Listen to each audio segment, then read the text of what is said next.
Good evening. It is time for some ghost tricks.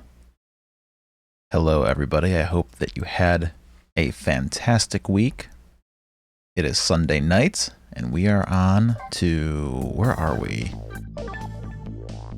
Chapter 11. Chapter 11 of Ghost Trick. I am very excited to continue on with this game. I've been looking forward to this since last week, so let's jump right into it. Chapter 11, 12:10 a.m.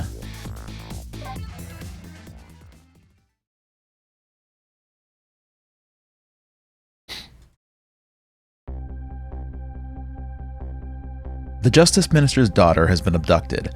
The kidnappers demand the execution of the death row prisoner Jowd to be carried out tonight. Lynn says the execution is a mistake, and I believe her. And so I'm paying the kidnapper's hideout a visit to see what I can find out about the abduction.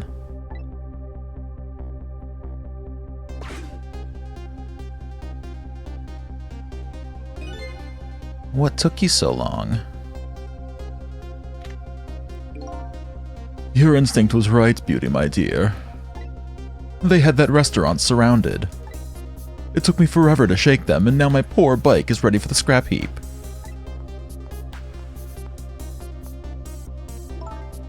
Next time, maybe you should make it a tricycle, so you don't hurt yourself.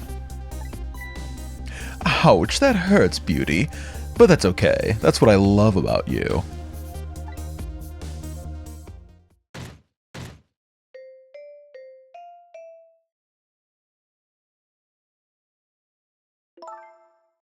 Be a little more gentle with our valuable hostage, please. Yes, yes, always keep a smile on a lady's face, right, my dear? There, see that, Beauty? Now there's a smile blooming on your face, too, my dear. Yes, a wry smile.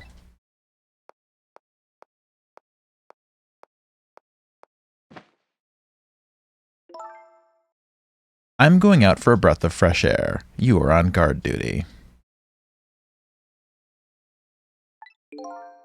All right, I'll dream of you until you return. Why don't you open the trunk for our guest? I will, Beauty. I was just taking a little breather.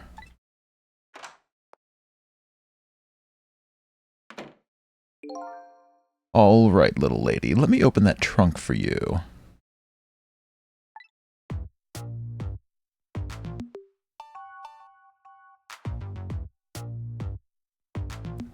Beauty. It looks like the Justice Minister's daughter really has been kidnapped, and something else is bothering me too. I don't think I've ever been to this room before, but something about it is giving me a strange sense of déjà vu. I've seen something like this before.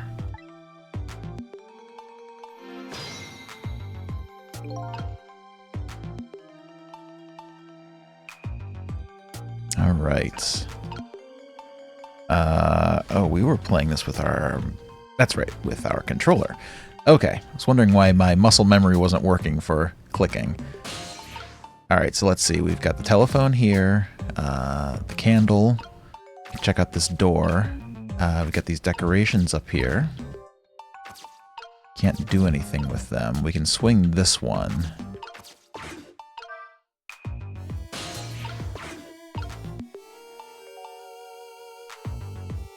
Okay, so that kind of gets us... We do that, we kind of get up to this corner.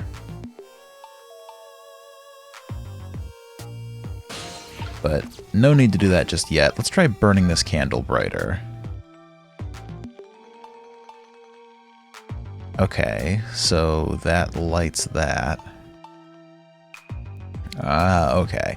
And then knocks the star down. Got it. We can open this door.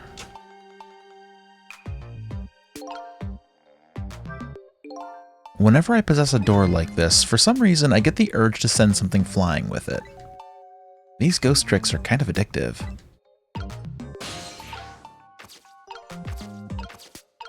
Okay, so we can swing this one as well. Ah, alright.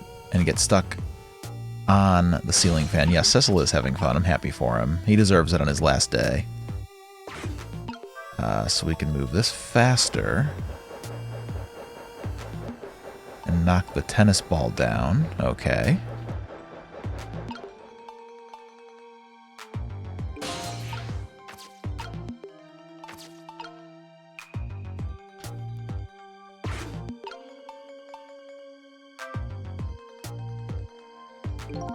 A ball that rolls off a table. I've already seen something like this once already tonight. I wonder if this ball does anything. Well, we can get over to here now. This is a shade that we can lower. Alright. We could move this sconce. We can rock this shelf. There's a mantle clock up here. What happens if we rock the shelf? Nothing really. This shelf is suspended by very thin cords. They look like they're about to break. I bet it'd be quite a spectacle if it fell. If something can break, it kind of makes me want to break it.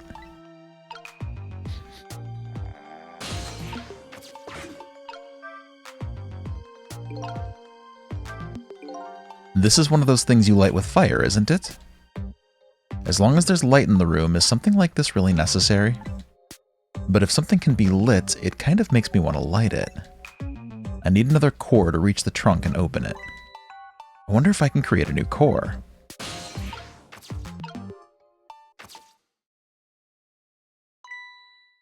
Darn.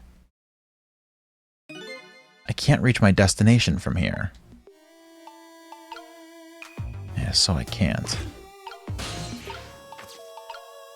But there's a doll here who's holding a candle.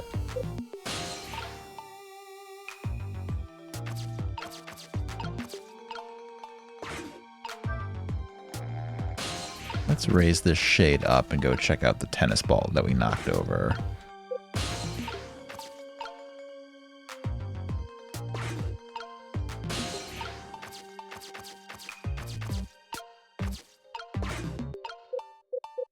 Okay, we can't do anything with that, but we can bop it with the door, can't we?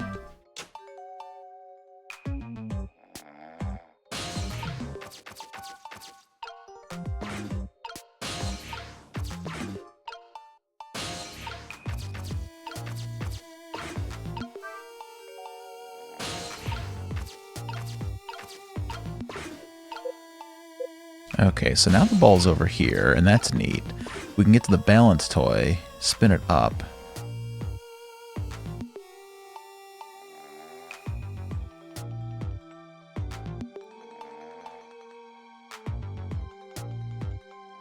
Okay, so that's fun, but nothing we can do with it from there.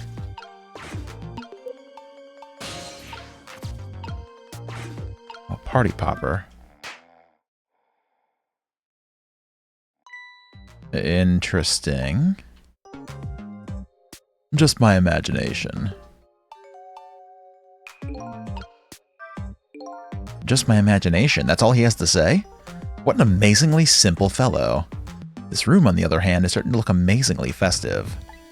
The question is, how can I use it to my advantage? Well, now we can spin this bad boy up and cause some trouble.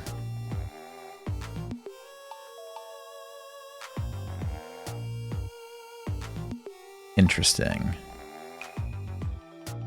Okay.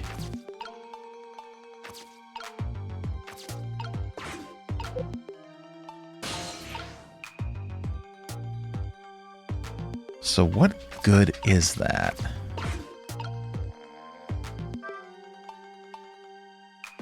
I don't have any control while we do it.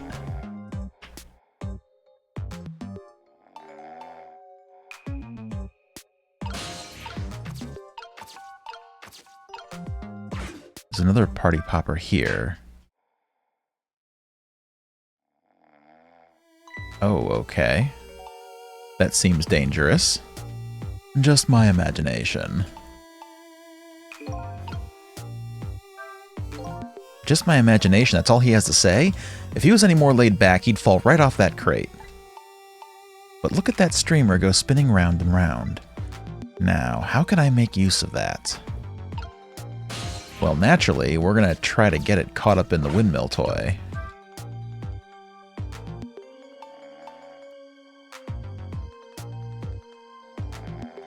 Okay, no dice.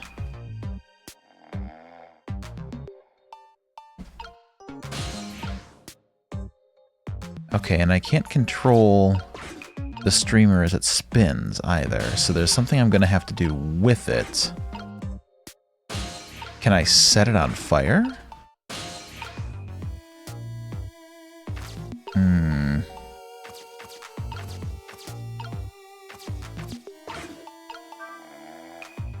It is more like Ghost Rick. Hello, Leo.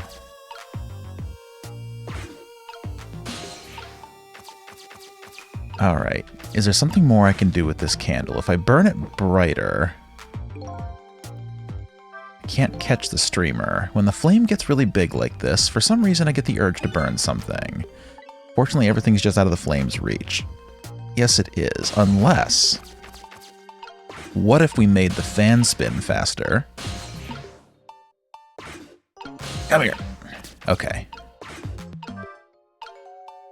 Now the candle... Okay, now that it's going faster, let's see if I can catch the edge. Oh! Okay, now let's burn the candle brighter. Hell yeah. Hell yeah. Now we're throwing fire around the room. Good. Excellent.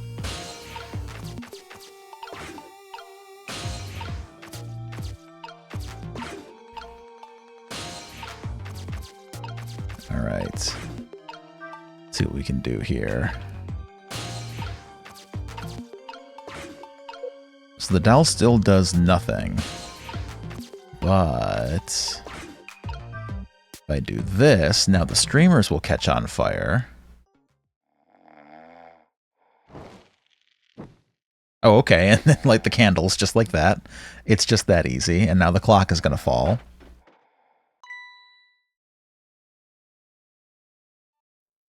Just my imagination. Alright. No, this is good. Now we're over to the trunk. We can pop it open.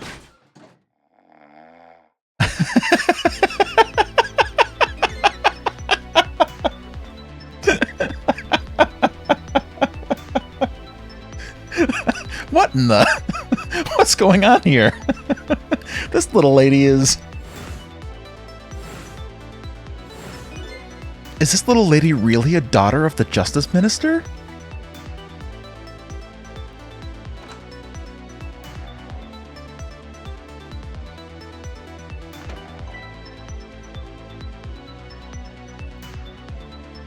Just my imagination.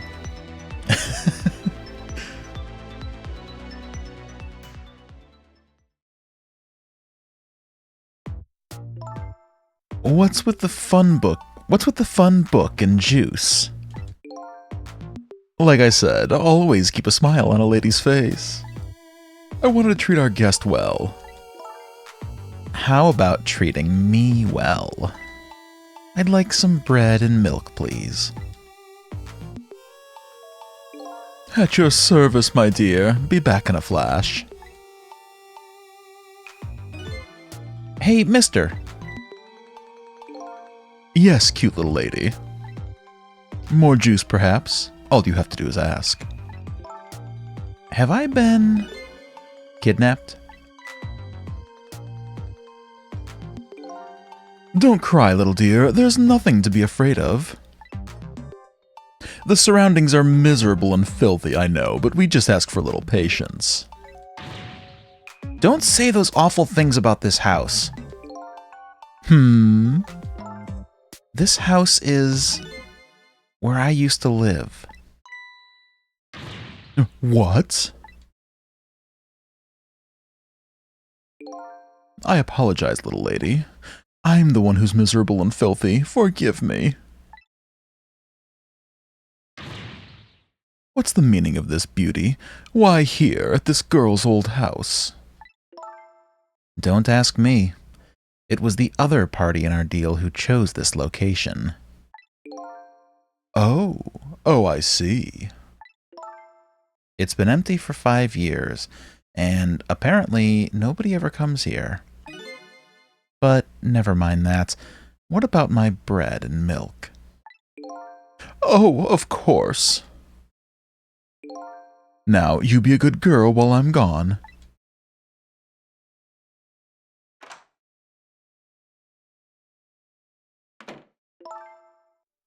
You just read your book and drink your juice.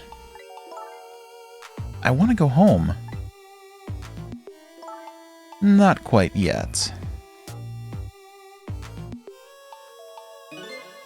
This dilapidated place was Camilla's old house?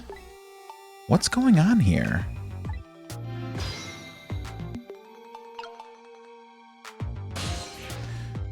Ooh. What in the world? Why does the little lady have a core of the dead? When I helped her out at Lynn's apartment, she didn't have one. So that must mean she must have died sometime after that. And it also means somebody else must have saved her. I'd better ask her what happened. What's she reading? A book. I wonder what the little lady is reading tonight. An exciting adventure story, maybe? Although she's already getting quite a bit of excitement for one day. Not gonna tell me, huh? Okay, fine. Somewhere along the way, Camilla must have died. What could have happened to her? I'd better ask her. Could it be there's somebody else with the powers of the dead besides me? Oh, that's right, he can't read. I keep forgetting about that. You know, I think Manny Calavera in the Ghost Trick style would be absolutely fantastic, and he would fit right in. I think he'd be a great character in this story. Who's there? Oh, wait a minute. Is that you, Missile? Missile? I'm sorry, I'm not Missile. My name's Sissel. I'm not Missile, I'm Sissel. Sissel? My name is Camilla. Camilla. So it is her. I knew it. What happened to me? What is this place? I can hardly tell the poor thing this is the land of the dead. The land of the dead? Does that mean I'm dead? Darn, I forgot there are no secrets in the ghost world. You can relax. You are not dead. But this isn't the first time you've been here, apparently. Really? I don't remember. Wait a minute. Maybe I do remember, sort of. You do? It looks like she doesn't remember being saved very well. So there's some other dead person out there with special powers, huh? Anyway, I don't want to press her if she doesn't remember dying. Do you mind if I ask you a few questions about something else? Sure, go ahead, Sissy. Sissy, huh? Lynn asked me to do something for her tonight. Know about that part. She asked you to go to the Chicken Kitchen on Dead End Drive, right? I am loving Ghost Trick so far. This game is so good. I love everything about it. Yeah, but I never got there. Now, I wish I could say I'm sorry to her. I never should have gone through that park. What park? Temsic Park. It's a shortcut to Dead End Drive. Is that where the kidnappers grabbed you? Yeah, Lynn always said, I don't like that park. Scary things happen there. Temsic Park, huh? What am I gonna do? Lynn's gonna be mad. She is? How come? Because I left it there. The music box. In the park. That's right, the music box. Yeah, Jowd told us to find the music box. That music box was hidden in the apartment. I finally found it with a little bit of luck and courage. Guess where it was? I don't know. Where? I'll pretend I don't know. You know, you don't have to humor me. Oops. So, what happened to the music box? I hid it in the bushes of the park just before it happened. Just before? Oh, just before you were kidnapped, huh? I didn't want the bad man to take it, so I hid it. I bet it's still there in the park. You did well. So the music box is in the park. I'd better let Lynn know. This is your old house? Yep, this is where we lived until 5 years ago. But now I live with Lynn and Missile. Lynn is like a big sister to you, isn't she? Yep, she's a detective, you know. She's a hero. She is, huh? By the way, about your father. Is he the Justice Minister? My father is gone. Gone? Maybe he passed away? No, that's not it. My dad... He's going to die, and it's all because of me. What? What do you mean, because of me? Why would you say that? It's called an execution. My dad is... a detective. No way. Don't tell me your father is Detective Jowd. That's right. What in the world? 5 years ago, something really bad happened. Like a scary dream. But it wasn't a dream. 5 years ago. That murder case.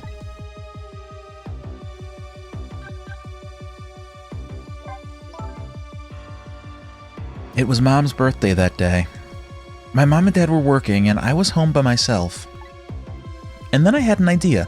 I was going to surprise my mom. I set up that contraption.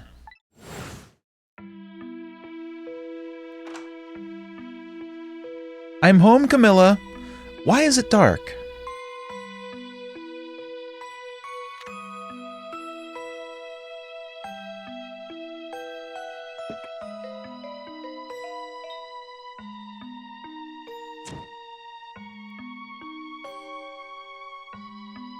Oh no.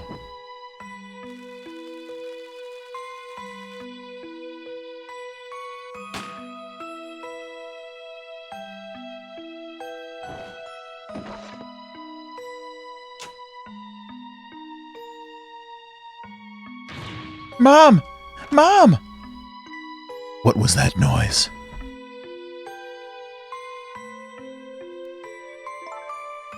I still can't believe it happened. It wasn't supposed to work like that. I know that contraption. And I know how it was supposed to work. Party poppers and a cake. A birthday message.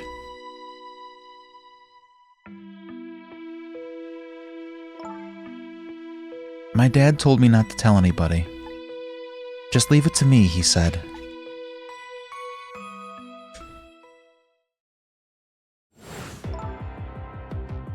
My dad wanted to be executed. He asked them for it. But I wanted to tell everybody it was my fault. My dad said what I saw was a bad dream. He told me to forget it. This is all so unbelievably tragic.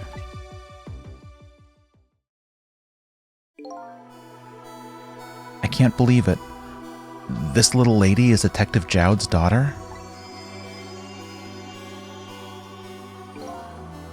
I just can't tell her. I can't tell her why she was kidnapped. Why was I kidnapped? I want to know! Oops. There are no secrets in the ghost world. Maybe we'd better stop talking. It's too dangerous. Sissy, you're not going to talk to me anymore? I think we'd better get you out of here first. We can talk more after that. Okay, but... I'm gonna rescue you now. You just hold on a little longer, alright? Okay, but we'll talk later, right? Don't forget, you promised, Sissy.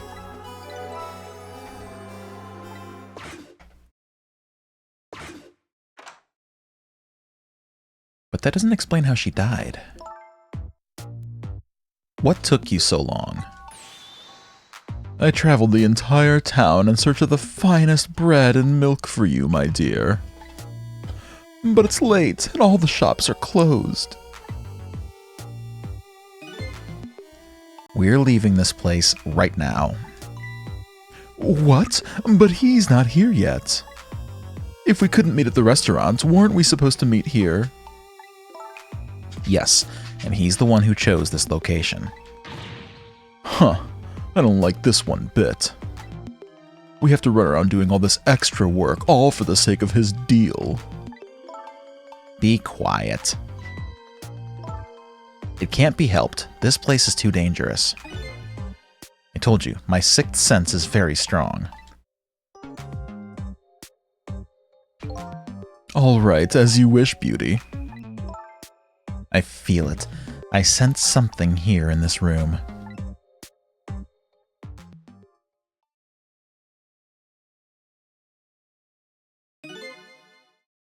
Is somebody there? Can you hear me? Is she talking to me? I can sense your presence, you know. The next time I sense you, this child will die. Remember that.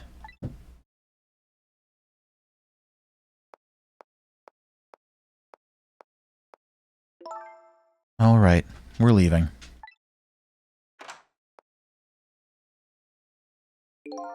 Pardon me, little lady.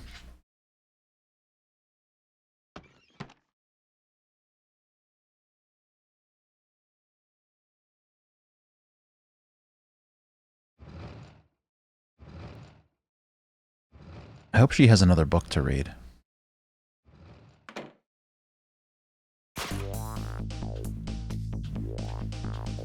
All of a sudden, I'm left behind alone in the room that stole that little lady's smile away 5 years ago. The little lady is gone now, leaving me with only a few new facts. A few very heavy, very sad facts. Does Lynn know about all this? One of the things stands out in my mind. I can sense your presence. The sum of that kidnapper's final words. Do those two know? Do the kidnappers know about the powers of the dead?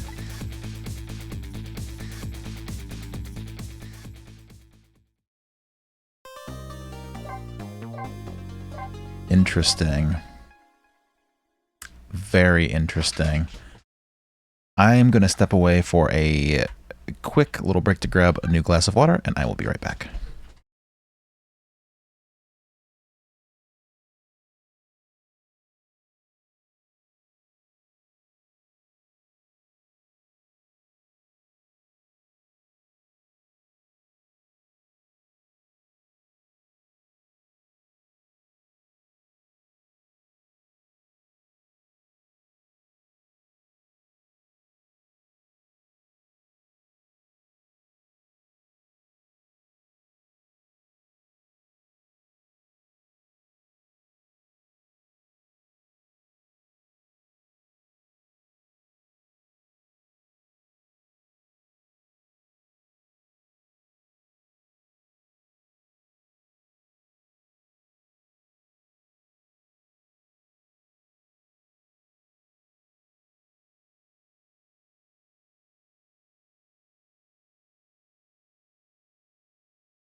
Yes, I do need the water. This is a very talky game, in a good way.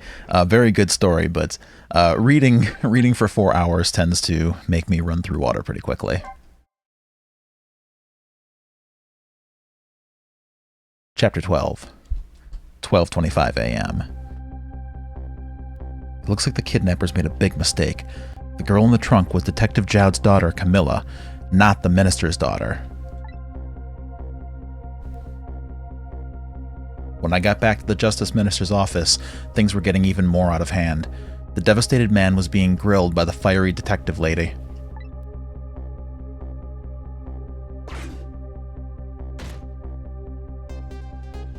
I told Lynn what I had found out about the kidnapping, that it wasn't the Justice Minister's daughter who had been abducted. That the kidnappers had been holed up in Camilla's old house, and that they sensed my presence and were already gone. But Camilla, why do they have Camilla? Her father isn't the stupid old Justice Minister. I think the stupid old part is a little uncalled for. It looks like the kidnappers made a mistake somehow.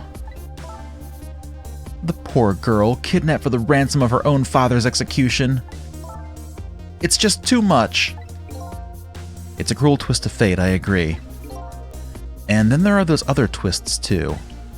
Like the kidnappers winding up in and using Camilla's old house as their hideout. There's no way it could just be coincidence. And them sensing my presence. They seem to know about the powers of the dead. I just don't understand any of it. I told you before, Detective. I want you to stand back. Who cares about distance at a time like this? Look, Mr. Minister, it wasn't your daughter that was kidnapped. Don't try to pretend you didn't hear what we were saying. Ah!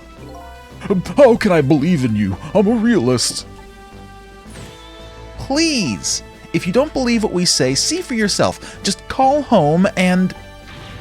I tried calling 100 times. My wife won't answer. She won't? It's complicated. Oh, why does life have to be such a complicated thing? But if she doesn't answer, doesn't that mean everything's normal? It doesn't prove it. And I'm being watched. I can't have the police go check for me. Besides, if the execution isn't carried out tonight, the hostage will be killed. What difference does it make that it's not my daughter?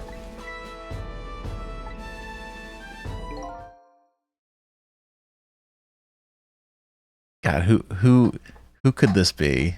Is this our pal? Ooh-wee, that's quite a pickle, Mr. Minister. Quite a pickle. Of course it is. Miss me, baby? Inspector Cabanella!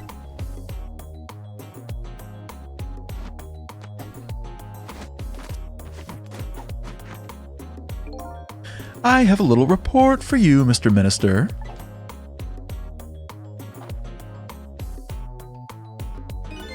The escaped prisoner has been apprehended. Thought you might like to see him, so here he is.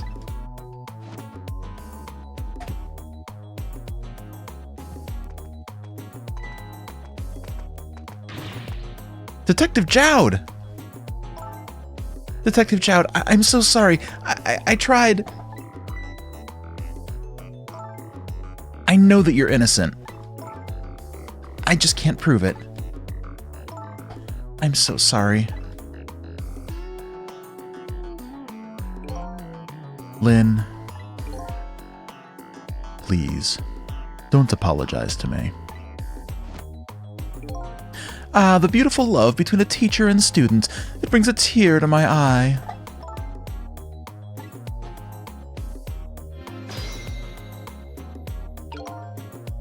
Ooh, all kinds of stuff to do and see here. Lynn doesn't really know that Jowd is innocent. She just believes it from the bottom of her heart. The execution and the kidnapping are real threats, and time marches on. A lot of heart. There she is. I'll gather information and see if I can think of something. This all relates back to me somehow. I just know it. You knew, didn't you, Inspector Cabanella? The execution was tonight. I don't believe I had any obligation to tell you. And you're fine with this? I mean, you know as well as I do. Detective Jowd could never have done such a thing.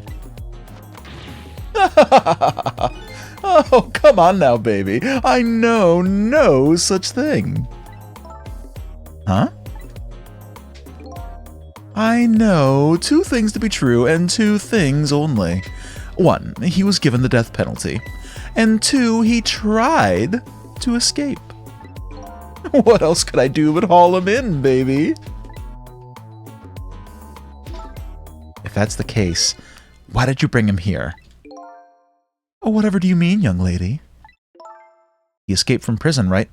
So why didn't you just take him back to the prison? I think you only brought him here to brag about your accomplishment. Isn't that right, Inspector? For your own selfish reasons?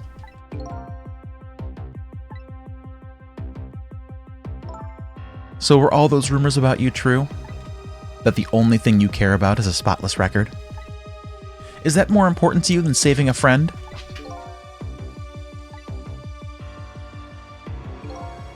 Everybody has certain principles they can't go back on, including me. You'll understand that someday, baby.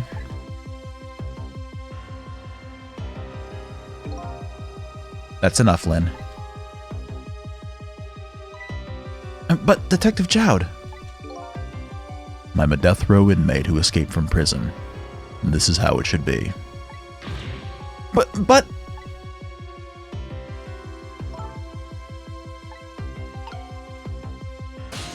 Oh, man. We've got people we can talk to. My poor Emily. Is she all right? Actually, the girl who was kidnapped is named Camilla. Why is a dream talking to me in my head again? Wait a minute. Emily? Could that be the Emily next door? Yes, I think so. Wow, I didn't know the Justice Minister lived next door. No, not me, my wife. It's, complicated. Yeah, I bet it would be pretty hard to admit she left him. The minister's wife ran away on him? Maybe they grew apart, what with him being so busy.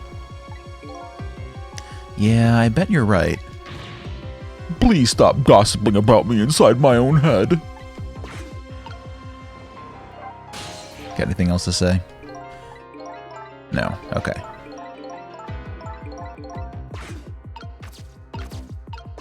Alright, how do I get over there? Can I? Yeah, I can. Alright, cool. Let's talk to Lynn. According to what I heard, Emily was supposed to go to some sort of lesson tonight. Those horrible kidnappers, they were lying in wait for her. But Emily didn't go out after all. She couldn't. She had a fever. Huh. And so the kidnappers grabbed Camilla by mistake instead? Apparently, Emily and Camilla are about the same age. The kidnappers must have gotten the 2 of them mixed up. It's my fault. If I hadn't asked Camilla to do that errand for me, this never would have happened. Oh, right, you asked her to bring the music box. Camilla.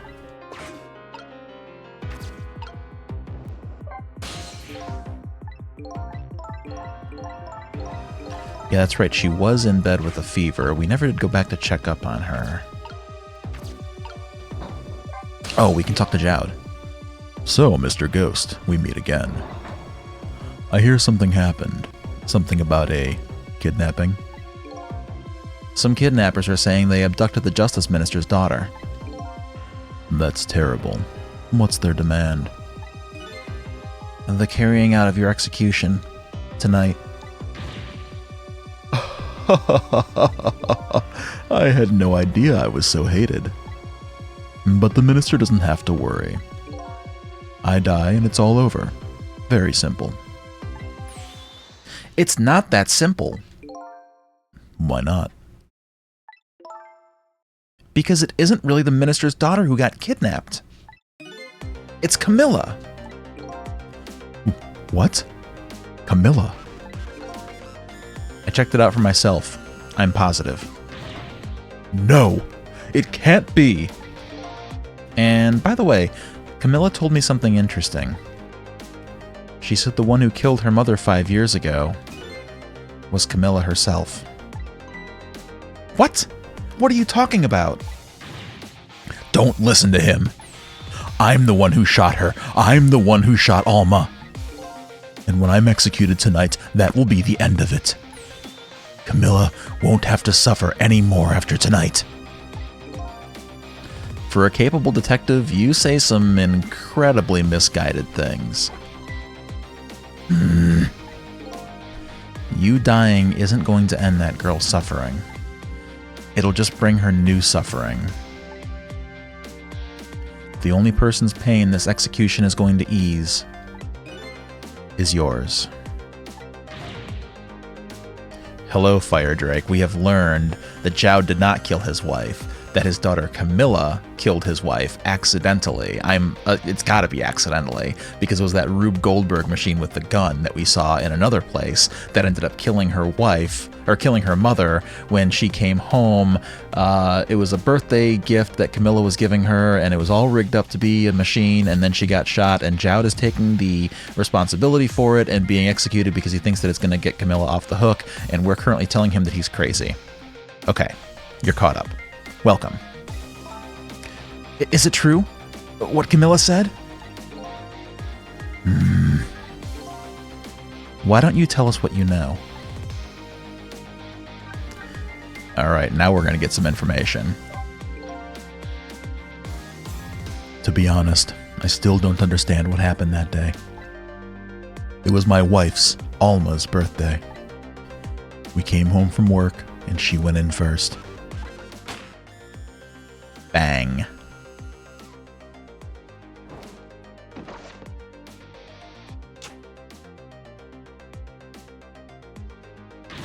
Mom! Mom! What was that noise? I looked for the shooter, but there was nobody to be found. There was nobody there besides Alma and Camilla, just the two of them. First rule of firearms is never set up a Rube Goldberg machine around them. You know, I have heard that before. I think you're right. So the little lady's mother died right in front of her. Oh my, that's so horrible. Camilla told me about it. She was crying. She said the contraption she made did something it wasn't supposed to, made an impossible move. An impossible move?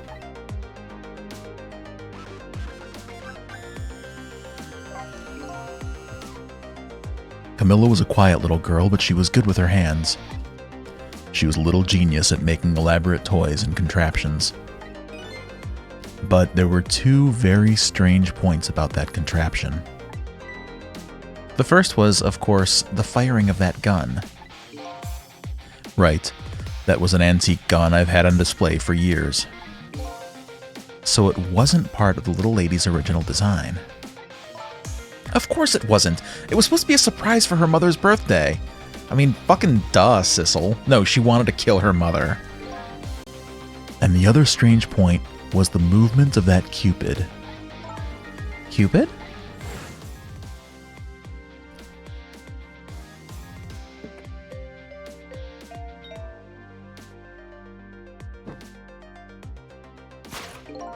It was supposed to shoot its arrow without turning around.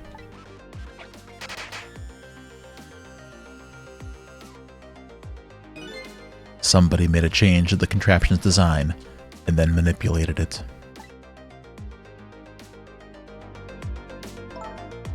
I don't know what to say.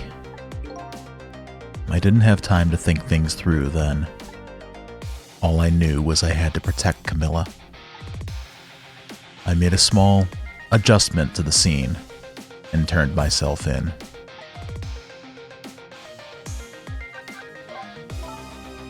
What kind of adjustment? The gun, of course. The gun, huh? Come to think of it.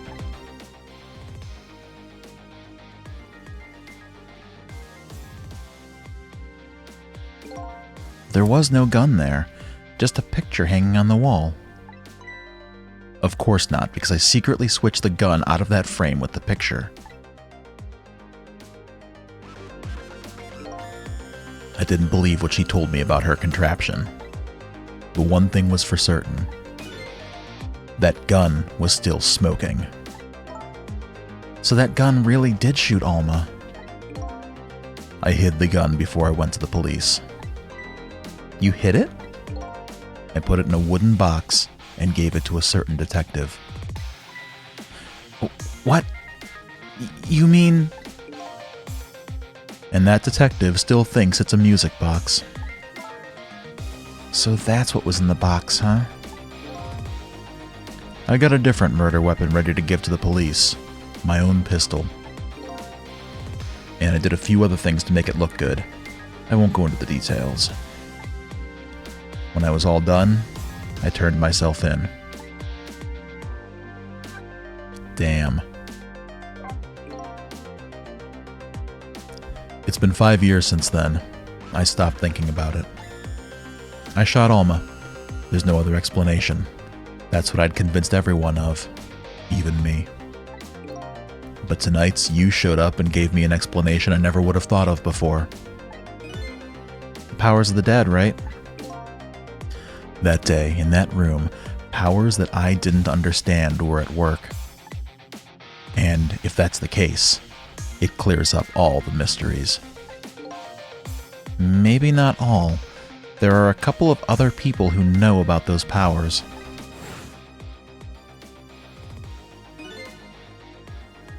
Is somebody there? Can you hear me? I can sense your presence, you know. The kidnappers who abducted Camilla knew about those powers. And this is no ordinary kidnapping. It looks like my wife's case isn't coming to an end after all. I am the only one who thought it was. Detective Jowd. There's still time before dawn. A little, anyway. How about you see this case through to the end before you die?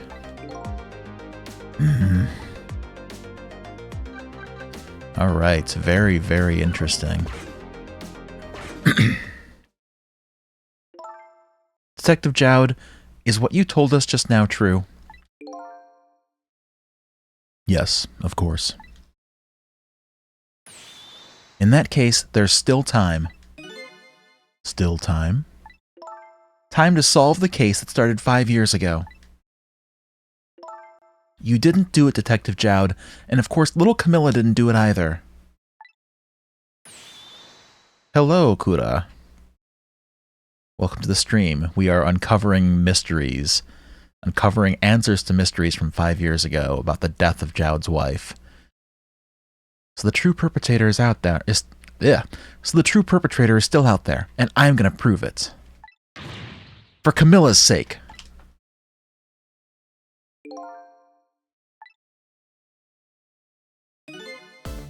That sounds wonderful.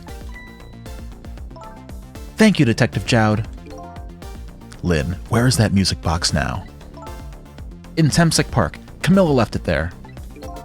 That gun is important evidence. You'd better go pick it up. Yes, sir. I'll go right now. Cecil, take care of Detective Jowd.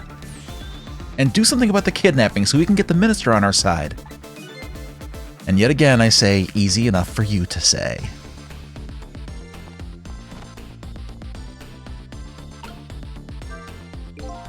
What's going on? Deal me the deal, Mr. Death Row inmate. A little change in plans. My daughter has been kidnapped. I can't just go off to die without doing something. But you're in our custody, don't forget. Back at the prison, everybody's waiting for you with a special seat just for you, baby. Then I guess we'd better prove my innocence on the double. On the double, is it? You sound so determined, my old friend. I want to save Camilla in more ways than one. And that's all there is to it. I see, my old friend, in more ways than one.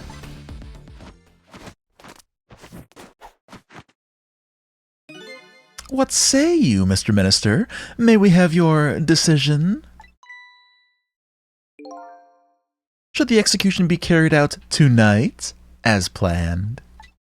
Or should we hold off and wait for this important evidence to come in? The order still stands. Bring the prisoner back immediately and resume its enforcement.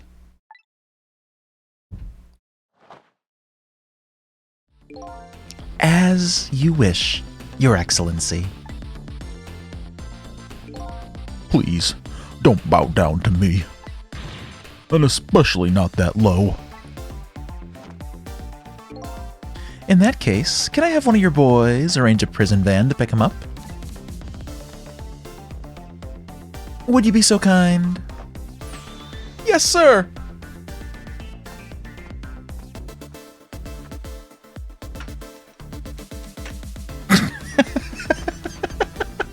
Stupid chair. The van should take about 10 minutes, I'm guessing. Your escape tonight was brilliant. Will you show me another miracle in these last few minutes of yours, Mr. Death Row inmate? Yes, everything about him is impeccable.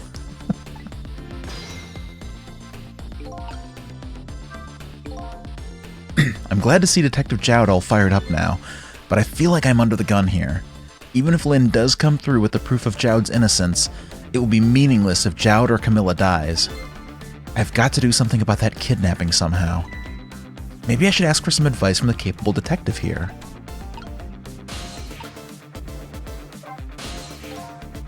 Most likely, the minister won't stop the execution. Not as long as there's any small chance his daughter is the one who was kidnapped. But she isn't the one, I'm sure of it. Well, it would be great if we could prove that to the minister. Prove it? How? I doubt his wife is ever going to answer the phone if we call from here. If we call from here, right. But a telephone works in both directions. What are you saying? What I'm saying is, only family members can solve a family problem. Hey, Mr. Ghost? Yes? I have to admit, I don't like depending on others. But you're the only one who can change the situation. Gee, Detective. For these past 5 years, Camilla is the only thing that kept me going. I can't go meekly to the chair now. I hate to ask this, but would you mind saving me? I'll try. The key to getting the Justice Minister to stop the execution is his wife and daughter. But is there a way? You love how all this must look from Cabanella's point of view, since most of the conversation happens in the ghost world. Suddenly Jowd and Lynn are both active. You know, I always wonder with stuff like this, like, because the conversations are happening in the ghost world, like, you can get through a lot of thoughts in a very short amount of time. So is that kind of how the ghost conversation works? Is it kind of like a conversation happening like in just a matter of seconds in the real world, even though it's taking several minutes in the ghost world? Very curious. I wonder.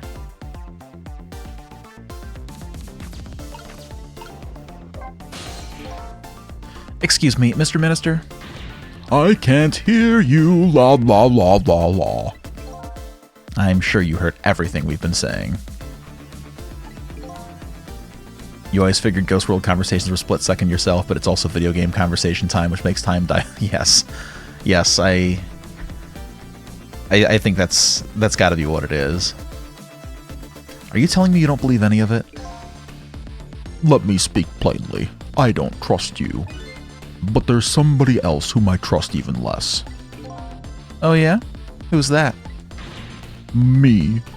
I can't explain your existence. It's not normal, but I'm pretty abnormal myself. So maybe you're a figment of my imagination, a delusion. Would you listen to a delusion? To be honest, I have no idea what you're talking about. I got the bit about you not trusting me, though. Good.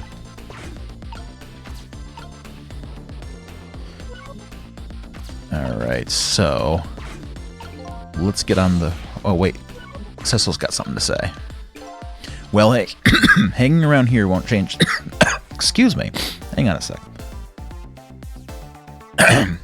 Well, hanging around here won't change anything. I've got 10 minutes before the prison van shows up. If I could just do something about the kidnapping in those 10 minutes, I guess the telephone lines are my only hope.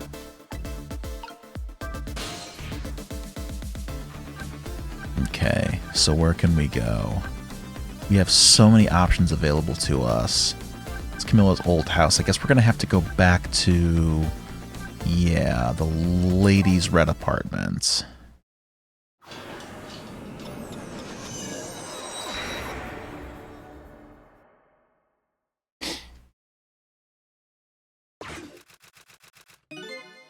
Just as I thought. This little girl is safe in her bed.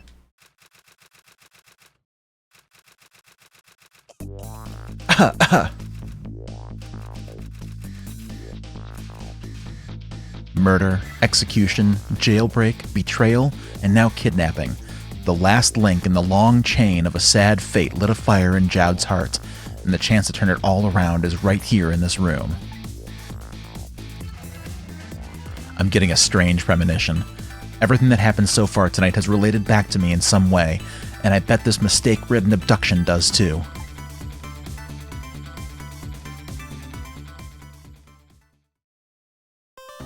Dang, we've already blown through 2 chapters.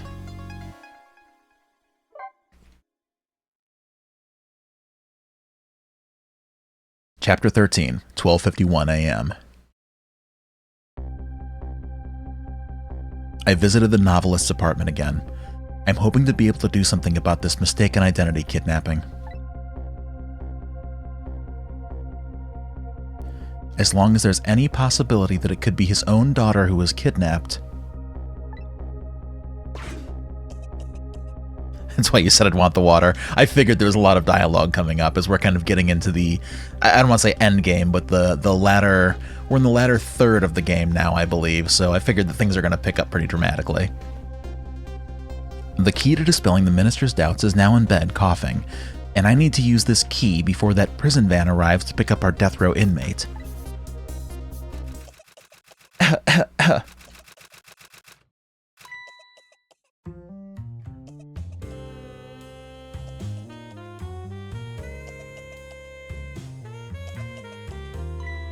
My darling angel, oh, just listen to that cough. You naughty thing, did you leave your nice warm bed to go out into the night to play?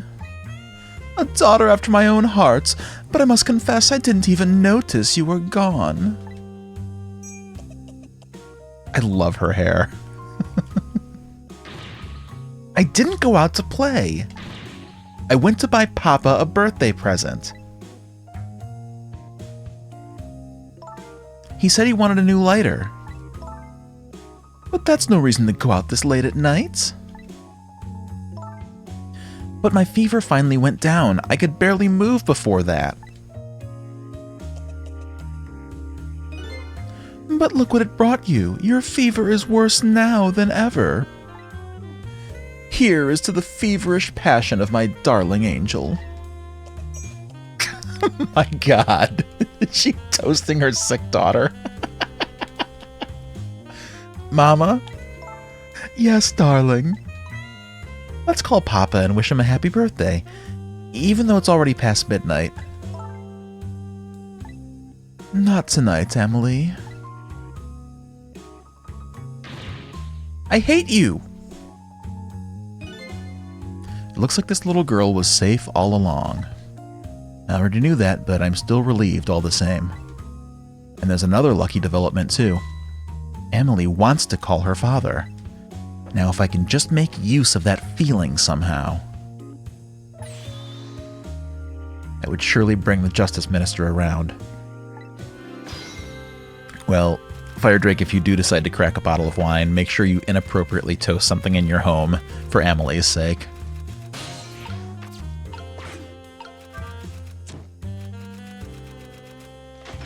Cool. Alright, we made one move, and now we're causing problems on purpose. Great. The phone!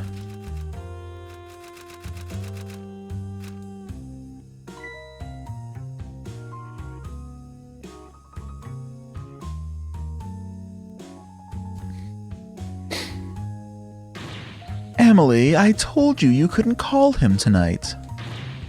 Why not? Listen to me, Emily. Your father is about to make a big mistake.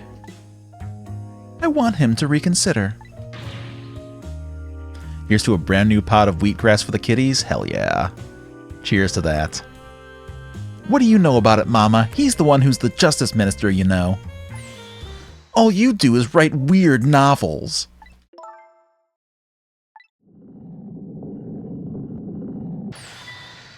Oh. Oh. What do you mean, weird? How dare you disparage my romantic expressions? Now you've really made me angry. You really have. How do you expect me to forgive such an insult?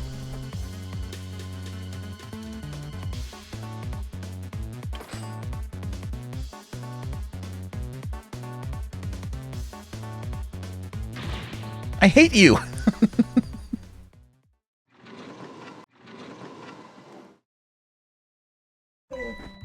There.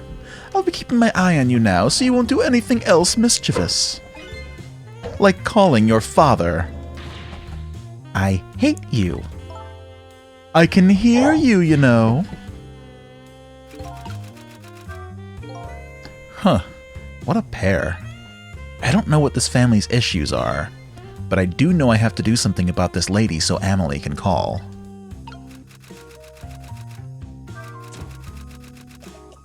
Cool, I can still light the lighter. Fire is good. I've got to get that phone down somehow. So what are my options? I have the wastebasket that I can probably kick something up with. Maybe if she tries to throw away another page. I've got the lamp. I can turn the knob. I better not put out the lamp right now. It will only pour oil on the flames of anger in this lady's heart. If I want to give Emily a chance to use the telephone, I have to think of a way to keep her mother out of the way. Okay. So I can swing the pendulum harder. Man, that's gonna make the time entirely off on that clock. I can make it chime. Oh goodness, look at the time. As I bask in my tale of love, time has been moving on at the speed of light.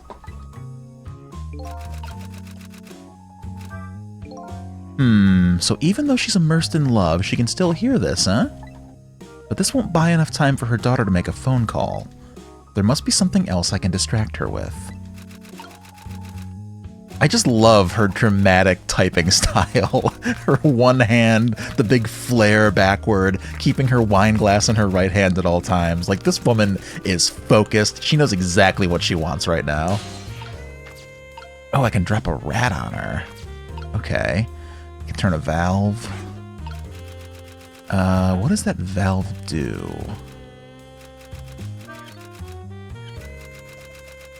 Yeah, she's the master of hunt and peck. Okay, so it looks like turning the valve.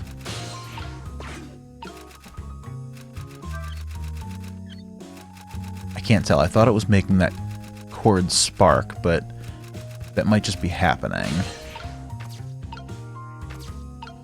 So we've got the fan here, a latch we can turn. Yeah, that just opens that up. If I turn it again, does it close? Nope, I can't turn it again. So I can only open it once. I'm guessing the other side is the same. Got this dictionary. The lady's dictionary. Wasn't this on her desk before?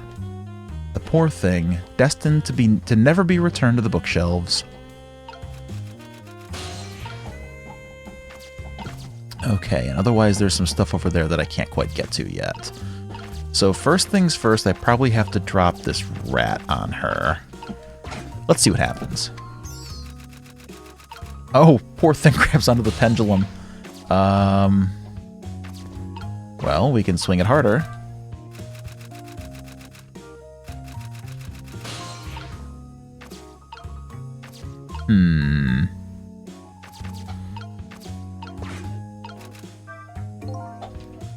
Don't want to put out the lamp right now.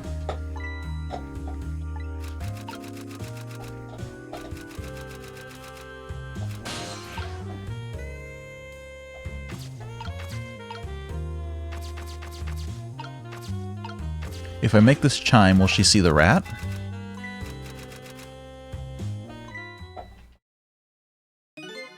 Well, well, having a good time, are we, little rodents? Sweet dreams. Poor thing. Did you fancy the vintage, my whiskered friend? Wow, toast to that rat that I just killed with a bottle of wine.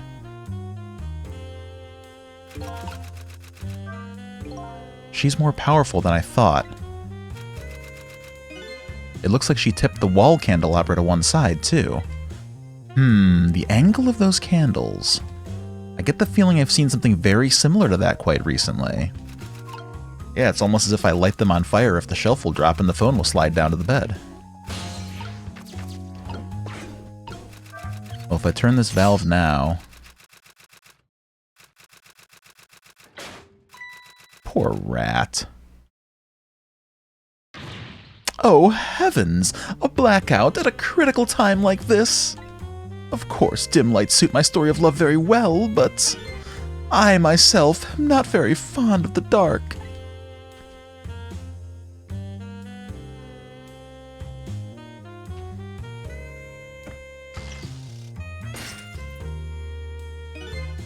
This chandelier just narrowly missed the back of my head. I love the thrill of romance, but I don't need these kinds of thrills, thank you.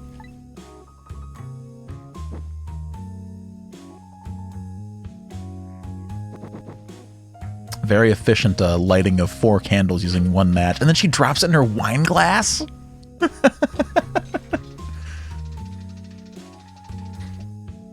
Okay, so now we've got some fire up in the air. Cool. Ah, what a wonderful atmosphere. Perfect for a clandestine meeting in the dusky twilights. Not gonna lie, I do love the atmosphere of this room right now. It's completely candlelit. She's drinking wine, writing her novel. Oh, smoked wine. Is that what it is?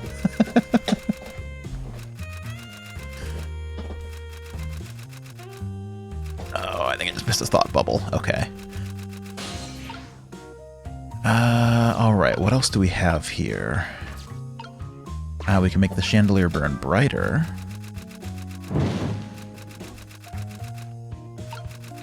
Okay.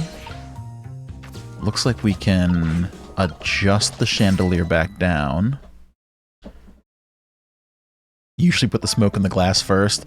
I'd imagine you also usually don't, like, drop a lit match into the wine that you're going to drink. That might also be part of it. I'm not 100% sure. I'm no sommelier. What a naughty chandelier.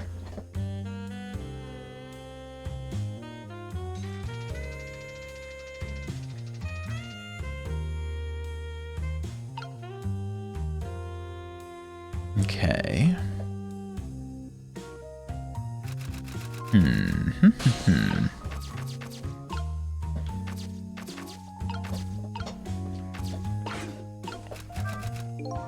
I still can't put the lamp out.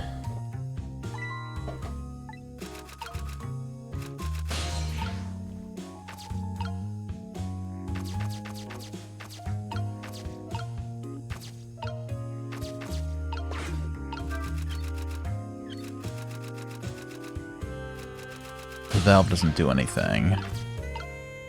Latch is already open.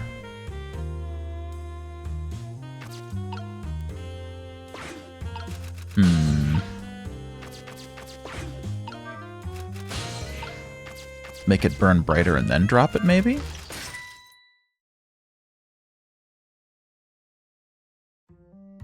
That was close. Okay, my burn brighter didn't seem to do anything. So what can I do with this? Okay, now it's burning brighter. Now let's try turning the crank. No, still nothing.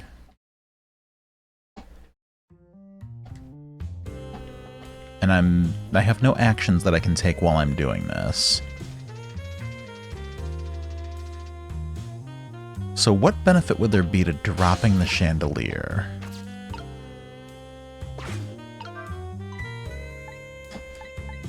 The dictionary won't help me with anything just yet.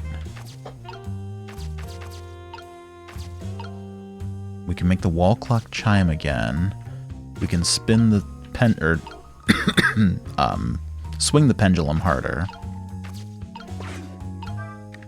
Nothing we can really do with that. We can make the lighter light up. That doesn't really help too much.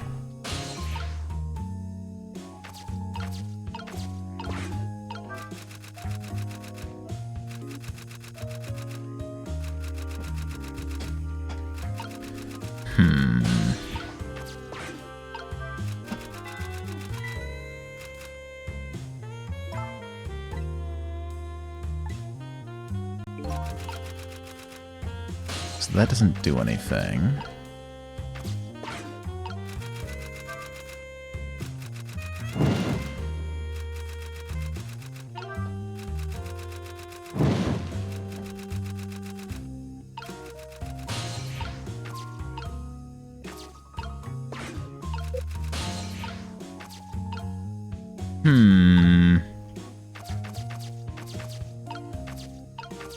I don't think I can make it back to the telephone, so I can't go to the next room.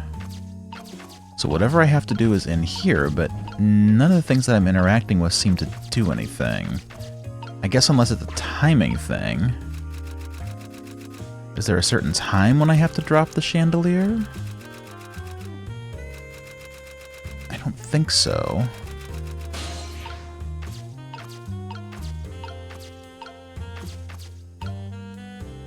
Turning the valve doesn't do anything. Chiming the clock makes her look at it. Swinging the pendulum makes it swing harder. I'd imagine that I'm supposed to use this somehow to get the candelabra lit, but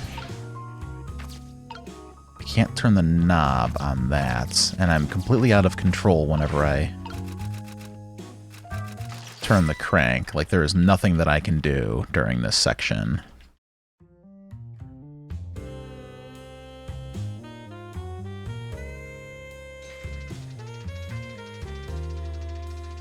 She turns it again. So at this point, oh, you know, can I do this? Okay, good. Such insolence! But she dodged. This lady is surprisingly quick. She dodged that thing like a pro. I guess I'd better get serious here.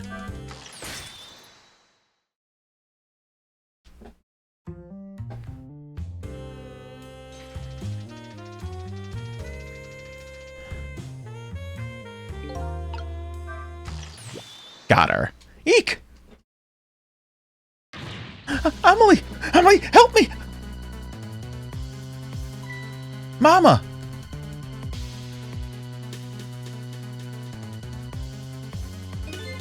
I'm sorry, Mama. I'm too dizzy. I can't get up.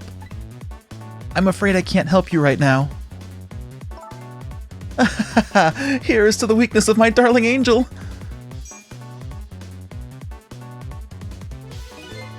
That chandelier is on there tighter than her wedding band. She won't be able to escape on her own. Oh god, if I raise it up, will I take her with me?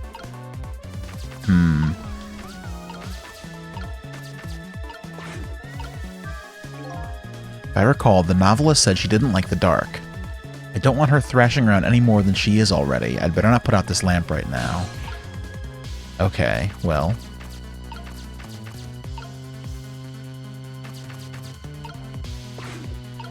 Well, if I lift it up, will she go up with it? That's the question. Let's see. Yes, she will. Help! Help! What is going on here? Emily, look! Do you see this? Help me, please!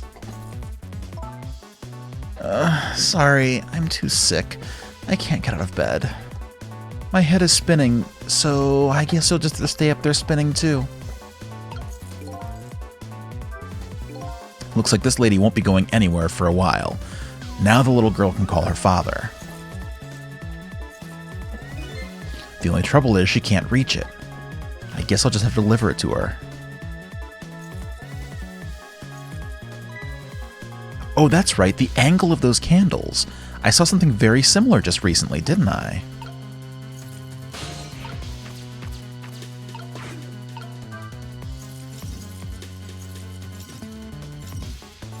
Oh, interesting. Oh, the rat's still alive!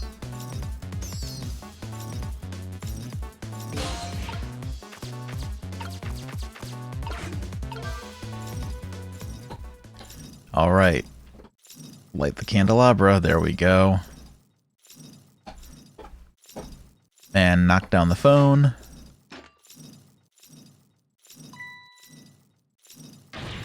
Mama! What in the world is going on here?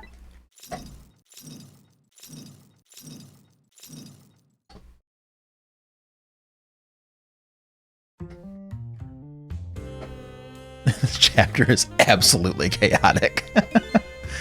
Oh, goody. Excuse me a minute while I call Papa, okay, Mama? I'll only be a minute.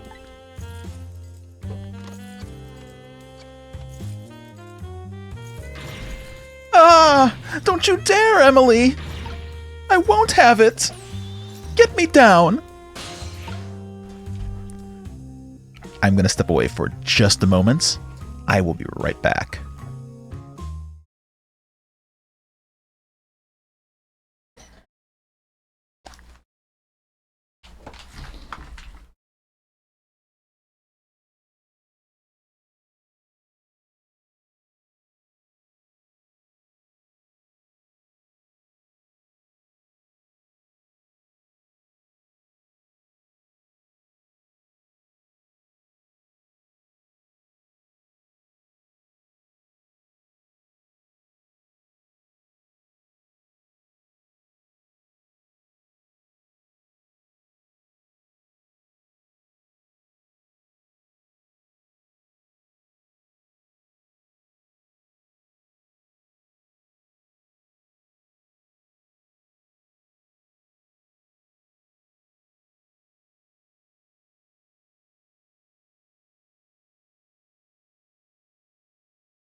Okay, apologies for the delay. We are back.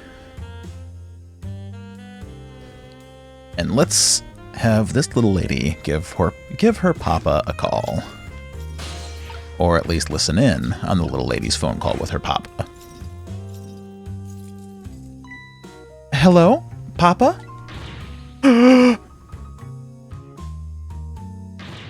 Emily!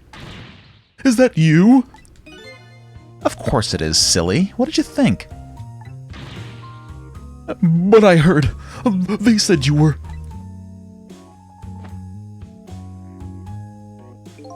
No. Never mind. It's nothing. Yeah, we made a real mess of their place.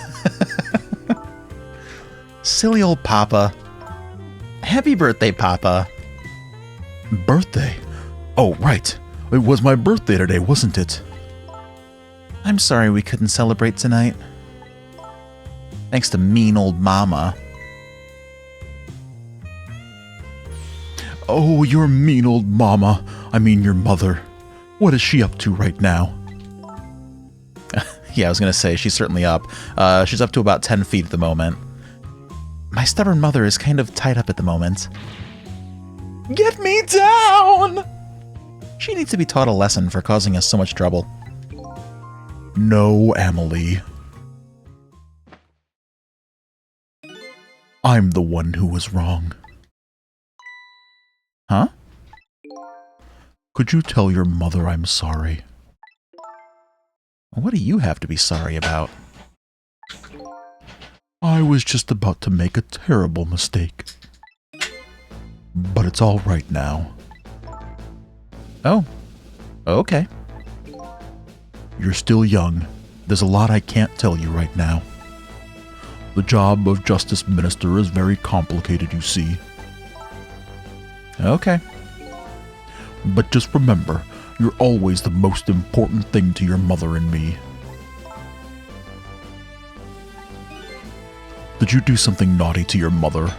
If you did, I want you to apologize. I don't think I did anything. But, okay, I'll apologize. That's a good girl. Okay, Papa. Have a good night. I love you. I love you too, Emily. Good night, sweetheart.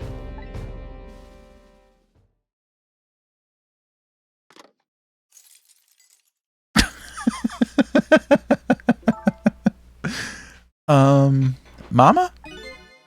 I'm sorry. My goodness. Why the sudden change? I guess I was wrong about you. I didn't understand. Oh, Emily. I thought all you ever did was write these weird novels. That makes me a little sad. Papa said the job of Justice Minister was complicated. Yes, your father's job is very, very complicated and difficult. That's why I couldn't talk to you about most of it. But you're right. I shouldn't treat you like such a little girl anymore. You're growing up after all. And I promise to stop calling your novels weird and try actually reading them. Oh, what? Maybe you'd better wait until you're a little older for that. Oh, okay. So, Emily, if you're feeling a little more charitable toward your old mama, do you think you could let me down now? You know, I would love to do that, but I'm just feeling too dizzy and sick right now.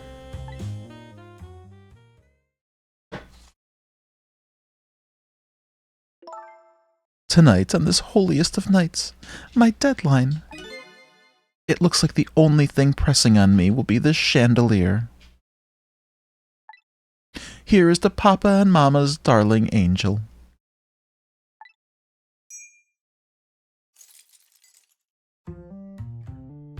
All of a sudden, everybody is getting along again. It's such an abrupt change. I can't understand it. Is this what family is all about? In any case, the situation has changed dramatically now. I just hope the mysteries of me can be cleared up as quickly as the furrows on the minister's brow. I don't know where Camilla is, But at least now the Justice Minister's doubts are dispelled. I think I'll go back to his office where everybody is waiting for the prison van. You love her little water bottle full of ramune on her head. The water bottle's very cute. The minister's family now has their smiles and harmony back, but Camilla is still in the hands of the kidnappers. I decided to go back to the Justice Minister's office. Surprisingly, the minister's brow is still just as furrowed as ever. Quite unlike a father who has just learned his daughter is safe, he seems to still be in the depths of despair. The atmosphere in this room is very different now. It seems to have an air of unfocused anxiety. I get the feeling something big is going to happen.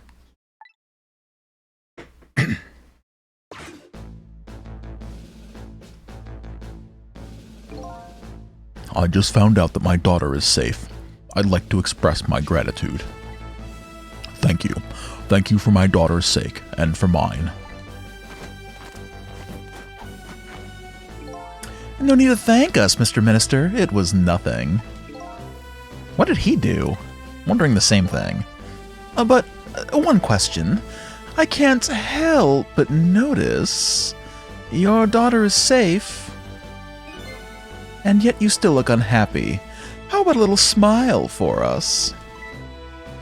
Ugh. Of course, there is still the matter of the other kidnapping victim. But is that really the only thing that troubles you, Mr. Minister?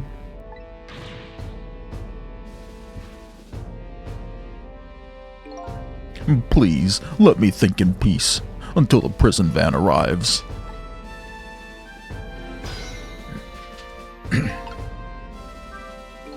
I wonder if Lynn is at the park yet. Until we get her report, I guess I'll just have to wait here. This continued distress of the ministers. Is there really something more to it, like the inspector in white said?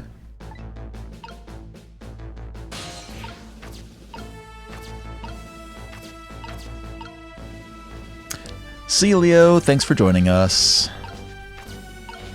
Let's have a chat with Jowd. It seems to me the Justice Minister has some kind of big problem on his mind. Why don't you try talking to him instead of me? I don't even think he's ready to acknowledge my existence yet. He's an anxious fellow, yes, but I bet he knows when to accept the truth. Would his face be so furrowed otherwise?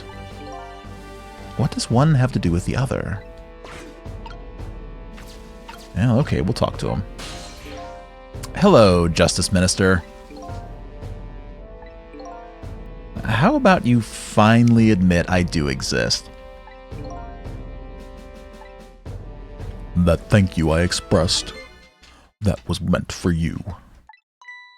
You're a ghost, aren't you? And you have the power to control and manipulate people, don't you? No, I don't have that kind of power. I can't control you. We've actually known, you know, for quite a while now. But I had no idea they were the powers of the dead, of ghosts. Known? Known about what? We knew about the existence of somebody who could control others, a manipulator. What's this?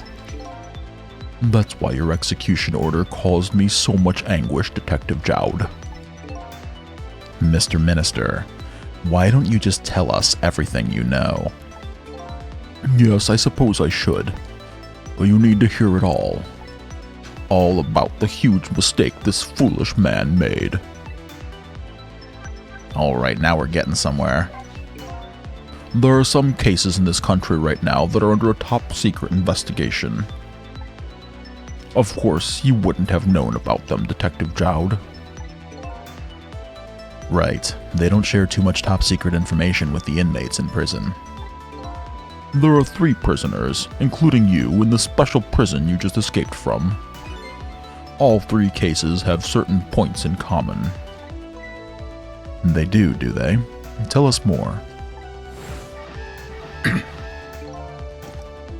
The rock singer who leaked national secrets in his lyrics during a TV broadcast.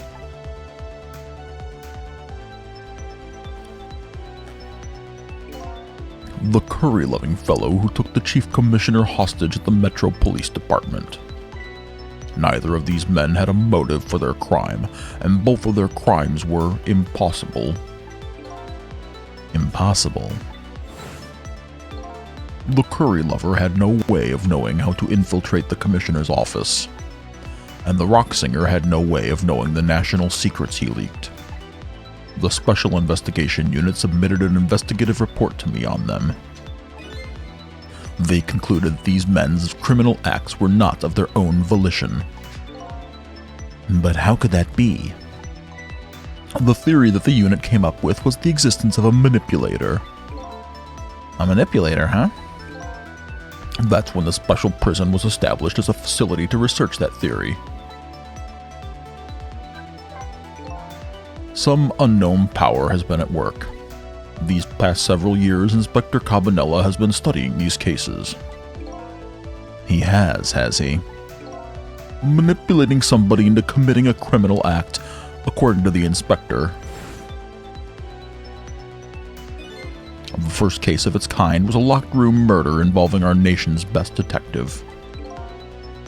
Are you trying to say I was manipulated somehow into shooting Alma? I appreciate the theory, but unfortunately, I don't recall being controlled by anybody. It's just not possible to manipulate another's behavior like that. My powers certainly don't work on living creatures.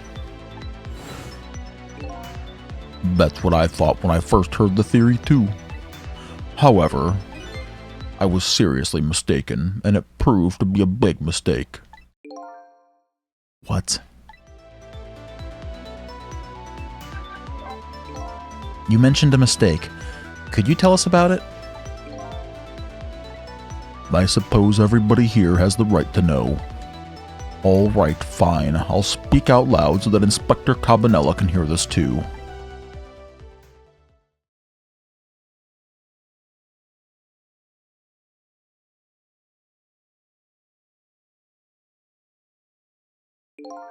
There's something I'd like the two of you to hear. It's about a mistake I made. Inspector Cabanella, when you first made that report about a manipulator, I'm afraid I didn't believe it at all. Impossible, I thought. Perfectly understandable, Mr. Minister. But I was wrong. That kind of power does exist. And I learned the truth of that firsthand. What's this? A month ago, I signed the order to carry out Detective Jowd's execution. However, that act wasn't of my own volition. I was being controlled. What? You never told me about this, Mr. Minister.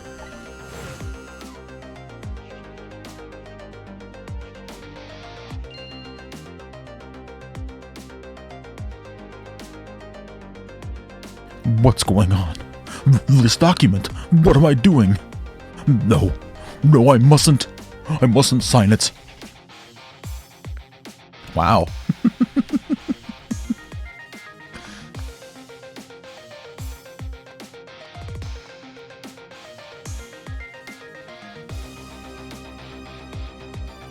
Wait, don't deliver that document. Yes, seriously, that is one messy-ass signature. That's when it started. That's when all of my fear, despair, and suffering began. Fear, despair, and suffering. At the time, it didn't even cross my mind that I had been manipulated, and my memory of the event was only hazy at best. So the memory of being manipulated doesn't clearly remain, eh? Signing execution orders is part of a justice minister's job. At the time, I just thought my psyche was rebelling against the task. But the next day, it dawned on me. I remembered Inspector Cabanella's report on the existence of a manipulator. As a minister of justice, I couldn't admit what had happened to me. I only signed the execution order because I was being controlled. If something like that got out, this nation's judicial system would crumble. Besides, I had no evidence to present that I had actually been controlled. So in the end, I couldn't admit to anybody what had happened. I suppose, but it sounds a bit like an excuse. You should have at least told us, Mr. Minister. Yes, I know, I should have. I was running away from the problem. Hasn't this country not had any executions for ages? It has not had any executions for ages, so... I mean, like, that in and of itself is very suspicious. And then my wife found out that I was worried about something. Well, if you go around with an expression like that, I guess it's bound to happen. I explained it to her, and she was dead set against the way I was handling it.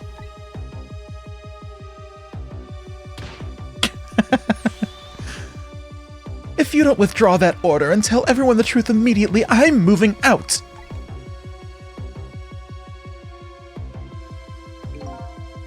And then, with the kidnapping tonight, with it thrust under my nose like that, I could no longer deny my mistake.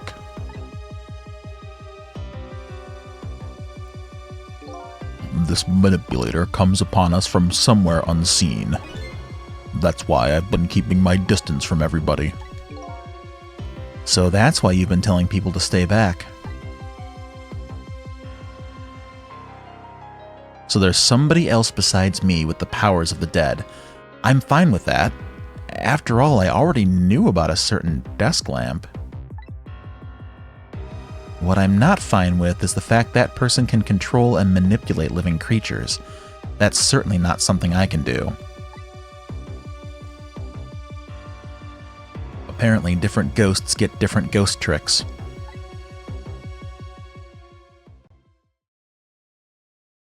Yeah, that kind of paints his wife in like a whole new light. Like, it seemed like she was just being like, you know, kind of stubborn and cagey and just, you know, they never really obviously said what was going on between them, but Amelie's like reactions to her kind of painted her as the bad guy. But this kind of changes things around, right? Like now it's pretty obvious that like she's the principled one here, and she's, I don't know, trying to do the right thing.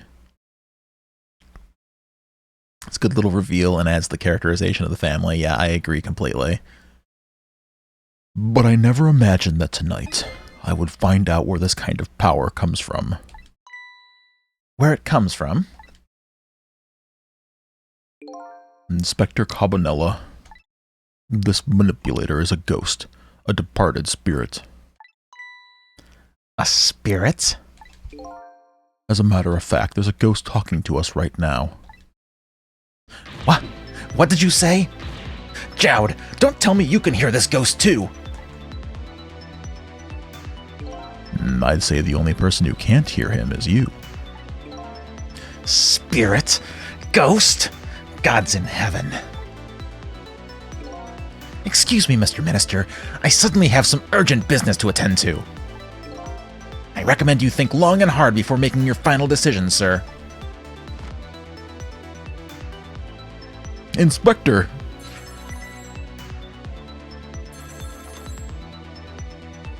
Sorry, Cabanella, but on the bright side, you haven't died. I was just thinking, what if Jowd just killed him and then told Sissel to bring him back, and now we could talk? This is Lynn. I'm at the park. We've been waiting to hear from you. Have you found the evidence? Well, the situation here is... it's kind of difficult to explain. Sissel, if you're there, come to the park immediately.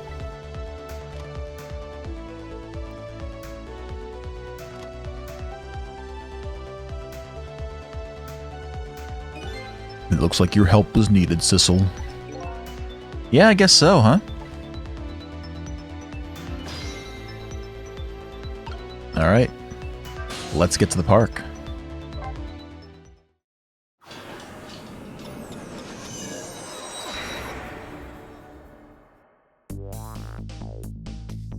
Lynn calls and I oblige. I take off toward Temsic Park, the place where clearly something big is taking place.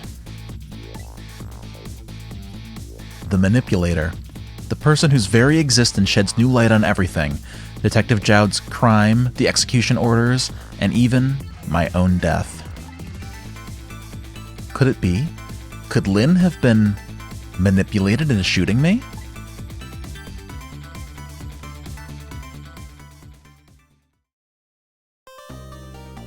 Interesting theory.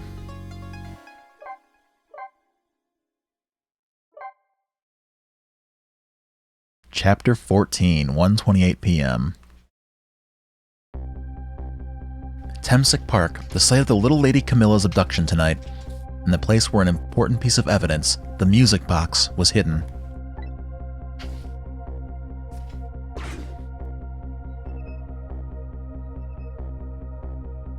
I wonder why our lady detective is looking so dejected. At least she isn't dead, but what did she find?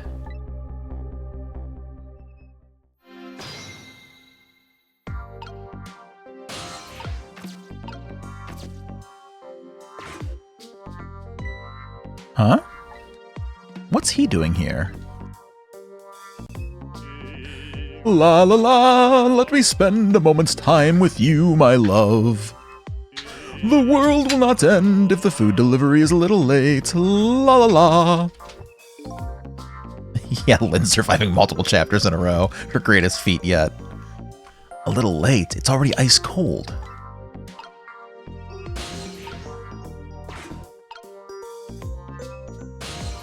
Get your hat over here. Come on, swing harder. Leaflet does nothing. Bone doesn't help. Can't open the box. How can I get over to Lynn? Oh, there we go. Okay.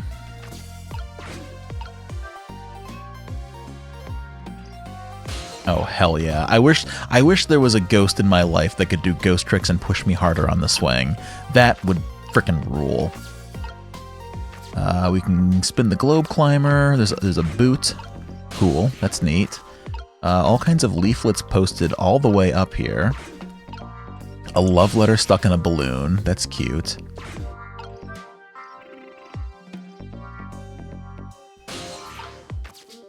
Okay, rustle it a little higher. And if we close this umbrella, will it drop down? Yes, okay, very good, very good. Football, or rugby ball, I'm sorry. Okay, let's open it again. Okay, neat. We did that.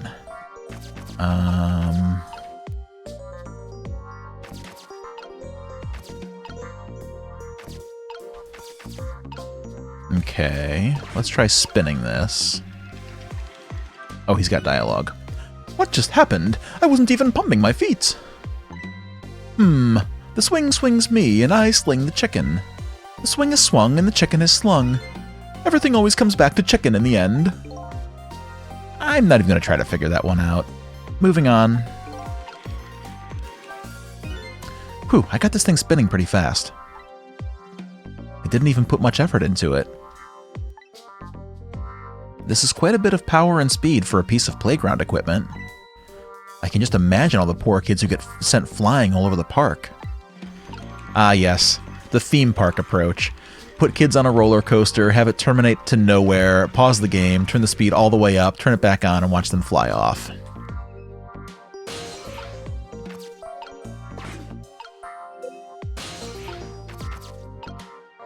Okay, so if I spin this, that can get me closer here. Okay, so I can... There's a baseball there. I can move the seesaw.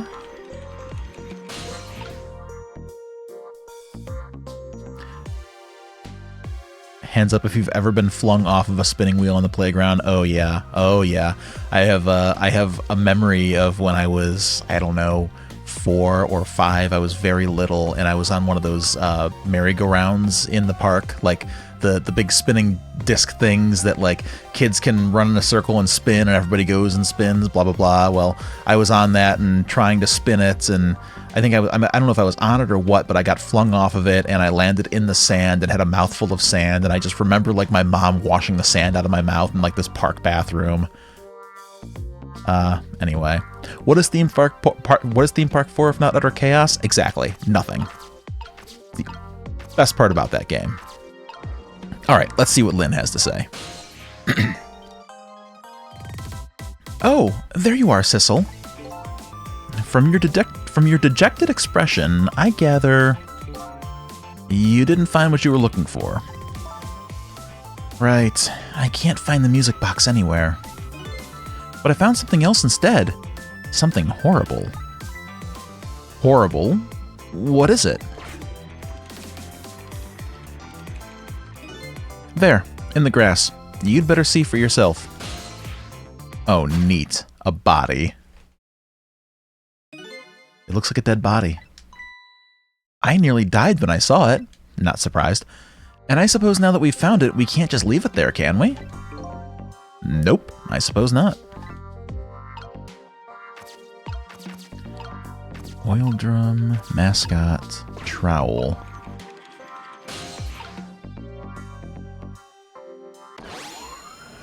You're literally hanging off the bars by centripetal force. Oh my god, that's horrible. Oh no, this guy. Stop the park from being turned into a housing site. Protect the park, the rock of the gods. You there. You're talking to me, aren't you? I have some leaflets for you. Leaflets I know you'll be very interested in. I urge you to peruse it thoroughly. Examine it in detail. Never mind that right now. Do you remember your name? My name? My name? What does my name matter when there are more important things to worry about? Okay. Come now and study these tracks with me, my brother. Come and learn about the rock of the gods with me. The night is no longer young. As a matter of fact, daybreak is approaching, but we are young. Look, I don't have time to get involved in your way of life, but I am interested in your way of death. Oh. So let's go back to 4 minutes before your death.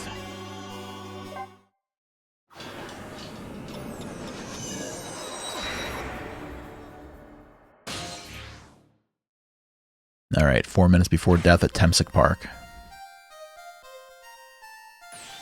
And so I made up my mind. I resolved to live here in this park and defend it. Okay, what does that have to do with this rock of the gods you mentioned? You still don't appear to understand. It's written quite clearly in the 4th leaflet, in great detail. Excuse me, but I had to use the restroom.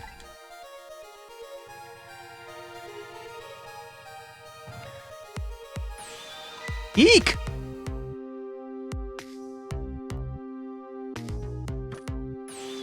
I'm coming! Just hold on! I'll be right there!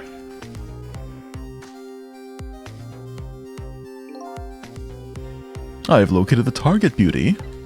A girl of the right age coming out of the red apartment building at the right time. I love his phone.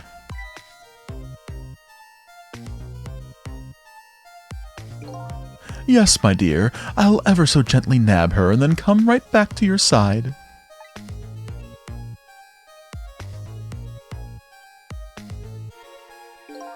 Good evening, young lady. Won't you come with me? Eek! Oh gods, what do I do? What should I do? I have to do something. Huh. Uh-oh.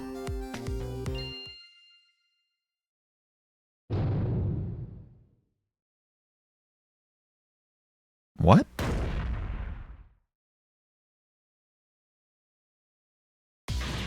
What in the world? What just happened? Oh, that's Mino. Mino? Mino the mascot, the symbol of Temsic Park. Forget about the name of that big creepy lump of concrete. I'm talking about the way it changed direction. Did you see that? Yes, I did. We witnessed it with our own eyes. The power of the Rock of the Gods. That was the power of the gods. The power of the gods saved that little girl. And then that same power very deliberately crushed you instead. Yes, precisely. That is called the mischief of the gods. Was it the mischief of the gods, or was it a ghost trick? But nah, it couldn't have been a ghost trick. No ghost trick could change the direction of something that heavy in midair, says Sissel, who has known about these powers for like 2 hours. But wait a minute. What if there was somebody with much greater powers than me? Yeah, exactly. What if?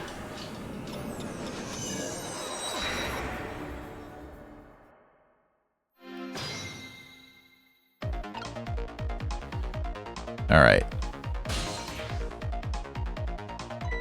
Look at that! There's another flame besides mine! Oh, so that is the flame of a god, is it? But hold on. Your spirit is a flame too, isn't it? Yeah. So? Pardon me, but are you a god? I sincerely doubt it. At the last minute, that big lump of concrete made a huge swing to one side. That was probably that flame's doing. Who could it be? I definitely believe it's either a god or somebody god-related. Maybe I'd better try talking to this person.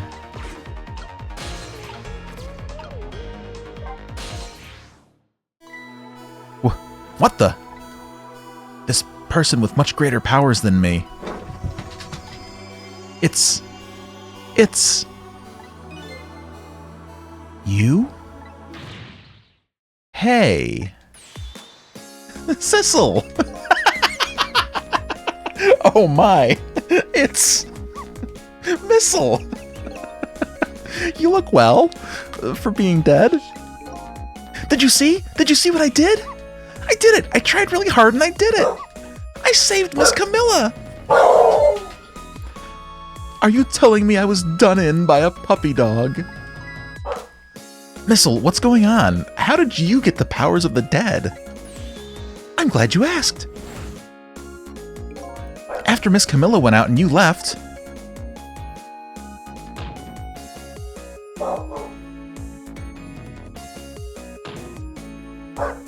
I worked like crazy to make my own path, and I did it!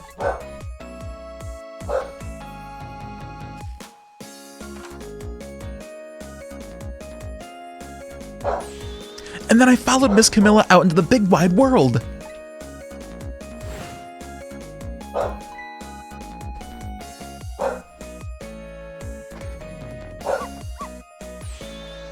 Somehow I'm hoping that my dog barking in the background is only enhancing the scene. And then here at this park, I found her at last. Yes, you guessed it! I barked, you bet I did! And then I went running after her, too!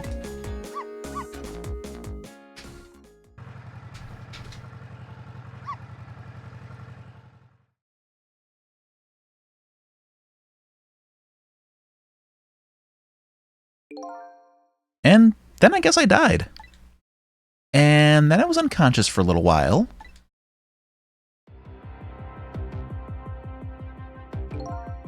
When I came to, it was all over.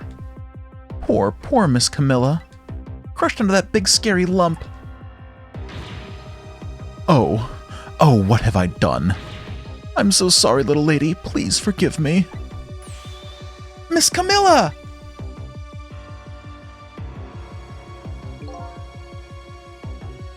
I had to rescue Miss Camilla. It was up to me. I cried out from the depths of my heart. And then... I can't tell you how surprised I was, but I bet you understand, right? Better than probably anybody else could. And I remembered what you did for me, how you saved me. So, you went back, right? Back to 4 minutes before the little lady's death? You bet I did!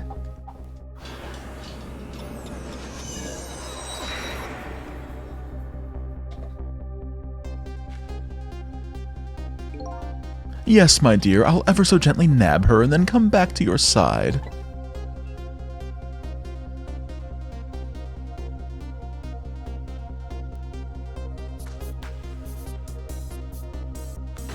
Huh.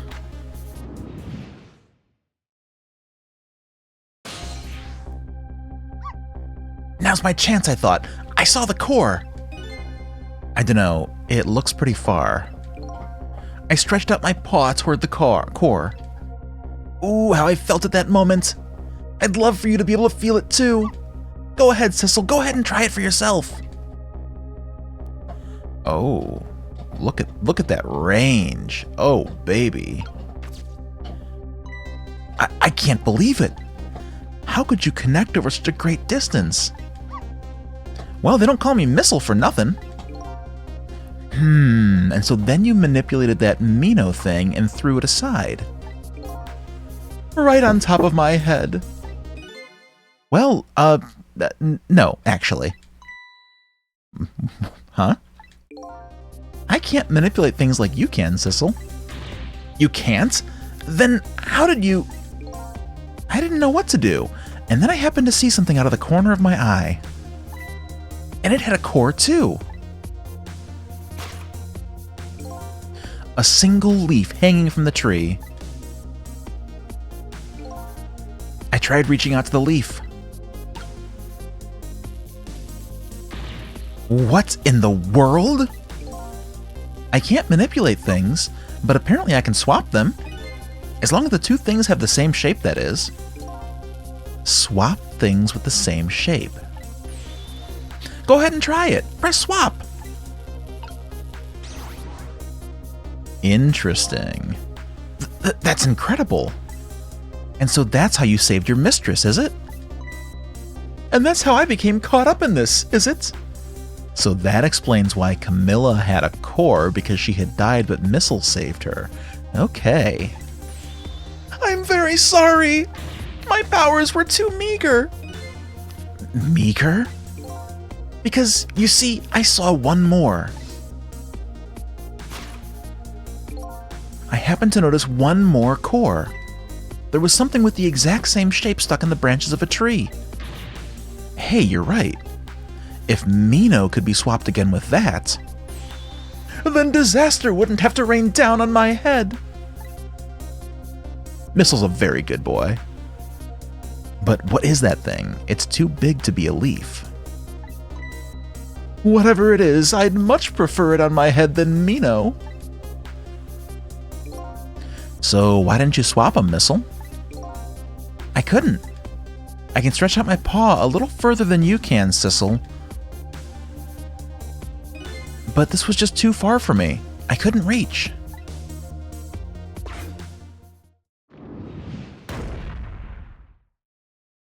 Smash. There are so many people getting smashed in this game. I'd love to see it. I must admit, it's a fascinating spectacle of a death, if I do say so myself. I kept retrying over and over, seeing if there was anything I could do. I bet there's something you can do now. Huh? If we work together, you and me. Sissel, you think so? I don't plan on letting anybody die in front of me tonight. Do you think you could help me? Of course! Naturally! So, we're gonna drop that Mino thing in a different spot. Okay, let's try it. Let's go back again to 4 minutes before.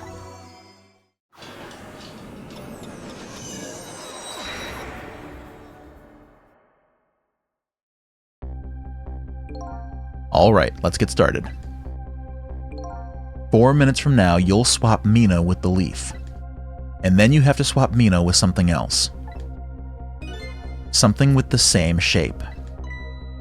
Oh, I believe that's a rugby ball. Okay, rugby ball, huh? But with the rugby ball where it is now, Missile can't reach it.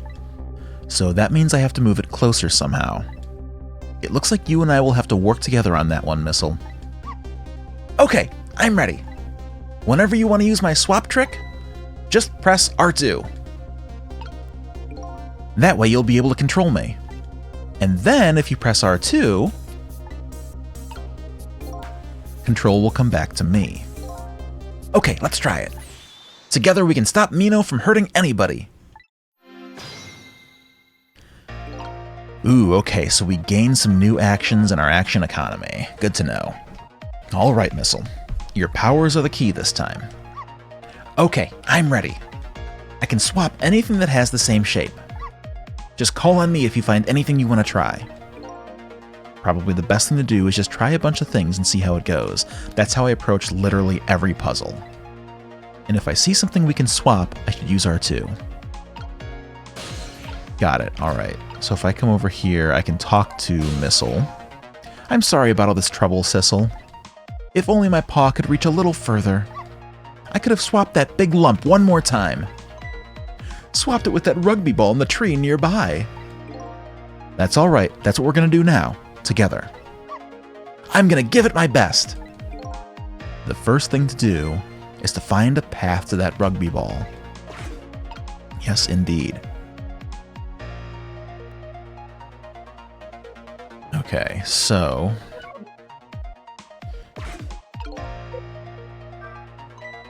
Huh? Are you coming back to talk to me again? No, I wish you would talk to me. We could discuss the gods. Oh boy. I just came this way without giving it much thought. But now there's no core for me to get back. You failed to follow the path of the gods. Maybe I better start over.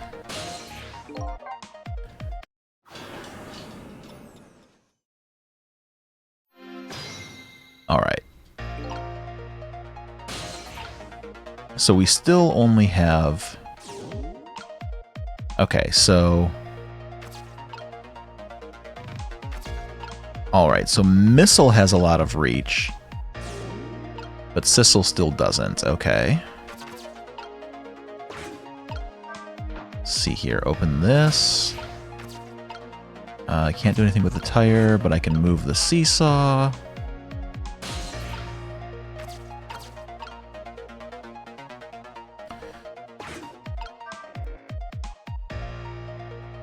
Okay. That gets them over here. Whew, here you come already. I swore to myself not to repeat my mistakes. Mistakes? When somebody's in trouble, you should lend them a hand. Otherwise, you'll definitely regret it. And now the recklessness of youth has taken over, giving me lightning-fast speed. I've been thinking, if we could stop this man from running, maybe he wouldn't get squished. It won't be easy to stop me once the recklessness of youth has taken over. Stop him, eh?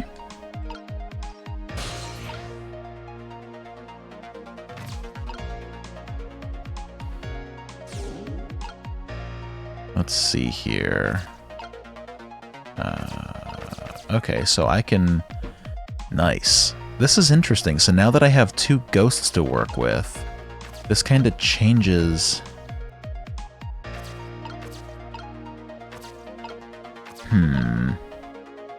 It doesn't look like Missile can...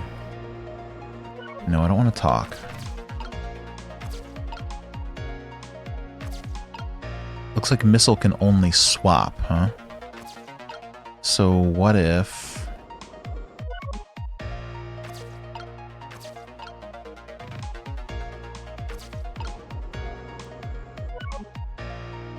What can Missile swap for me here?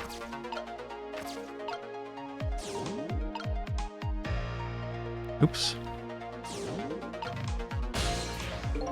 No, I don't want to restart.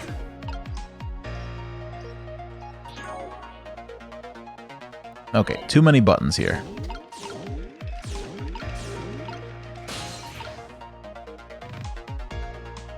Okay, so now that's moving, so we can go back to Sissel. And now we can get up here. No, I don't... No. I don't want to talk to... There we... No, no. Oh, because Missile's still in the... Okay. Alright, let's move Missile. Okay, now we can come up here.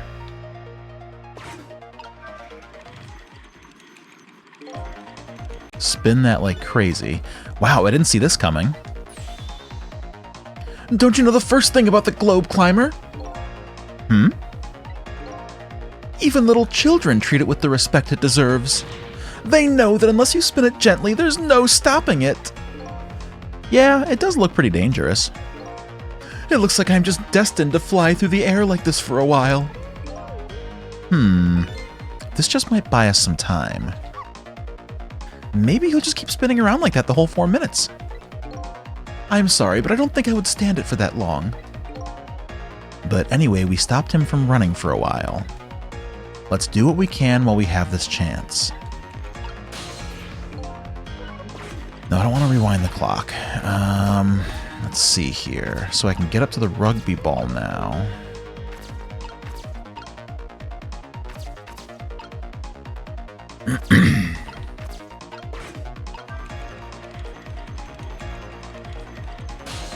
Okay. We can do all of this. Oops. Oh, that was so close. If it hit the ball, it could have knocked it down. Is that all this umbrella can be used for? For knocking the rugby ball down? Don't forget about my powers. And don't forget about my recklessness of youth. Okay.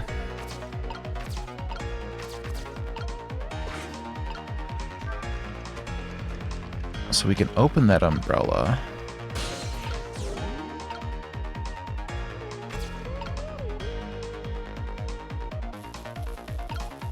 Oh, I can swap the baseball and the basketball. What good does that do, though? No, I don't want to restart buttons.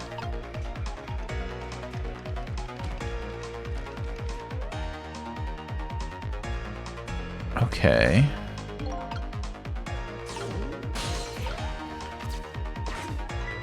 Look at this funny flattened ball. It's the same shape as that horrible Mino. But it's too far to swap from here. Even this ball is starting to look horrible to me. We have to find a way to get this ball closer to that Mino thing. Knock it down from the tree, I say. There must be something we can do. Wow, I so did not see that coming. I never thought the umbrella would catch the ball. Did you see that? The tree branch. It shook a little. I think I saw it shake too. If it only shook a little more, it would knock down that terrible rugby ball from this terrible tree. Maybe it just needs a little more weight. I'm sure we can do this. We just have to put our heads together. Everything looks good so far. We just need one more step. Fire Drake, I would settle for some mobility of the stationary. I don't need much, just a little bit. Alright, let's see here. Can we close the umbrella? The umbrella won't close, will it? The ball must be in the way. Oh well, I guess we don't have to close it. Okay, but what else can we do?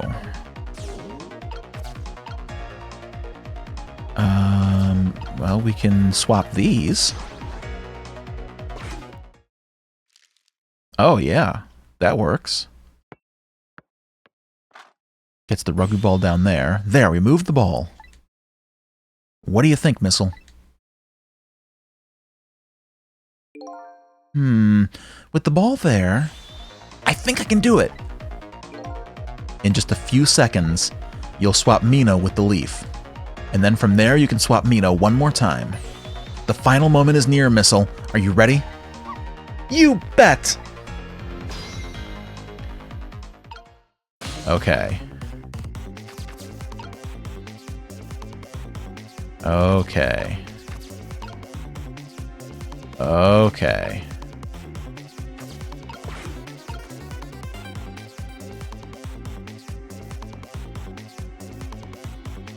He gets pushed. Pulls the lever.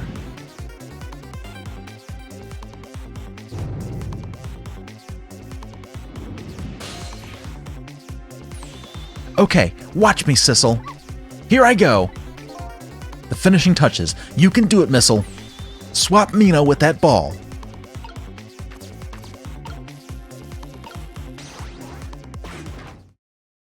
Hell yeah. There, how's that? My head has been spared. Truly, that was a try worthy of the gods. And now Mino is right where he belongs. We did it again, didn't we? Didn't we? Fate averted. Now nobody has to die. Except for one brave little somebody. Huh? I'm talking about you, Missile. Oh, me? I guess you're right. I'm still dead, aren't I? So now let's go back and save your life. Wait a minute. What is it? Now that I think about it, I think I want to stay dead a little longer. What? When I was alive, I couldn't even help Miss Camilla even when she was in trouble. I want to be able to protect Miss Camilla. And to do that, I need these powers I have now. Hello, Kiana. Welcome to the stream. Glad you could make it. Yes, Missile is the best boy. I see. Perfectly understandable. Even I wish I had powers like that. Hey, we just saved you. Don't wish your life away already. Oh, of course. You're right. Okay, Missile. Have it your way. By the way, Mr. Reckless Youth, there's a certain detective who needs that music box you found. When we get back to the present time, could you give it to her? Certainly.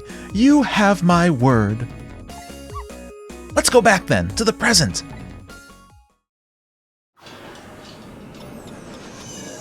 I'm sad that Missile died, but I'm happy that we can still save him eventually. And so Camilla ended up in the hands of the kidnappers. We weren't able to change that part. Lynn listened to my story without saying anything. I'm sorry. I wish there was something else I could have done.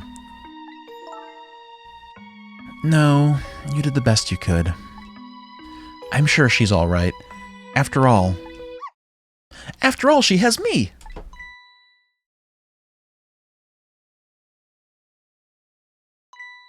Missile? Are you in there? Miss Lynn, leave Miss Camilla to me. I know I don't look like much right now, but I'm sure I can help her. Missile? Eek! Miss Lynn!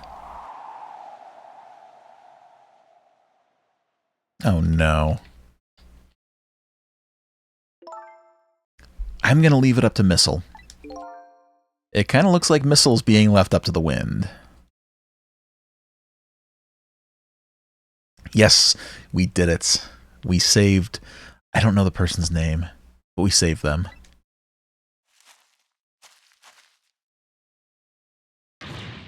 Ooh! I have something to give you.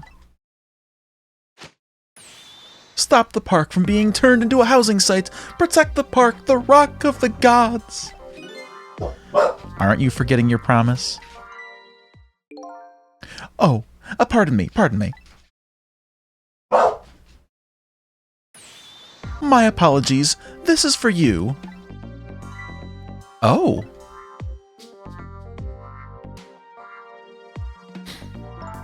You kept the music box safe, didn't you? Thank you. Not at all. I was only doing what the rock of the gods would have wanted.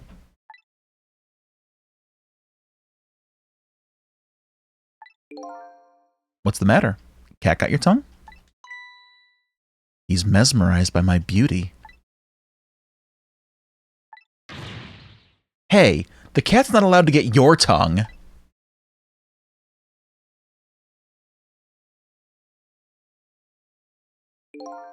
Excuse me, but are you... No, it couldn't be. Have we met before?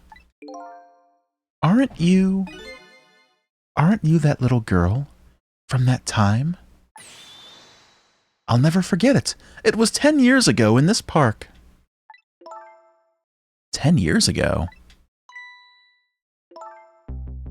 Are you talking about...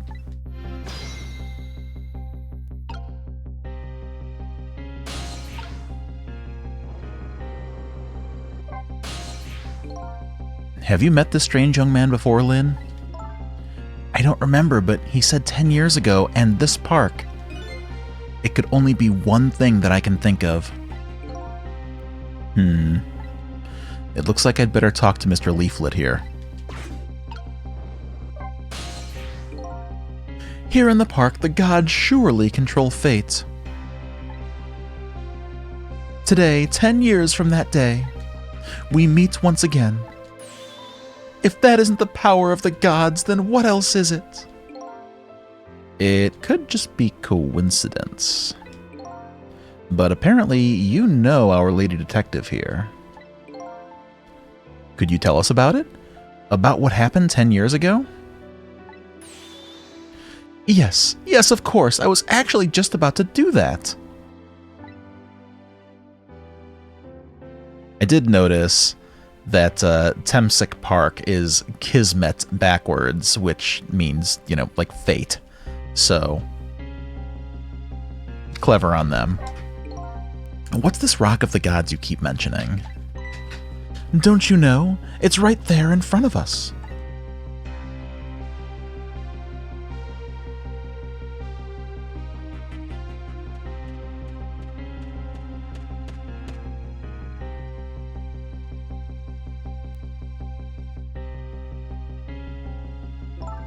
Missile.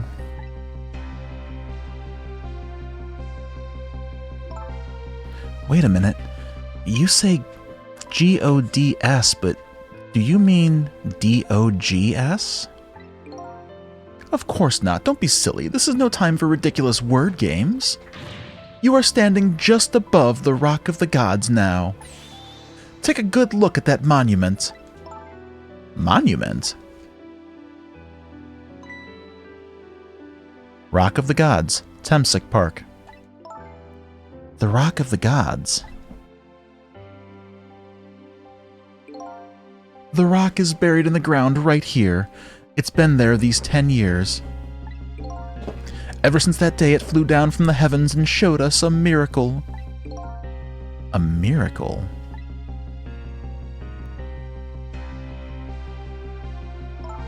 So this rock you've been talking about is a meteorite? Precisely. It dropped from the sky on that day 10 years ago. Yes, of course. Surely you know all about it. Me? That day, I just happened to be passing through this park. I had no idea that day would change my destiny. The sun was going down, and through the gloom, I heard the scream of a little girl. Eek! Now just calm down and drop that weapon. Stay back if you come any closer. I'll shoot her. I don't remember who's speaking here.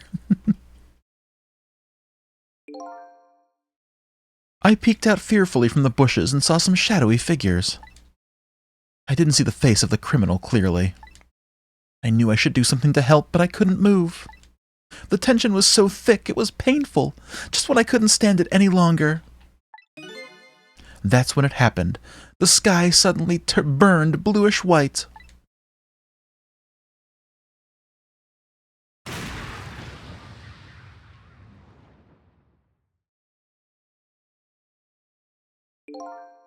When it crashed into the ground, the meteorite gave off a shower of beautiful fragments. And then I saw it. One of those beautiful fragments pierced into the criminal's back.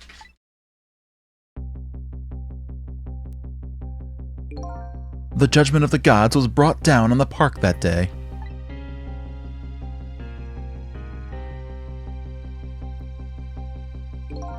"10 years ago, the little girl that was you was saved by the rock of the gods." Oh my, I can't believe it. The rock of the gods was given the name Temsik, and still today, it lies sleeping deep in the park's earth. I never knew about this Temsik. I always thought Detective Jowd was the one who saved me. You were very young then, and you passed out from the shock of being taken hostage. Of course you wouldn't remember. But that's funny. A huge incident like that should have caused quite a stir. It's strange that you never heard of it, Lynn. It is, isn't it?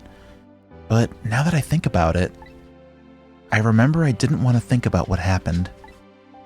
I avoided the news and I never came back to this park again. That's why I didn't know anything about it. The meteorite was named Temsik after the name of this park that it fell in. And then the Rock of the Gods was forgotten. Now an awful thing is happening. They're talking about turning the park into a housing site. I'll never forget the miracle I witnessed that day. And so I've taken up residence in this park and am trying to appeal to the people. Protect the park, the Rock of the Gods. That is my mission. I see.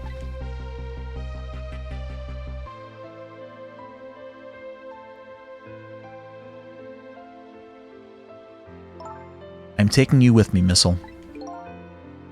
So, 10 years ago, the little girl that was Lynn wasn't aware of the meteorite. I get that, but Detective Jowd, on the other hand, there's no way he didn't know about this Temsik thing. And if he knew... And the man died. I took his life. What was that confession of his all about? The rocks of the gods that fell from the sky 10 years ago changed the destinies of many people's lives, like the ripples on a pond when a pebble is dropped in. With every answer I get, I learn about a new mystery. Will I be able to break the chain of mysteries before dawn? Anyway, now that we have the evidence we need, we decided to meet up again at the minister's office. Besides, there are a few things I want to ask Detective Jowd.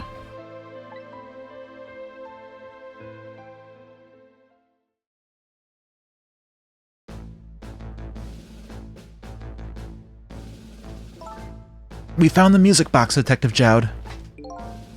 Good job, Lynn. I knew you would. Once everything had been resolved, I had wanted you to give this to him. Him? You mean Inspector Cabanella, right? I don't suppose he'll ever forgive me.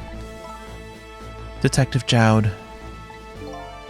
Now then, let's get this thing open. There's a certain knack to doing it, you know.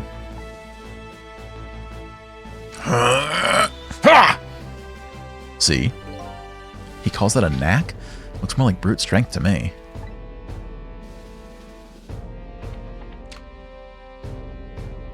Here you are. You should find scorch marks on the grip.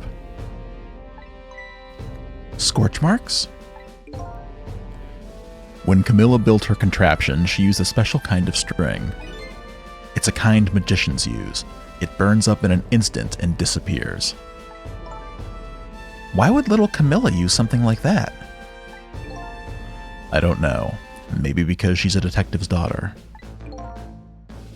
Not leaving any evidence behind and all that. In the case report, there were mentions of some scorch marks.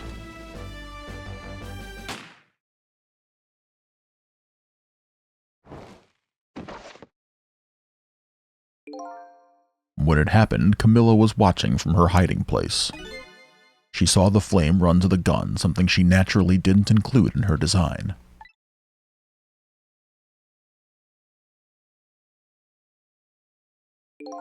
I took the gun out of the frame and replaced it with a picture. Okay, I guess this is Jowd talking. If you remove the picture, you should find scorch marks behind it on the frame, too. And those marks should match up with the ones on the gun. In other words, it proves the contraption existed there in that room that day.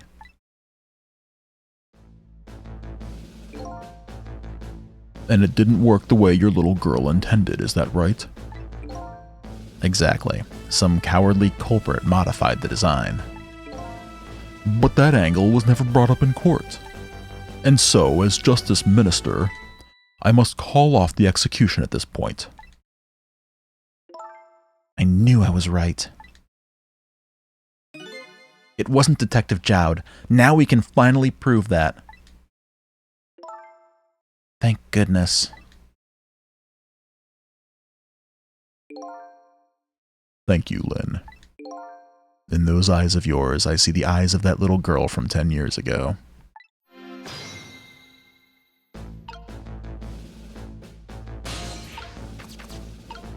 Ooh, all kinds of people I can talk with here. I guess we'll start with the Justice Minister. What's the matter? I just don't know. What should I have done 5 years ago? Back then, nobody had any way of knowing the true nature of the manipulator. It wasn't anybody's fault that we didn't know the truth. Do you really think so? Of course. Besides, what's important right now is deciding what to do next. Am I right? She's right, Mr. Minister. Yes, of course. I do believe she is. What is it now? I just don't know. What should I do next? You'll figure it out. We believe in you.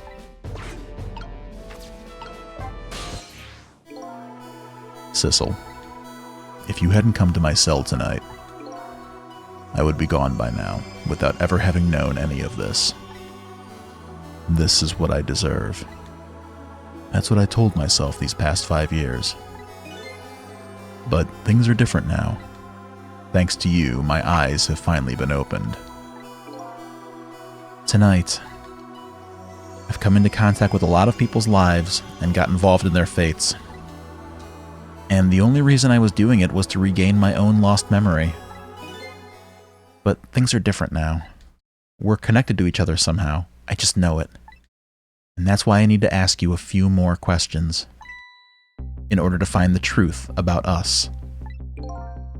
Fair enough. Fire away.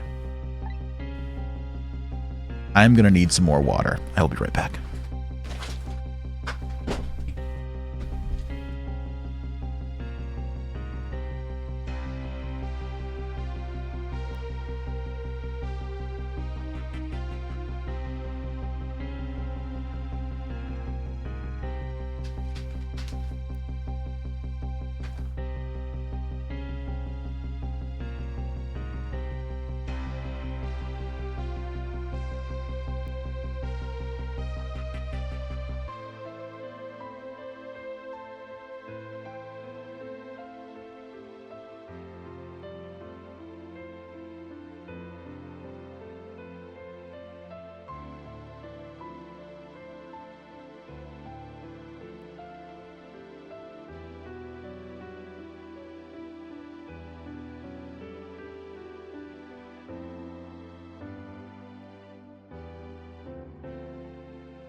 Okay, sorry about that. I am back. Yeah, tea would probably be a good idea as well. But that requires boiling water. It's actually not that bad reading it all out loud. I have a good time with it. I like narrating this stuff. It's just by the end of the night, it's like, man, I just want to do anything other than talk right now. Aw, thank you very much. Thank you. Thank you, everybody. Sissel told me all about it, Detective Jowd. About the manipulator. Yes, and it looks like this manipulator really did a number on the minister, too. Thanks for the wine glass toast. Oh! Please don't pick on the minister. If he dies again, I'm the one who has to save him. Ooh. Sissel, do you think that's what happened to me, too? What are you talking about, Lynn? Don't tell me. You were manipulated, too? There was always a part of me that just couldn't believe it. That image of the one who shot me. But now I see the possibility of a new explanation. But who is it? And why did they do it? That contraption was a birthday surprise for Camilla's mother, wasn't it? That's right. Something's been bothering me about it. I feel like I know that device from somewhere. No surprise there. You lost your life once tonight because of that machine. That's true. She did get shot by the same thing. Right? I knew it! See, Detective Jowd? No, I'm afraid I don't see. I told Detective Jowd about it. Told him about seeing the exact same contraption tonight in a completely different place.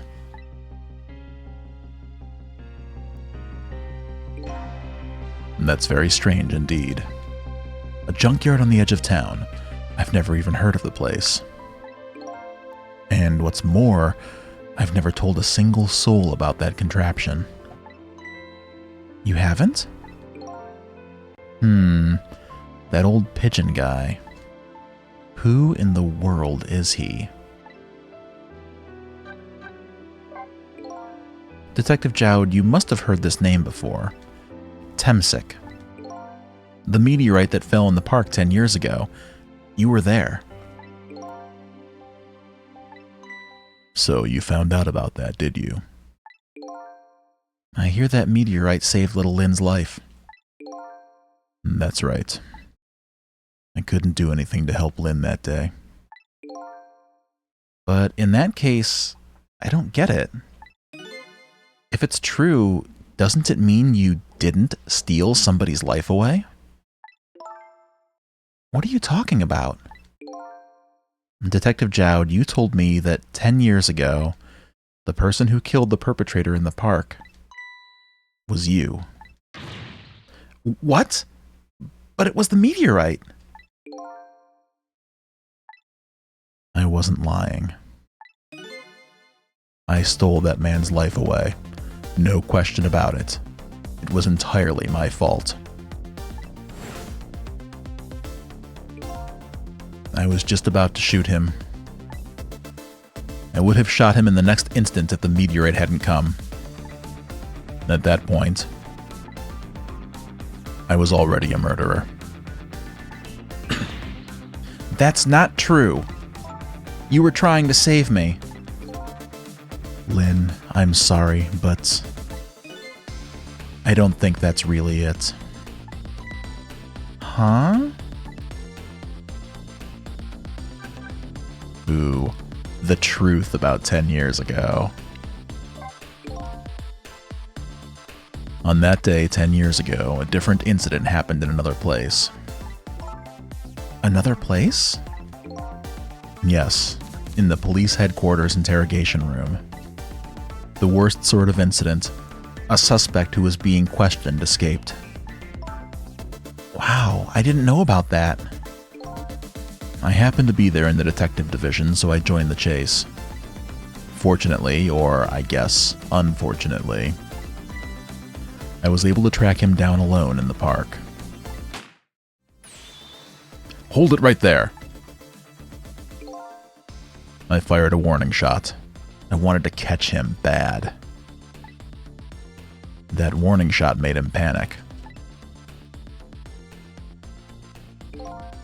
At the time, I was a young and green detective, brandishing my sense of justice like a sword.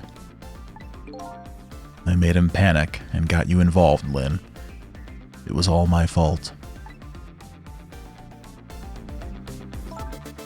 Detective Jowd. All I could see was my target. I couldn't even see you. I'm so sorry, Lynn.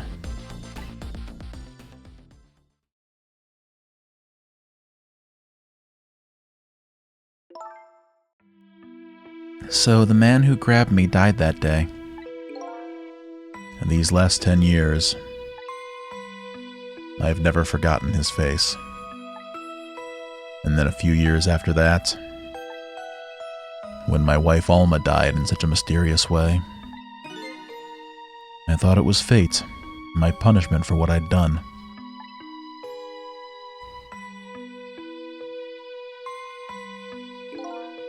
I painted pictures in my cell, nothing but portraits of people's faces. All the faces of the many people I'd met in my life and didn't want to forget.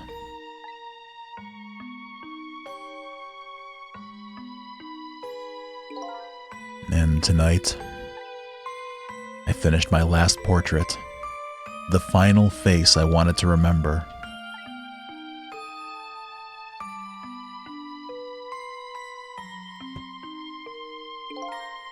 The final face. The face of the man in the park that day.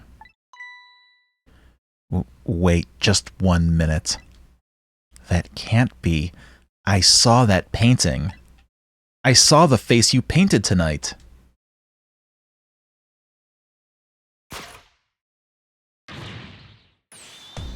It was my face. Are you telling me I was the man in the park that time? That's right. That face of yours is the face I saw 10 years ago. The face of the man whose life I stole, of the man who was pronounced dead at the scene. But hold on, Detective Jowd. That can't be true. I just met Cecil for the first time tonight. And he died right in front of me. By the way, the name that I know the man in the park that day by isn't Cecil. What? From the first minute I laid eyes on you tonight, I've been wondering, who in the world is this guy?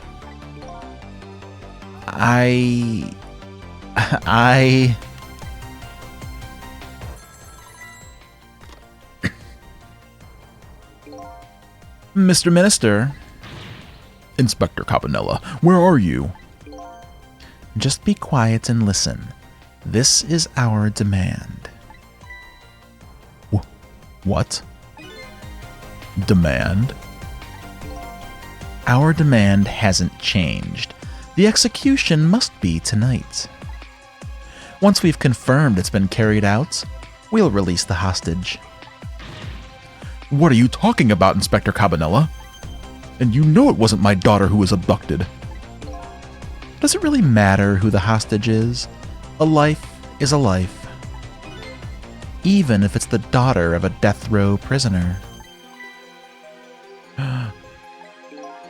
Once the criminal gets the punishment he deserves, the hostage will go free.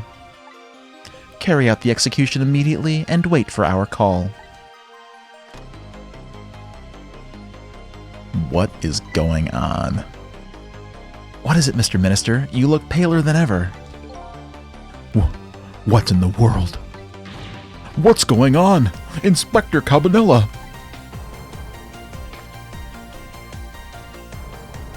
The rock of the gods that fell from the sky 10 years ago twisted the fates of many people and started a chain of tragic events. And even now, the chain continues to grow ever longer. Inspector Cabanella's call proved that to us. And the greatest mystery of all has risen to the surface. Who is this me I've been chasing all night? Who am I? I'm even further from knowing that than when I started.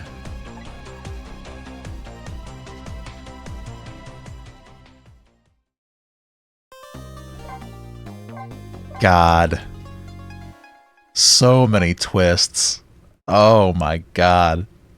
I have to find out what happens here. Chapter 15, 2:55 a.m. 10 years ago, a man named Sissel took a little girl named Lynn hostage and then was killed by a meteorite fragment. Tonight, a man named Sissel met a detective named Lynn at a junkyard on the edge of town and then was killed by a bullet. But the scene I find waiting for me on the other end of the phone line feels like the final nail in the coffin of my lost memory.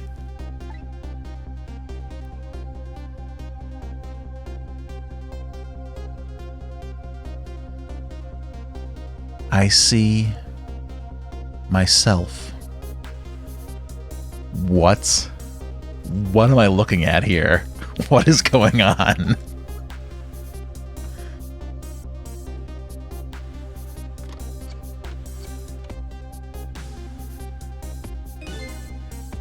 There you are, Commander Sith. Finally. Sissel, what have you been doing, my good man? We've been looking everywhere for you. I don't remember what voice I gave this guy, so we're just going to improvise. It's been a couple of weeks. Had a little unfinished business to take care of. Didn't think it would take this long. What about your people? They sure went out of their way to mess me up. I say, I believe we fulfilled every one of your conditions in our little deal. What right do you have to complain about anything outside our bargain? We can talk about that when we get together. This will be our last communication by telephone. We'll arrive in 1 hour. I look forward to seeing you, Sissel. Dawn is approaching. The darkness surrounding my own mystery is deep, but I know it's always darkest before the dawn.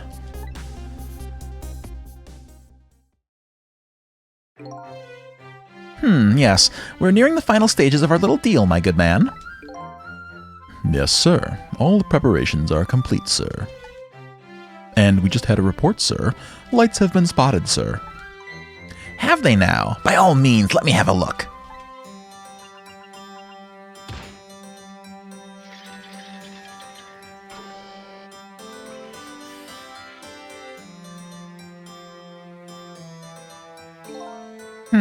Yes, we're very close. We will now disconnect from the communication cable and have no service until we arrive, sir. Very well.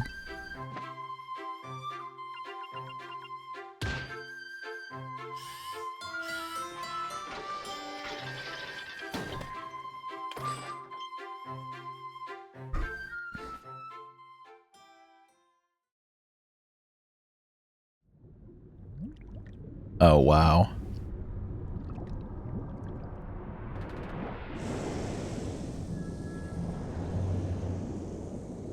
Wow, okay. Okay. Nice try, Inspector Cabanella. But you could never stop me. See ya, sucker.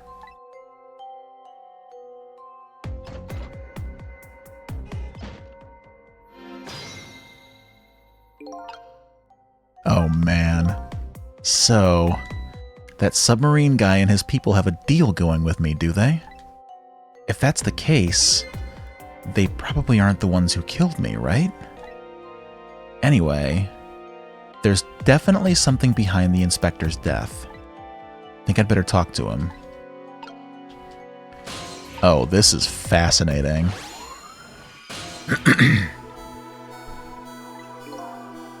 Hey, do you think you could wake up for me?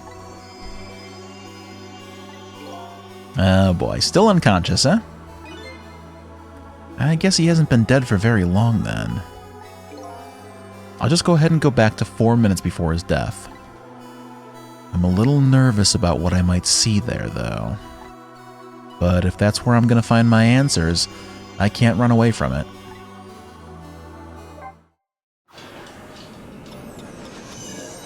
What the hell is going on?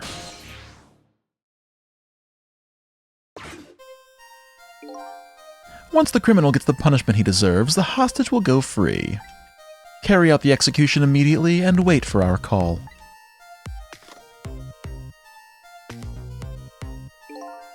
That's a good boy. Gee, a hostage sure is a handy thing.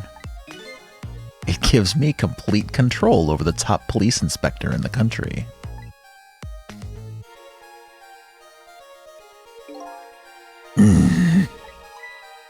What's the matter? All those broken bones smart a bit? What's it like to feel pain? Does it make you feel alive? Why are you doing this? Now, is that any kind of question for a top inspector to ask? Isn't it obvious? Revenge, of course. Revenge on all the people who stole my life away 10 years ago.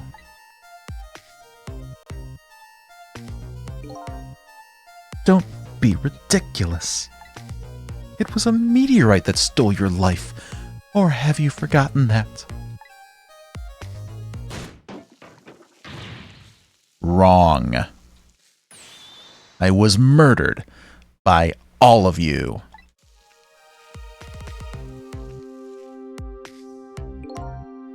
Detective Jowd, who chased me down and forced me into a corner even though I was innocent. Lynn, that girl who was right there where I was running.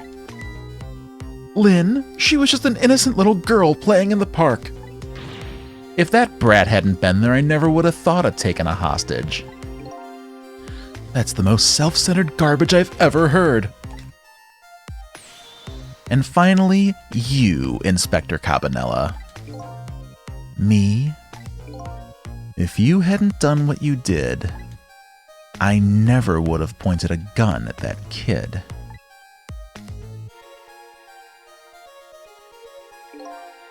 You were so proud of your spotless record. And my case was the one blot on it, wasn't it?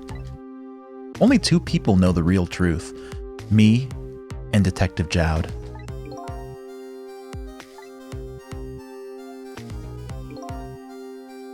I bet tonight's execution will be quite a relief to you, won't it? One of the people who know about the stain on your record will disappear for good. That's why you didn't help him escape from prison. That's the kind of guy you are.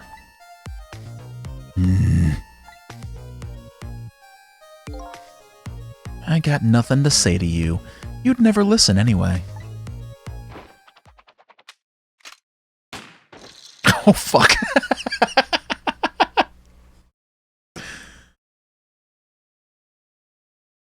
I love how Sissel ragdolls.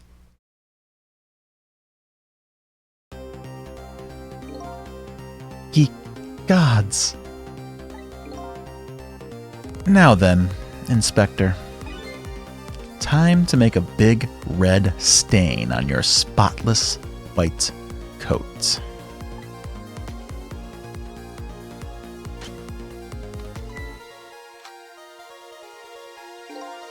This was another condition of my deal.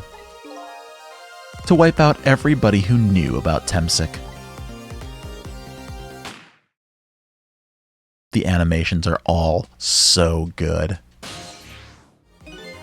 Like, that's the one thing that I was not expecting this game to have. Like, I knew that it was going to be, like, you know, good puzzles and good writing, but I was not expecting the animation to blow me away like it has. Revenge? That's what I'm up to? None of this makes any sense. Hey, man. Mind telling me what's going on? Inspector Cabanela, he's awake. My head is spinning, baby. Am I to understand that Cabanela character who just got shot is me? Yeah, that's right. And you're supposed to be the scoundrel there who just shot me. I guess so. But you couldn't be, could you? Hmm? After all, the guy in the red suit just walked out the door, right? So, who are you? Boy, isn't that like the question of the past 10 hours? I guess I just have to face it. I'm not that Sissel guy. Oh no, your connection dropped right in the middle. That was such a good scene too. I'm somebody who's searching for himself. That's why I'm here to save you. At the very least, you have information about that guy in red. Information I need. So you came on a rescue mission now, did you? Nothing like the sound of that, baby. Because there's a very important life here somewhere. A life valuable to this nation. Okay, so do your thing, baby. Cavanella's so good.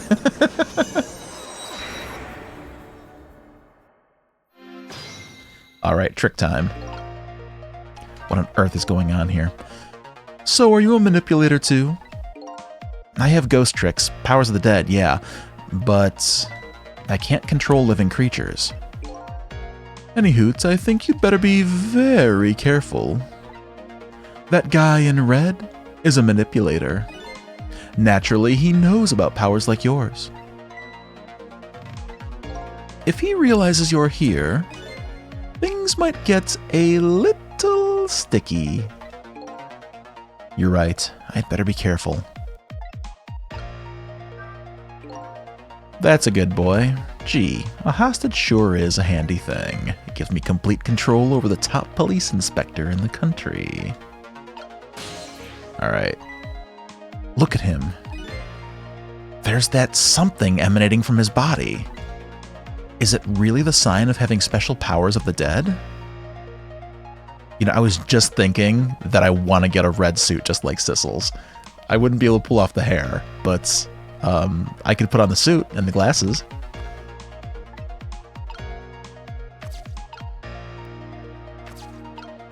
A desk lamp, huh?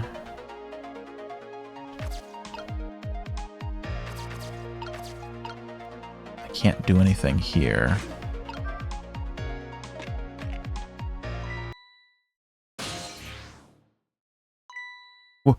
What's going on? I've never seen the ghost world like this. So you're here, are you? He sensed my presence.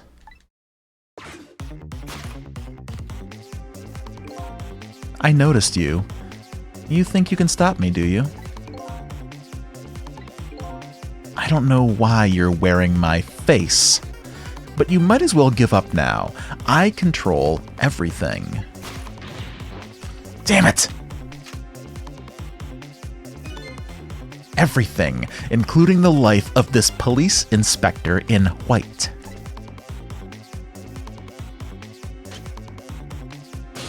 Oh, I don't want to restart. Nope. Wait! Don't shoot!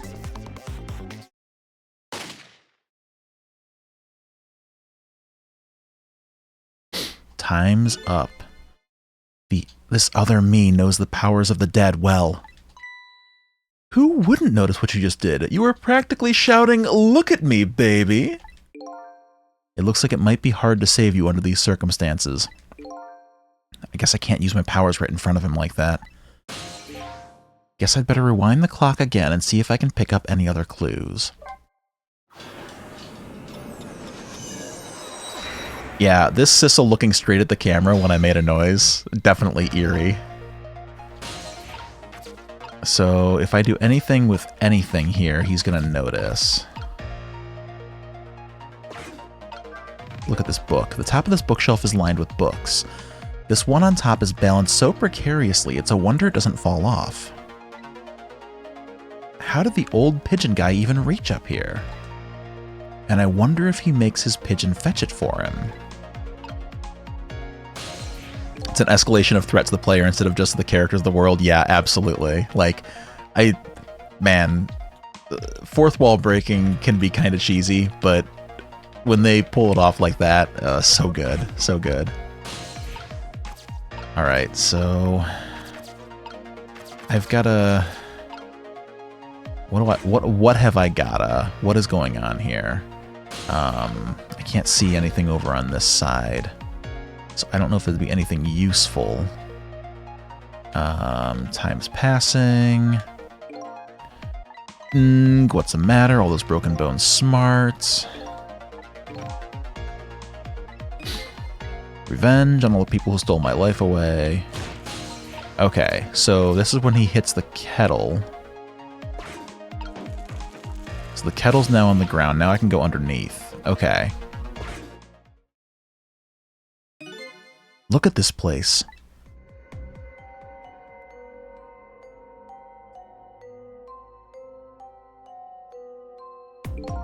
What in the world happened here? I think I'm starting to remember. Something bad happened here. And now, there's another death lying hidden here. What? Another death? Didn't I tell you from the start? Didn't I say there was a very important life valuable to the nation here? I thought you were talking about you. I'm just a crazy character in a white coat, baby.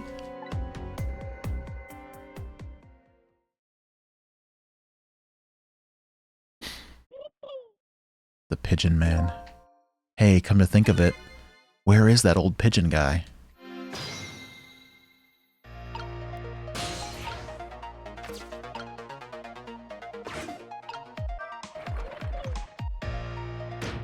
Oh, good. Okay. I was wondering how that was going to help. Toolbox, measuring device. Okay.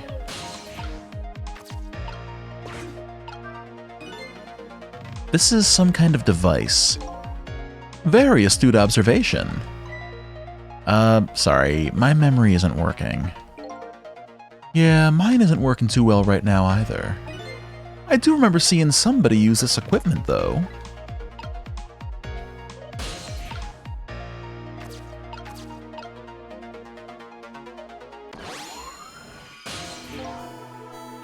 Excuse me. Are you awake?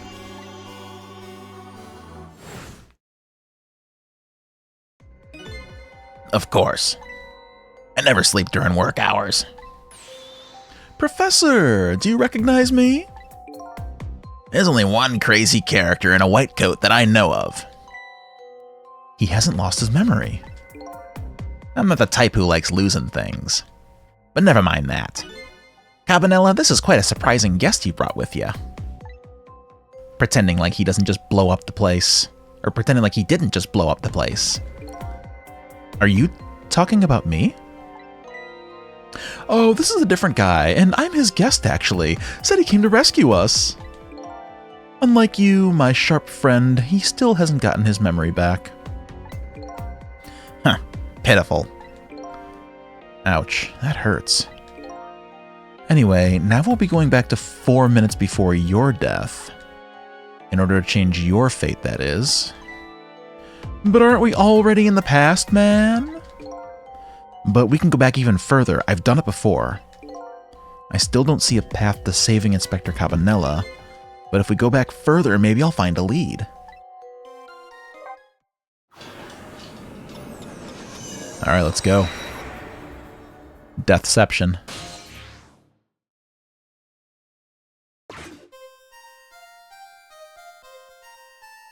Ooh, so they're checking Sissel's body.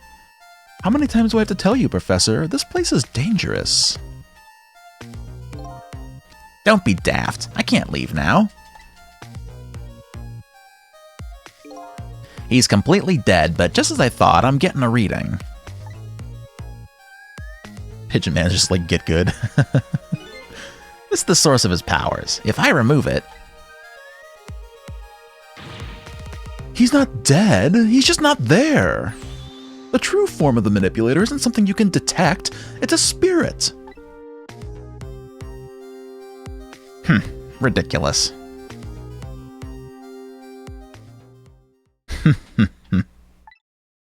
So, you figured it all out, huh?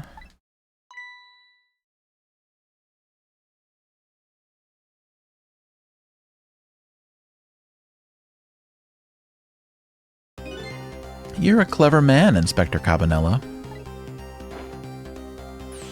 So it's really true. You're... I wasted a lot of time tonight because of you, Inspector.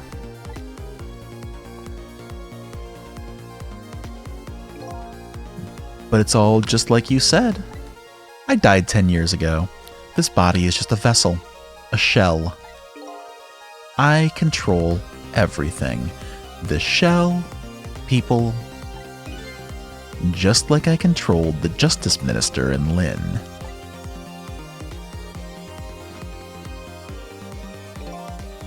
So it's true, you were manipulating my baby that time. You made her shoot your shell. But why? Why would you do a thing like that? To create conclusive evidence, you know, on that security tape. Now she's a murderer too. She'll suffer just like Jowd did. Now then, Professor, I'm afraid it's time for you to die. I don't have any grudge against you. I'm even grateful to you. Oh yeah? So why don't you let me live then? I'll be leaving this country forever tonight, but before I do, I need to erase all evidence that these powers of mine exist. Along with the contraption in this room.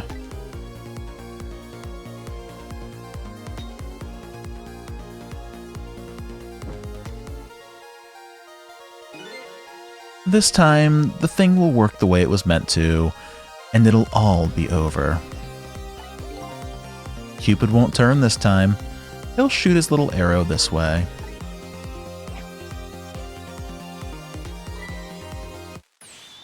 Professor! Look out!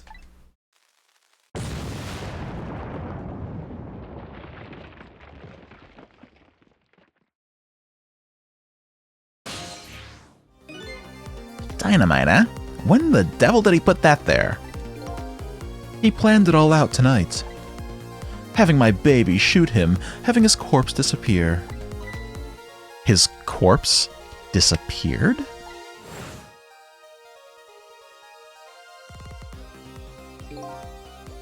That medical examiner, remember him? He was a complete and utter imposter. He said he was going to take the corpse back to the lab. But he'd already made a deal with the manipulator to meet him and give him the body back. But I wasn't going to let that happen, baby. You saw through their plan, eh? I noticed right away the medical examiner didn't know the first thing about examining a body. I knew he was a fake, so I trapped him down and bought him off. Bought him off? I had him smuggle the corpse to this room. I thought we could find the source of his powers. Of course, never in my wildest dreams did I think his abilities were powers of the dead. Anyway, there isn't much time. He's leaving the country before dawn. And I'm gonna follow him, of course, after I save you two. Oh, it won't be roast chicken? Damn, I have been craving roast chicken since last week. But thank you very much for joining us, Fire Drake. Have a great night. But something's been nagging at the back of my mind. I remember what Ray said to me tonight. He said that spirits cease to exist when the day breaks. But if that's true, how could a spirit from 10 years ago still be here? No time for thinking now, baby. Action is the name of the game. Work your magic and take us back even further into the past.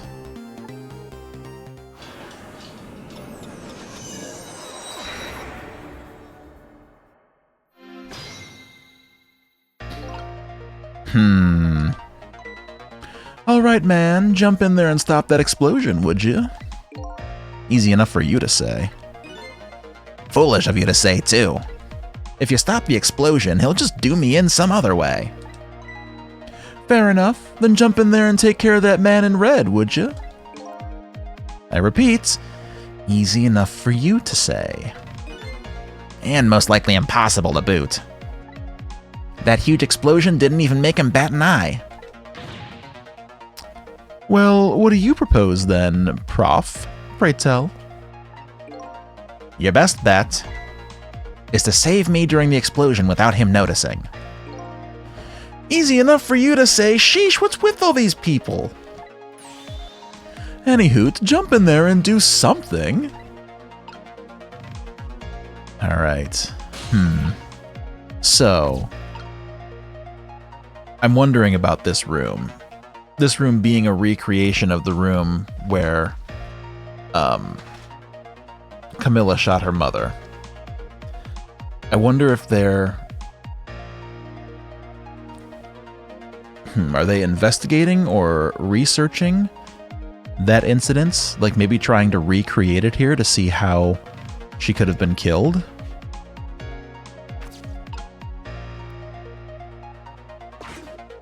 Yeah, let's play and find out. So we can examine the balance toy. Fool! What do you think you're doing? I just thought I'd try it out. If you do, you're gonna set the contraption in motion. Oh, yeah. I just thought... he just thought he'd blow me up is what he thought. Oops. That was my bad. But there aren't a whole lot of things I can use my tricks on in this room. No, there's really not.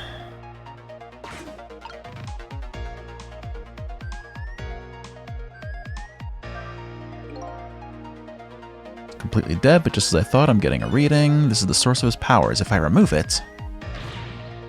He's not dead, he's just not there. The true form of the manipulator isn't something you get attacked with the spirits. Yeah. I want to go back. I got a little too far from the body.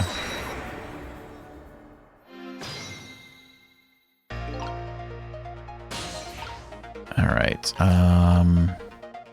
I can open that door beneath him. That's probably going to be the play, right? Open the door beneath him.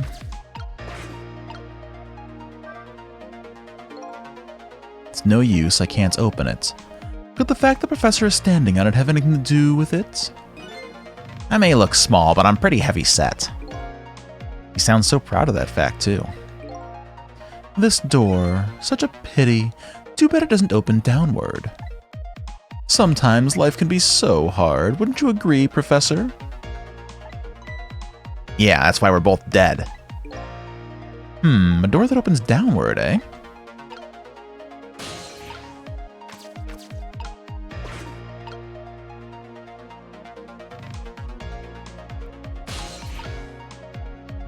No can reach.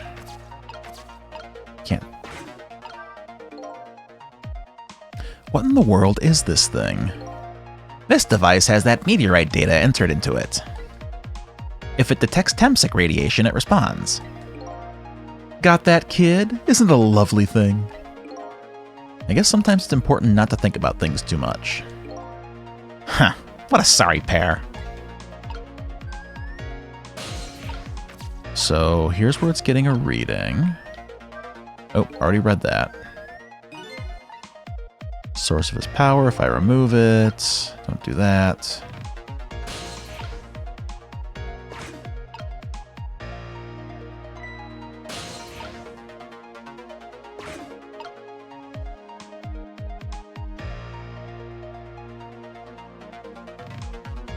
Okay, so here's where he gets up. You're a clever man. So it's really true.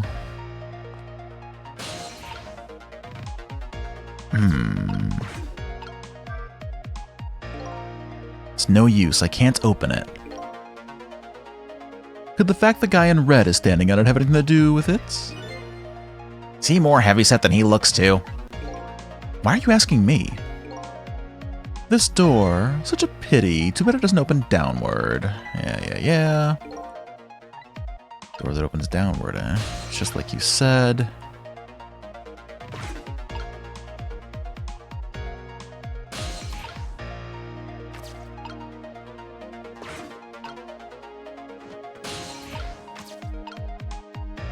I want to open this door.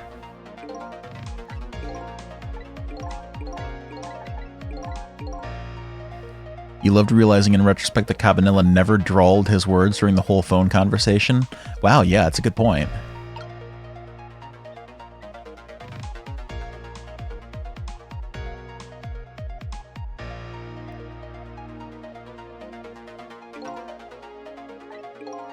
Do erase all evidence. Here's where he spins the contraption. As you perhaps have already noticed, time is running out, baby. Yeah, no perhaps about it, I know. But, you know, there aren't a whole lot of things I can use my ghost tricks on in here. Looks like it's all over. Unless I find another path, I'm sort of at a deadlock here. Sissel. Hey, I know that voice. Help me. Where are you? Find me. Before I'm carried away. What's with the frail-sounding call for help? He's here somewhere. Friend of yours? Yep. The little guy that looks a little fragile but has strength that would surprise you. Well, he's asking you to find him. And before he's carried away, no less. But I'm almost out of time. Should I look for him?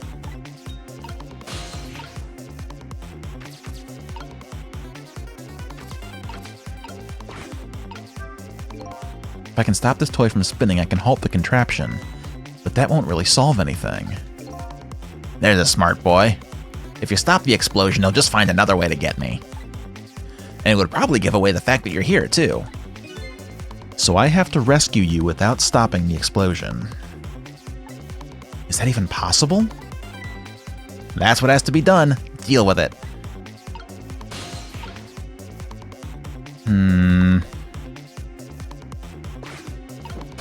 What's... Oh, can I get over to that box? I can't. And I can't really get anywhere else.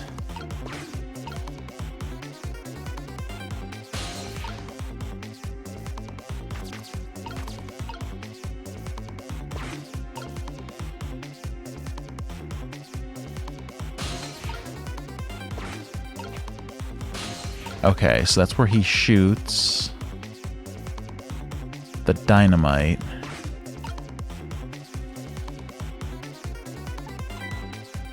There he is again. Farewell.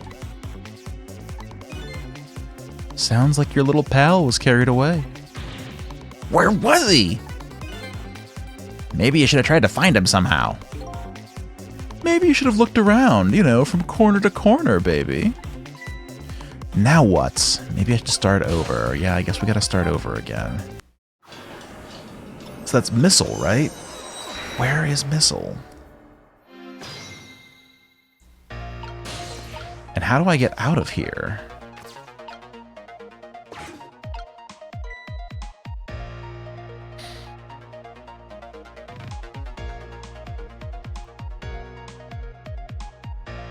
Okay, time is passing. Not much we can do right now. I want to try to get over there.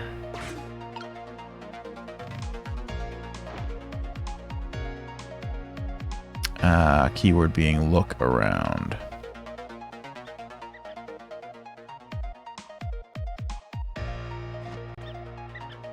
Aha. Something's happening down there.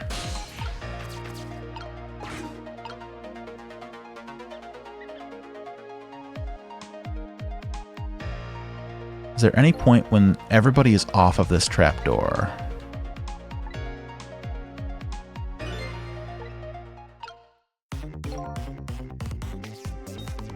So I missed it. Let's try again.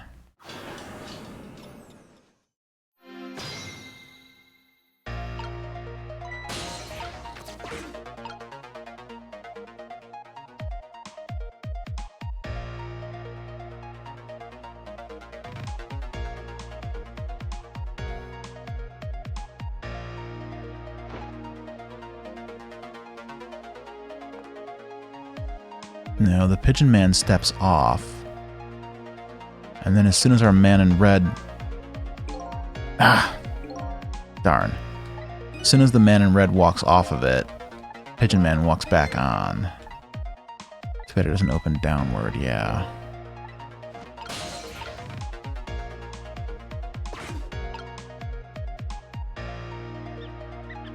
I'd love to see what's going on down here. I can't go up.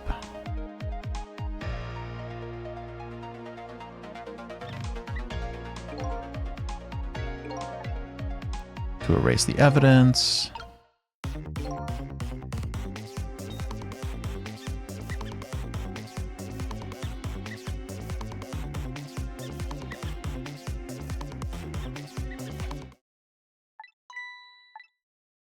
Okay, Sissel, help me. Where are you? Find me before I'm carried away.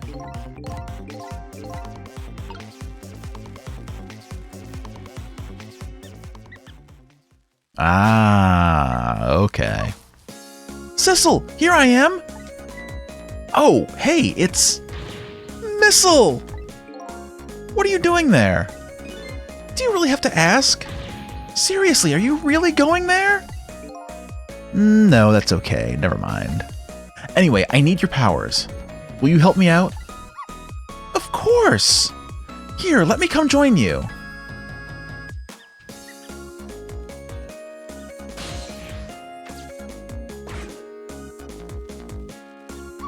Okay, here I am, Sissel. Now, maybe things will flow in a new direction. Even though the flow of the sewer is a little bit stinky. Okay, fate has changed. We still don't have a lot of time left here, but...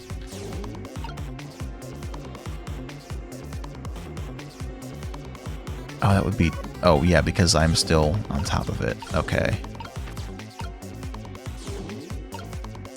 Okay, what can be done here?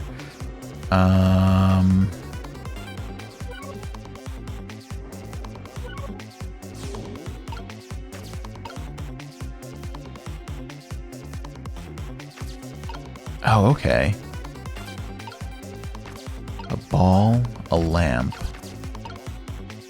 telephone, toy cake. There's the balance toy.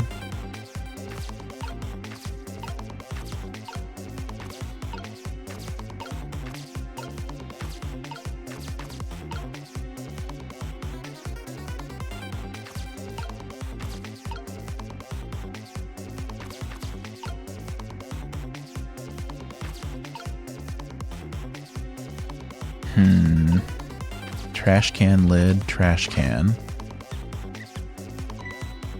Those squeaky guys are making a fuss about something. Sissel, my animal instincts are starting to surface.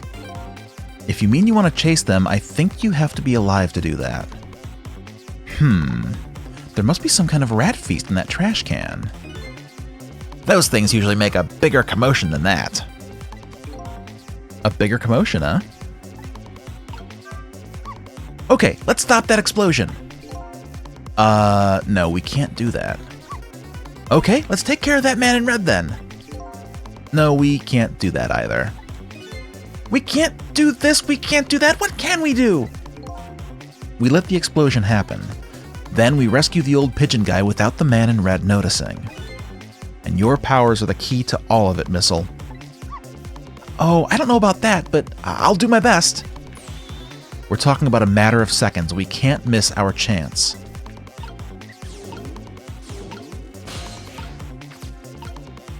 Oh, God, so... Okay, we can swap those. Now both rats can get in.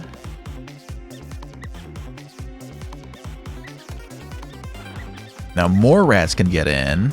Oh yeah, rat party, baby. Now that's what I'd call some proper commotion. They're making that trash can dance. Truth be told, I feel a bit like dancing now myself.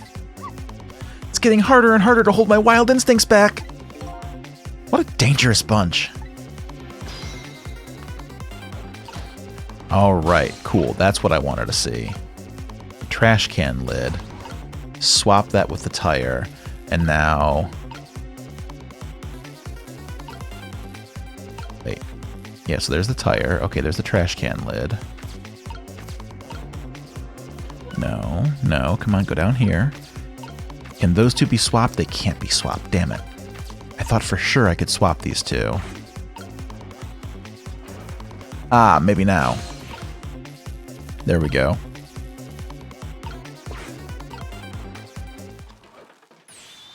Professor, look out!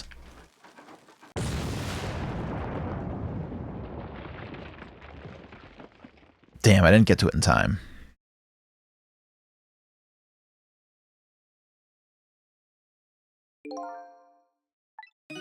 Okay.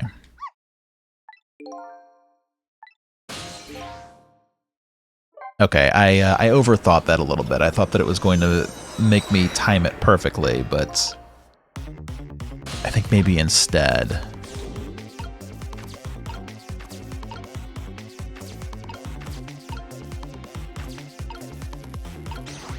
Swap.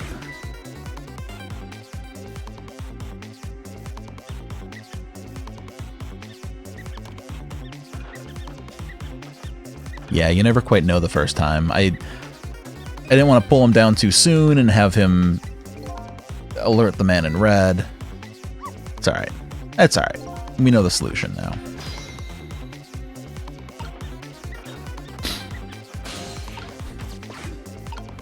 Okay, let's get this down.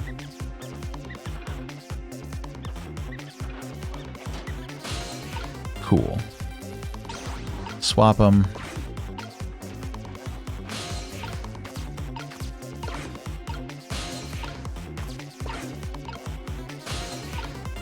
There we go.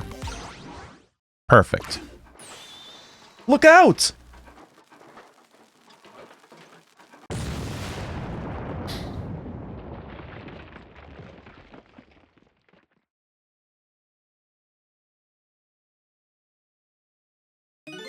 Sorry, little pigeon.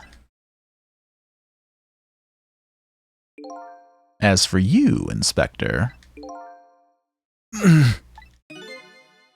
I have a little job for you. I can't move. I think I have 4 or 5 broken bones. I don't mind. It won't prevent me from manipulating you. It might make it hurt a little bit when I move you, though. Quite a bit, actually. Damn you.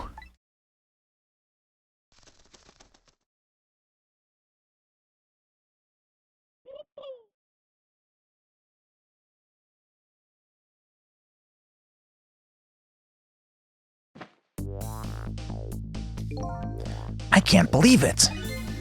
You lot actually pulled it off. Sorry, Inspector Cabanella. I couldn't do anything to help you.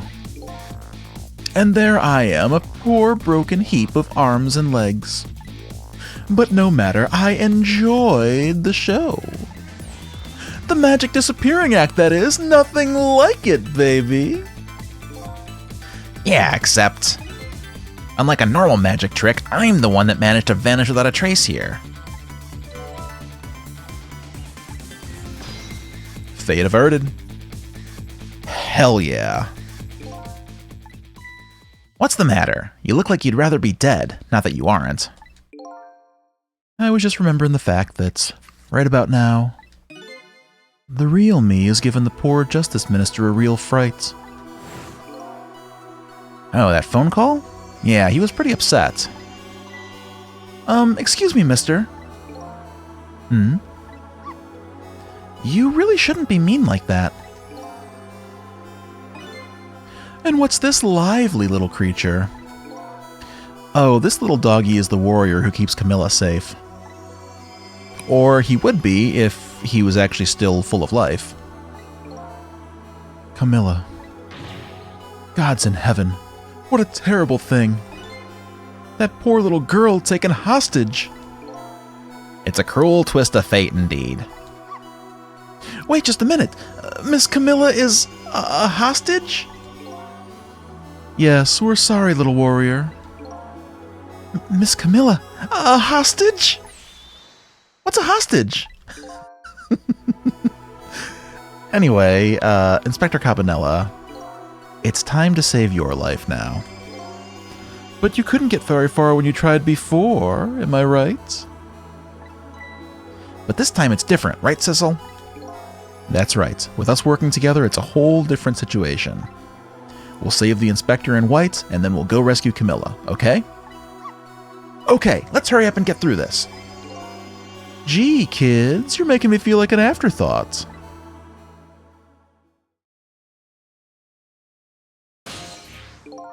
Alright, let's get started. Inspector Cabanela is upstairs, so our first step is to get up there. Sissel, I'll go up first and wait for you.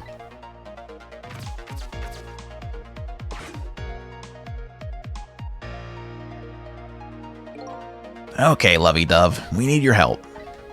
Carry this measuring device upstairs. It has Mr. Ghost in it, so don't drop it.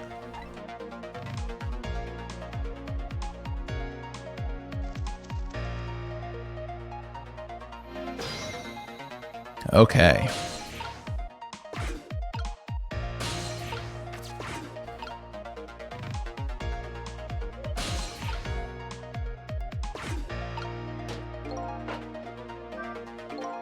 The poor thing, her strength gave out. Rest in peace. My lovey-dove isn't dead! Seriously? His pigeon's name is Lovey-Dove?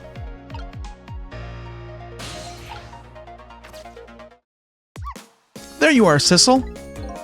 Sorry for the wait, Missile. 4 minutes from now, the Inspector will be killed by a gun. You just jump in there and stop him from firing, would you? There you go again with that stuff. Besides, it doesn't make any sense. If you stop him from firing, he'll just kill you some other way. Wait a minute, that sounds familiar. Yep, same situation as mine. Your best bet this time around is to allow him to shoot, and then save Cabanela without him noticing. It's even worse than last time. Anywho, jump in there and do something. Okay, I'm ready to jump in, Sissel. Don't forget, whenever you want to use my powers, just tap R2. You got it, buddy. Alright, so what can Missile do for me? There's a knit hat. It's a similar shape to the hard hat.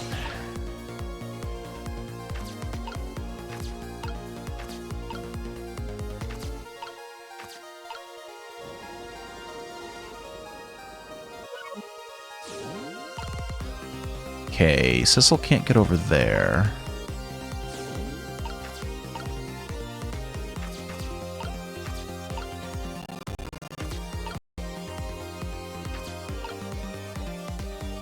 One second.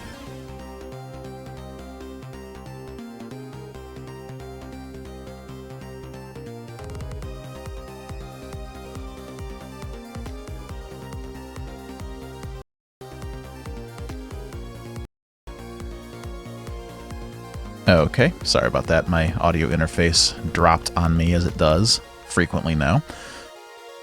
Back in business now. So, photos, microscope, the knit hat.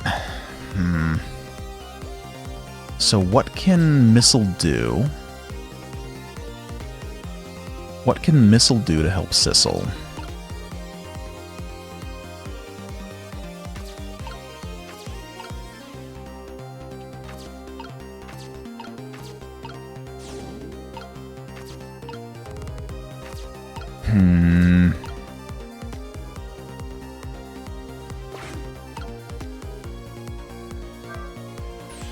Finally, you, Inspector Cabanela. Me, if you hadn't done what you did, I never would have pointed a gun at the kid.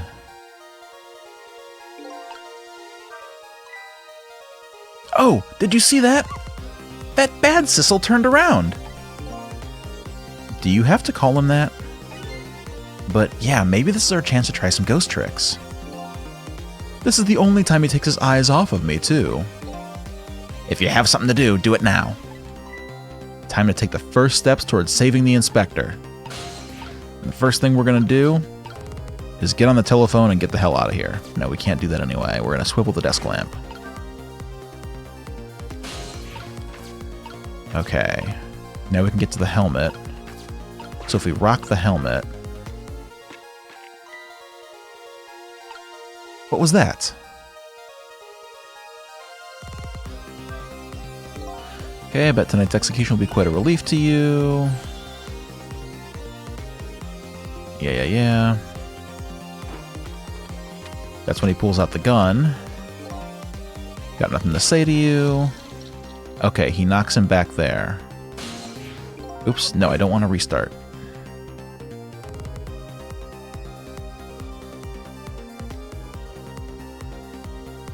Okay, so now the cart is behind him and easily accessible to Sissel. So now I can move it. Okay, now what? I still think I have to swap this knit hat. Oh, maybe I can... Okay. Get up here and rock it down. Yeah, jiggle it down. Okay. Okay. Now we can... Oh, no, I shouldn't have done that. Crap. Let's take it back.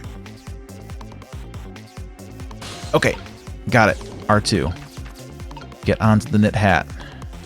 Alright, Sissel, move the stepladder. Okay. Now, knit hat does not swap with the helmet. Okay, cool. So... Okay, never mind. I don't have any ideas. Oh, we can swap it with the book, though. Okay, so now the knit hat is there. But now what? It's the desk lamp, that's the kettle. That's the helmet.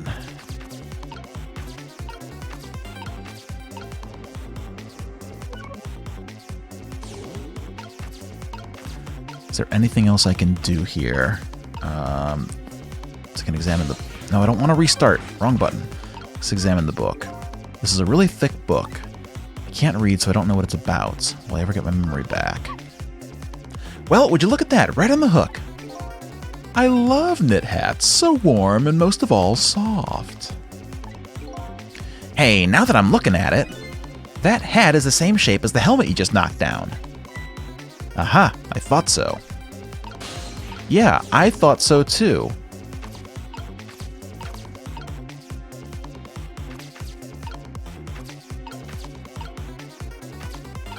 But I can't swap them just yet. Do I need to get Sissel to jiggle it? Okay. Jiggled the hat.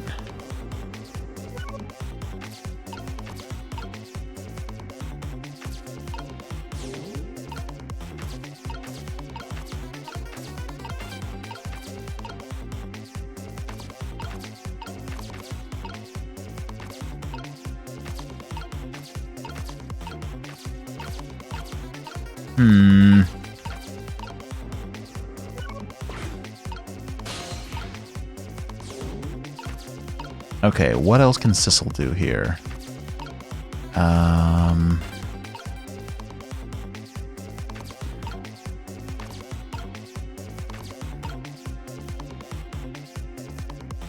mean, we can move the stepladder away, but...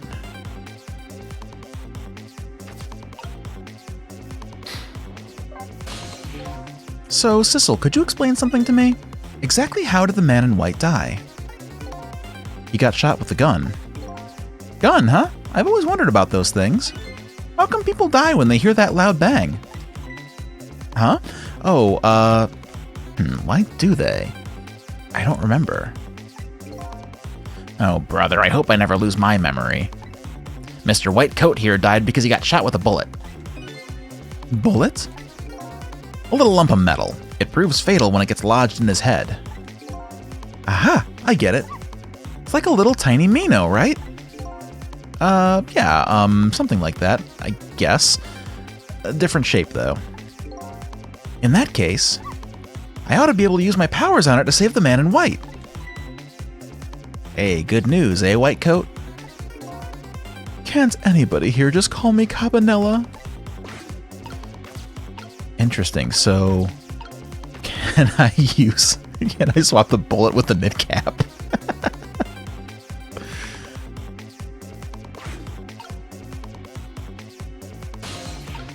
Okay, so here's when he's about to shoot.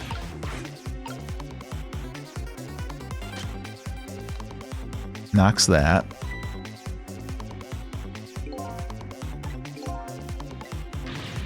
He's gonna shoot! It's too late! It's no use! Even with my powers, there's nothing I can do! I don't see anything to swap the bullet with. I guess you didn't make it in time. I'm so sorry, Inspector. I guess I'll have to try again. Again? I'm gonna get shot again?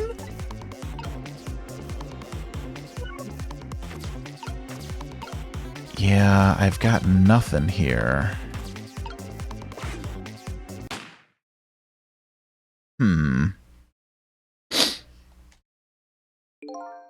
If I want to save the Inspector in white without that guy noticing, I have to do something about that bullet after it's fired. I can swap it with something, you know? Then I guess I'd better look for something with the same shape.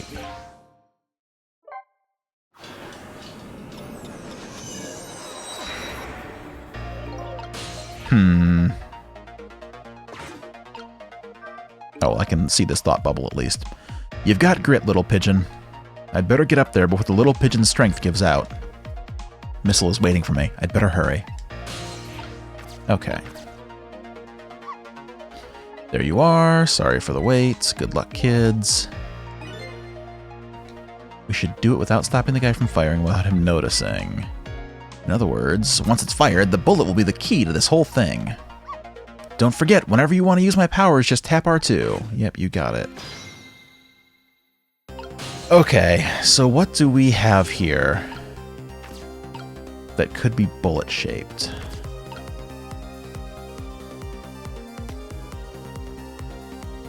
This one is definitely tricky. That book up there could be bullet-shaped. But... you can never drop the device while you're still in it and get stuck, and Benjamin gets annoyed at you for wasting his lovey-dove's effort. Okay, I'm gonna try that.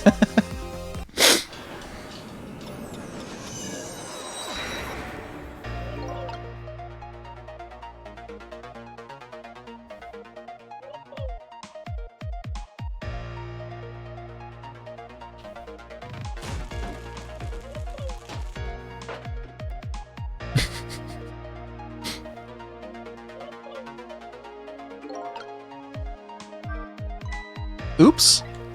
Looks like my little pigeon friend ran out of steam. Or maybe that was her way of throwing in the towel. Anyway, I won't get anything done from down here. It all sort of ended before it began this time, didn't it? Maybe I'd better start over. Hey, don't go working my lovey-dove too hard! Seriously? His pigeon's name is Lovey-Dove? You know what? He's right. It is... Sissel he needs to be better. Alright, let's get up here. Okay.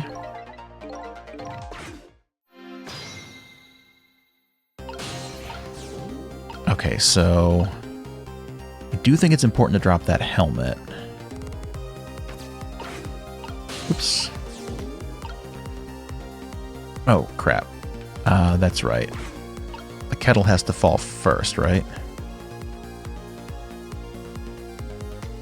Yeah, every character in this game is fantastic.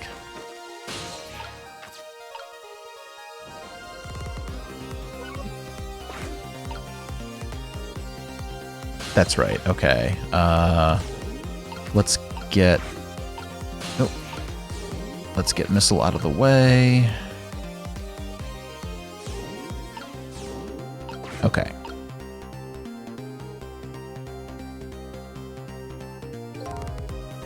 Okay, swivel the desk lamp. And get up here and knock over this.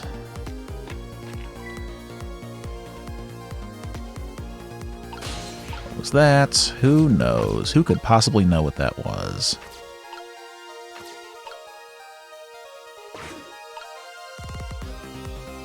Okay. Now time passes. Eventually Cabanela will shoot him, knocking him into the cart.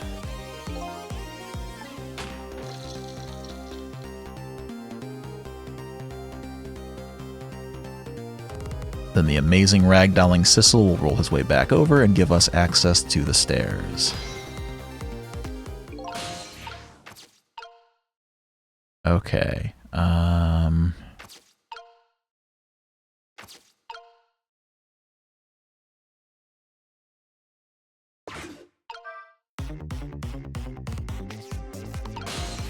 Oh, wait. He's got something to say. Yikes! I'm a little scared right now. Why didn't he die? Because he's already dead. He died 10 years ago. I knew full well he wouldn't die if I shot him. Then why did you go to the trouble of shooting him at all? Time's almost up. That's enough chit-chat. But now the situation has changed slightly. These last split seconds are our chance. It has changed slightly.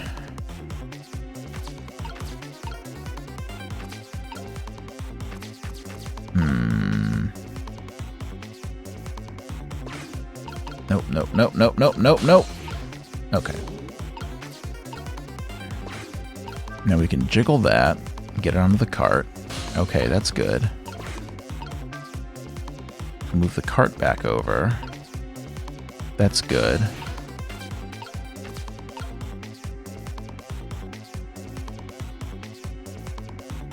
I feel like the knit cap, that's like the shape of a bullet, right?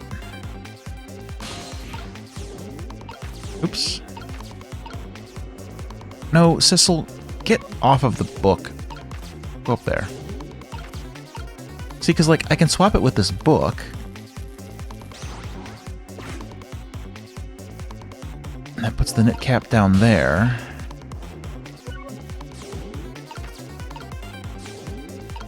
No, go back. Now I can jiggle this. Okay, so that puts the knit cap down there.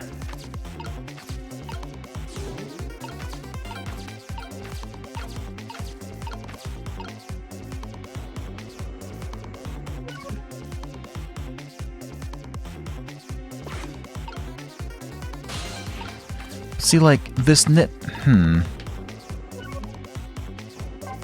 Is there any conversation I can have? So, Sissel, could you explain something to me? How'd the man in white die? We already heard this one.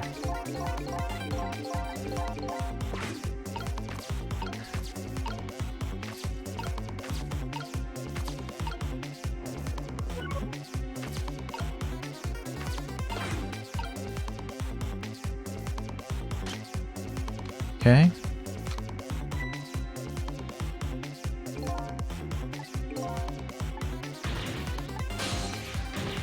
It's no use. There's nothing I can do.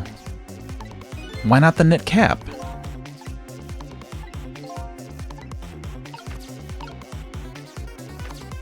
Why won't this work?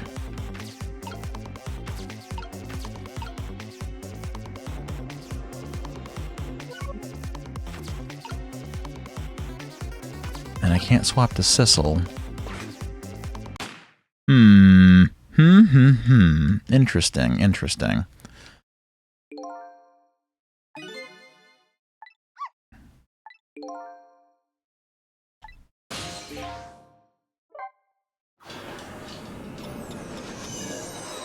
This is definitely tricky.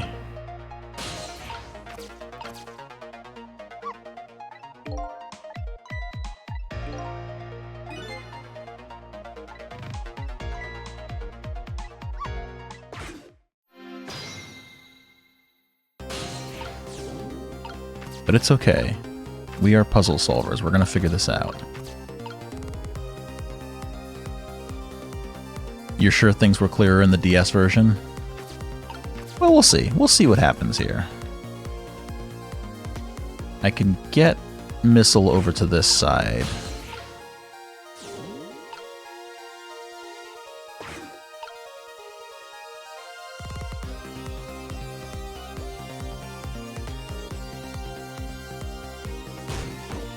Okay, very good.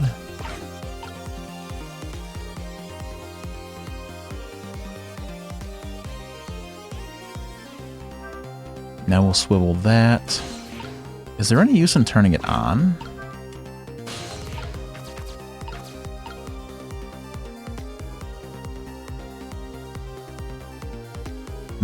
All the subsequent ports gave up a feature the DS version had that made this part substantially less difficult. Interesting.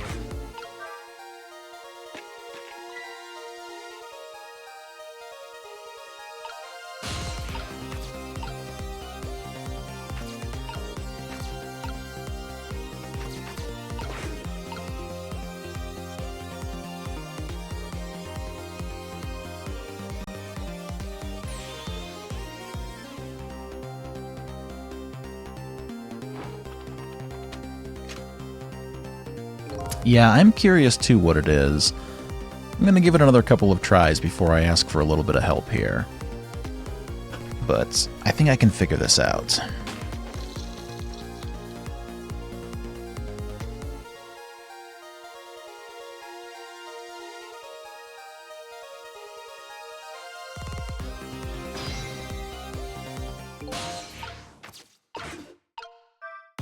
Okay, let's stepladder over here again. So what exactly is this thing? It looks like a giant nail clipper to me. No, it most certainly does not. It's an instrument used in analyzing radiation-emitting matter. Oh, yes, I see. You're not alone, kid. None of the rest of us understand it either, baby. Yeah, you said it. Okay.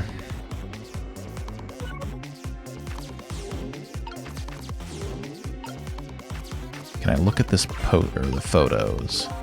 Old pictures of what look like little fragments of rock. Those are Temsic fragments.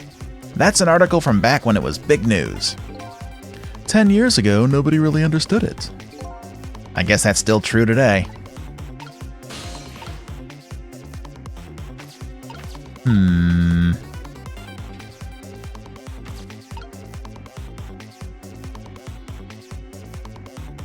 Okay. I mean, if we jiggle the knit hat, we get it down there. We need to at least get back into... We need to get back to over there. Let's do that and that. Move the stepladder.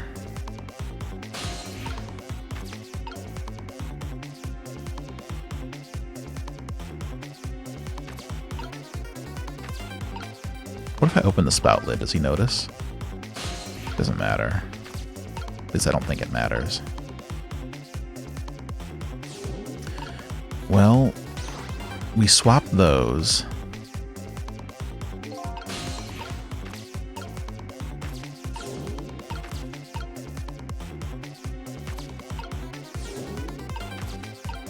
I don't get why I can't... No, no, no, no, no, no, no! Get back up there.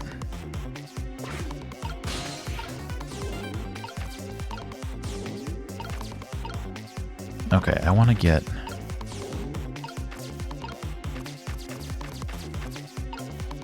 I just don't get why I can't swap them right now. But I guess it doesn't matter that much. And besides, I'm supposed to swap the knit cap with the book. So I guess we can come up here. No, no. Jiggle the hat. That gets it on the floor. Great, cool, awesome. Love that. Big fan.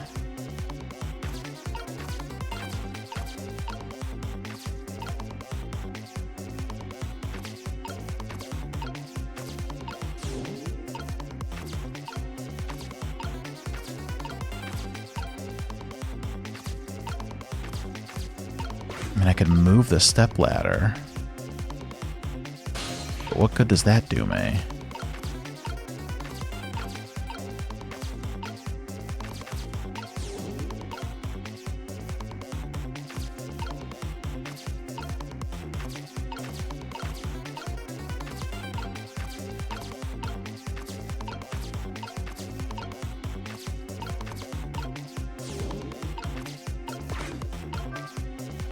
Yeah, he's gonna shoot.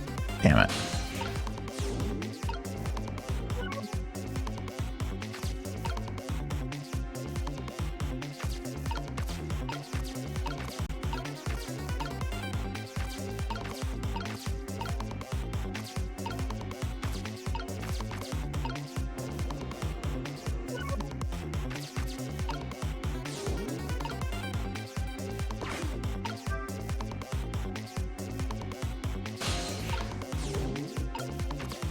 And that's not going to do me any good.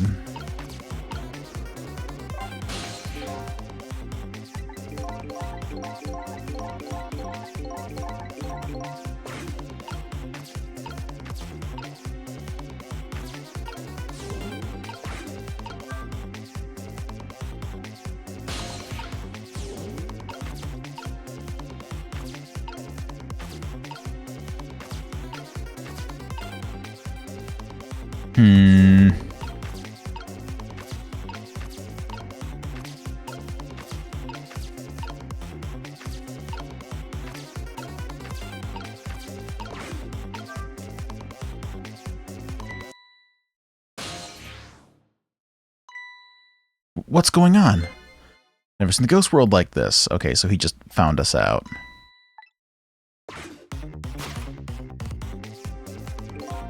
Yep, turn right to the camera.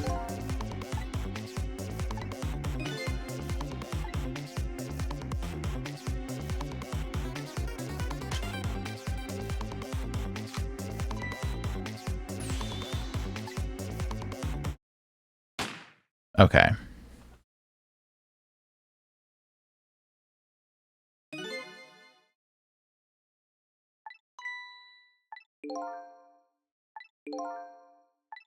Okay.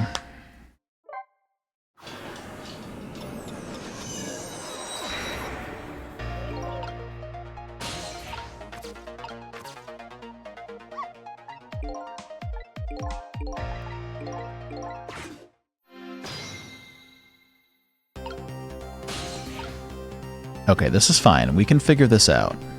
How hard could it be? It's a puzzle. How hard could a puzzle be?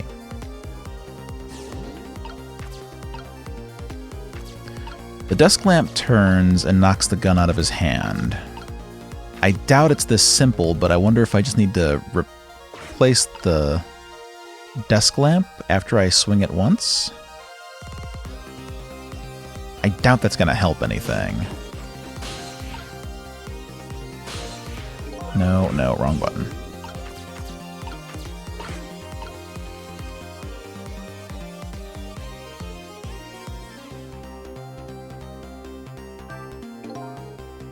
Okay, swing that.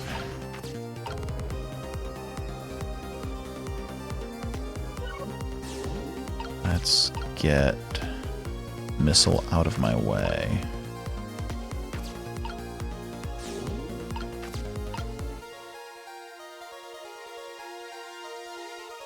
I don't think this is going to matter. Actually, I can't even do anything with it. Okay. Because he turns around.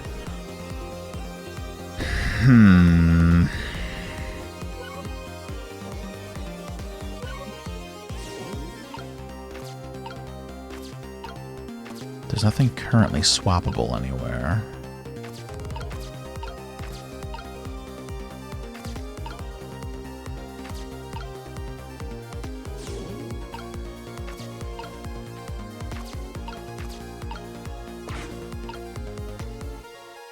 Okay, well, now I guess we just have to wait until he gets shot.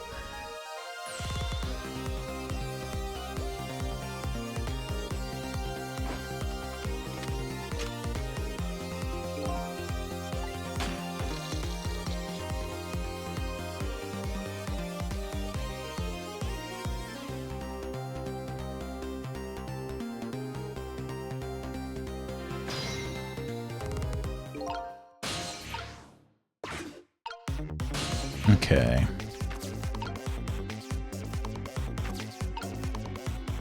If I swivel the desk lamp, he's just going to see me. I don't think turning it on helps with anything.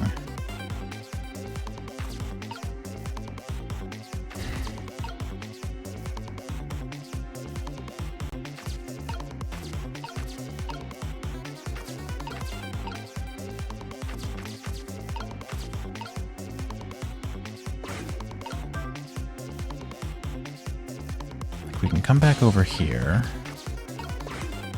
We can jiggle the knit cap. Nice and bullet shaped now. Move the step ladder. It's also book shaped. So we swap the book and the knit cap. But it doesn't swap them. We tried to swap them, but it doesn't swap them.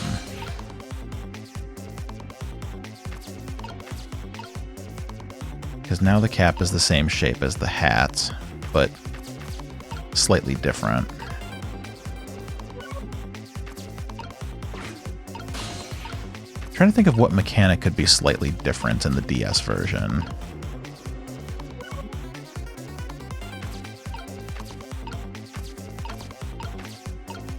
And all I could think would be like being able to draw a line between things would be easier, maybe. If there's like something in particular that I need to swap. Okay, well, let's get Sissel to knock the hat down. No, no, no. Okay, knock that over. So now that hits the ground. But there's still no swapping the two of them. Is it because they're in different directions? But it shouldn't even matter.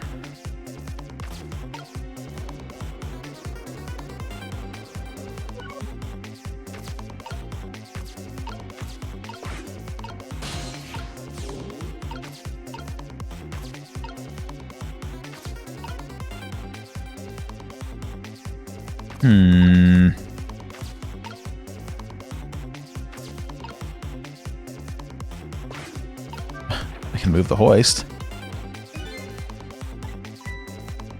Maybe the man in white put a curse on it. Yeah, like a message. Do something to help me. Ooh, that's spooky. If I have a message for you, I'll tell you myself. Thank you very much. Okay, go ahead. Stop messing with the battered old hoist and do something to help me. You heard him, Sissel. Oh, boy. Okay, orientation of items does matter. Okay, that's good to know.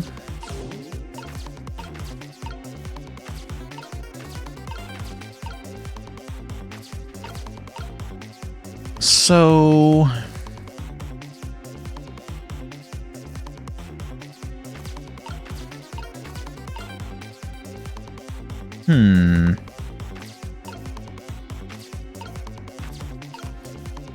All I can think is that there's a step that I'm missing earlier that would cause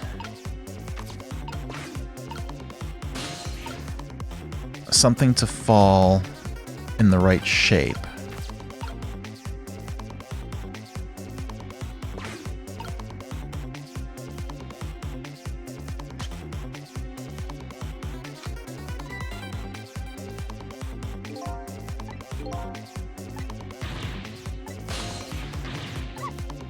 Nothing I can do. I don't see anything to swap the bullet with.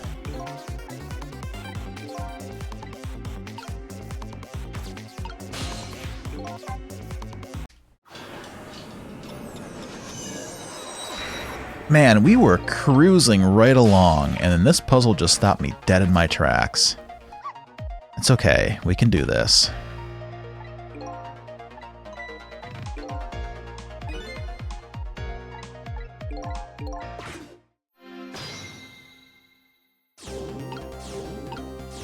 So is there anything else that I can do right now with Missile?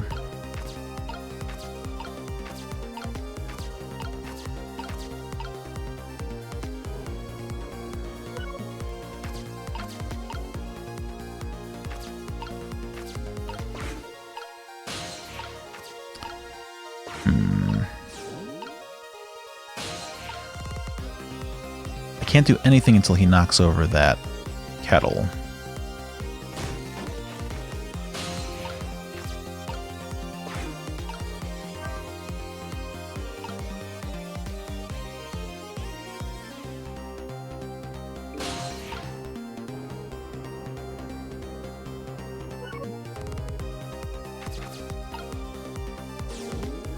Yeah, that will probably be my next question, is what was different about the interface? Not quite ready for a hint yet.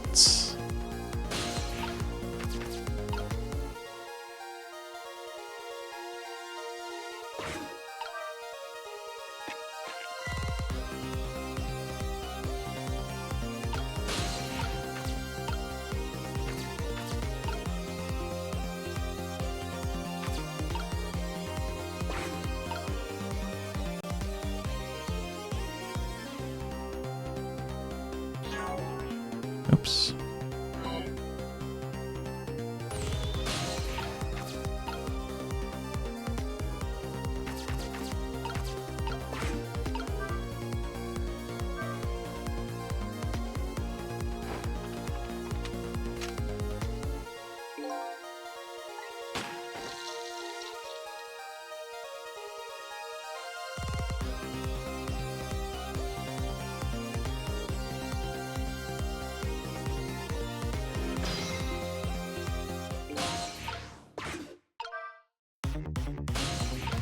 Okay.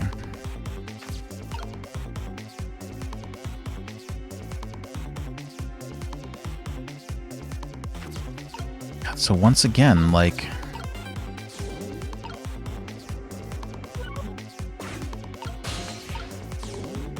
what could I be doing different here? Oh, I don't want to talk to Sissel. I don't care about anything down here.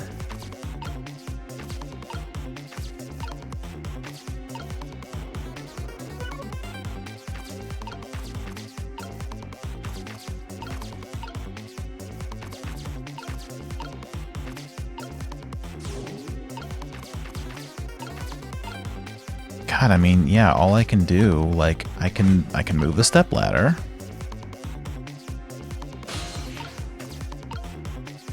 I can't do anything with the microscope. I can jiggle the knit cap and make it fall. But so what? Big deal, right? Like here, I could swap them, because they're the right shape.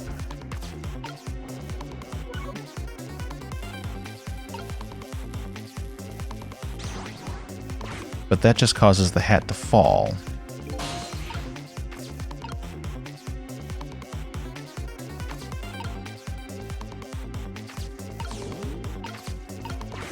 This book doesn't help me at all. It's a really thick book. I can't read, so I don't know what it's about.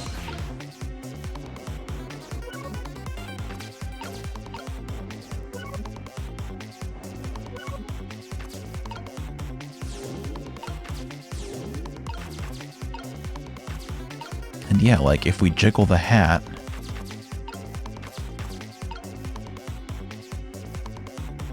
it's not going to make a difference. It just falls, like so.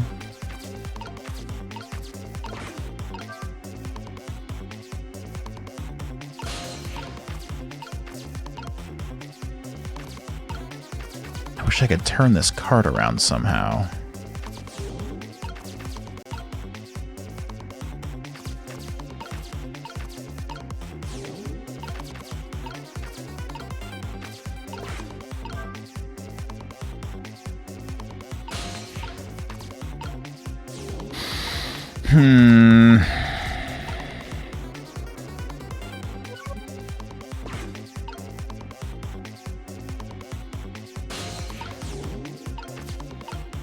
Swiveling that'll do nothing. I can't interact with the gun.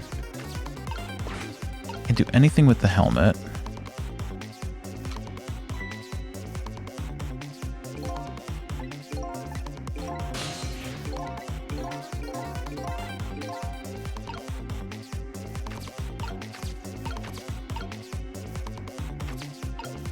I can't even switch here because it wants me to be able to swap the bullet right here.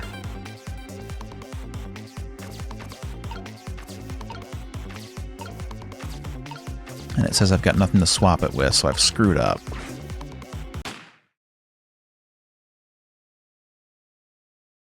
Okay. Okay.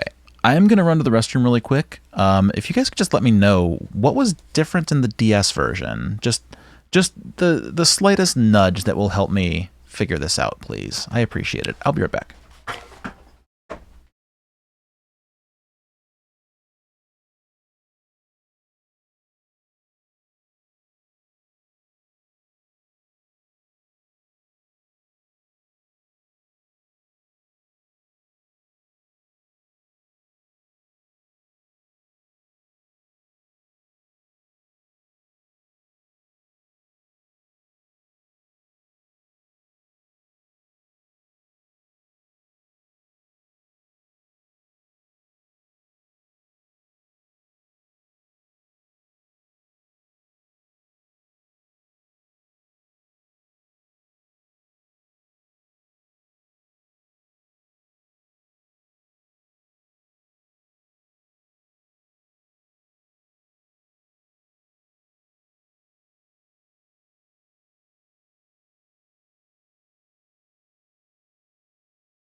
All right, what do you got for me? In the DS version, whenever you possessed an object, the second screen gave you a silhouette of its shape. So you could see the shape of the bullet. Got it. Okay. Interesting. All right, so what I glean from that is that I'm not supposed to replace the bullet with a knit cap. Or, more appropriately, that I don't yet see what I need here.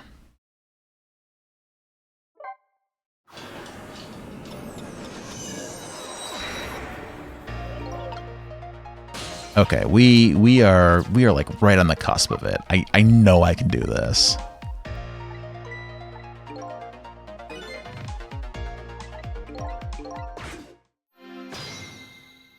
And exact shape matters. Okay.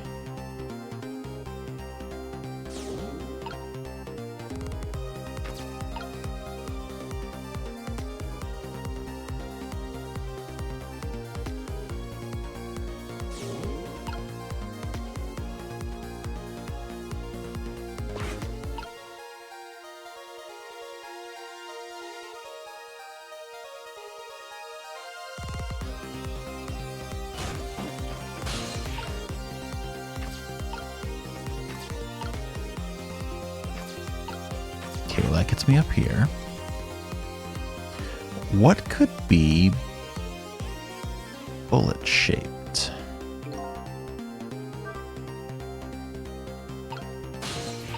That I can interact with.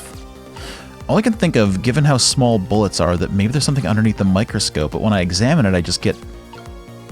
I'm gonna try that again, just to see.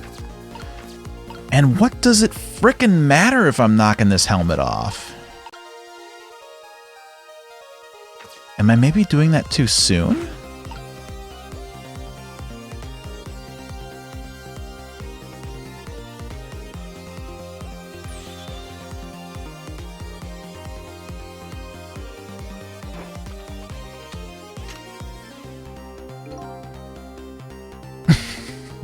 Why does it matter? Okay, David.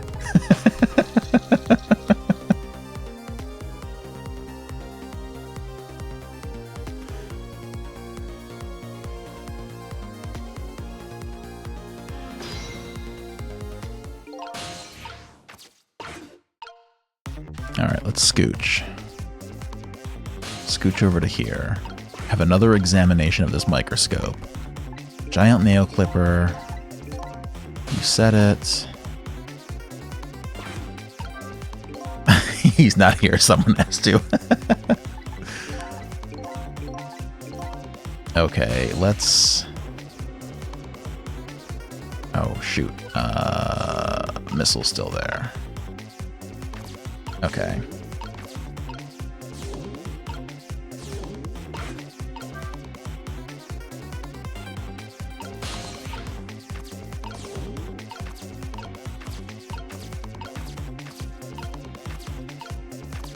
There's nothing swappable about this particular shape.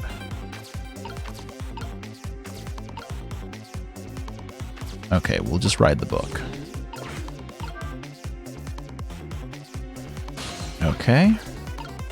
So now, if I swap the knit cap with the book, now the cap can't fall on the helmet, right? So it just drops to the ground.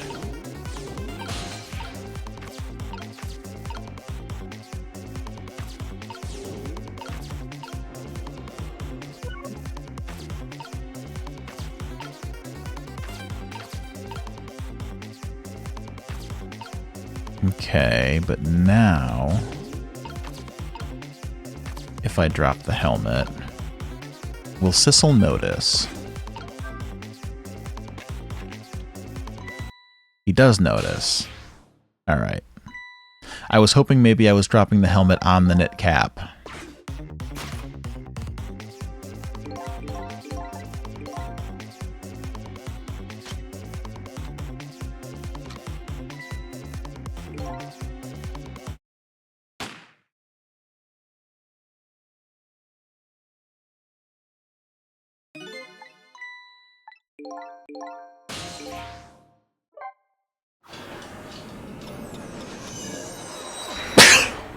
Excuse me.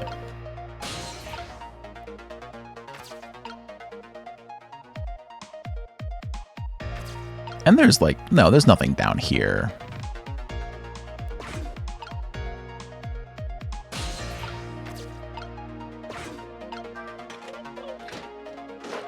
No, okay. Just a waste of time.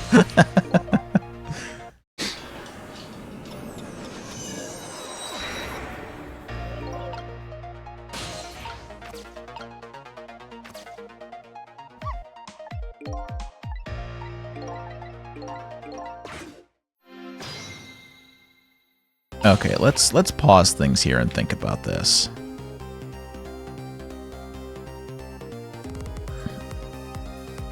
So what is the purpose of the helmet?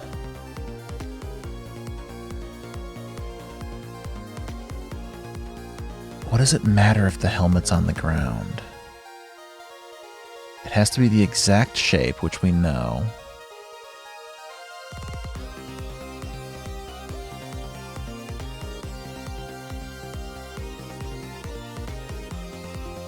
And yeah, I can see where seeing the silhouette would probably help, because maybe it leads you to what direction one of these things needs to be facing.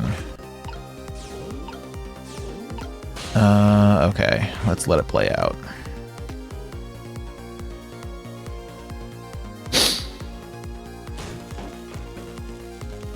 Cool, knocks over the kettle. It's got to burn every time. I don't know how it doesn't. So we'll swivel the lamp, pop over here, knock off the helmets.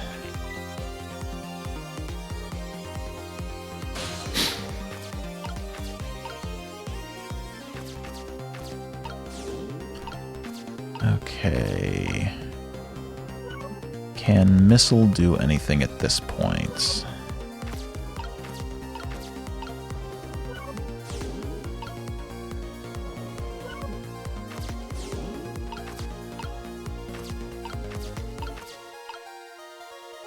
No, nothing that I'm seeing.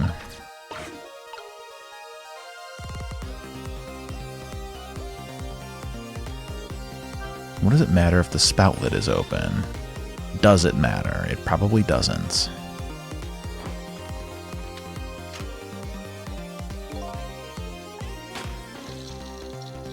So he shoots him there.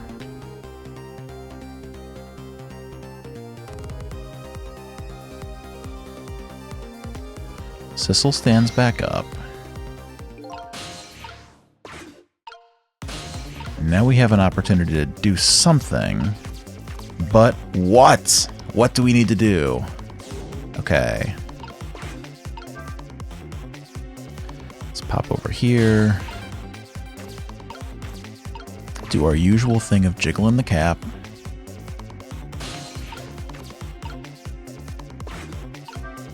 Move the stepladder back.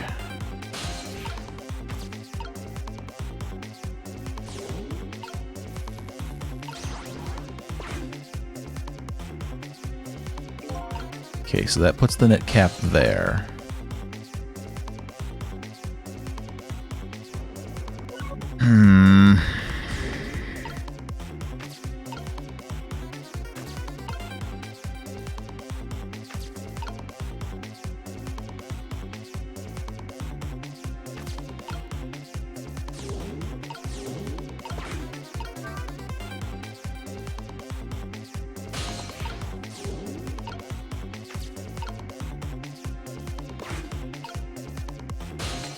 Nope, nope, nope.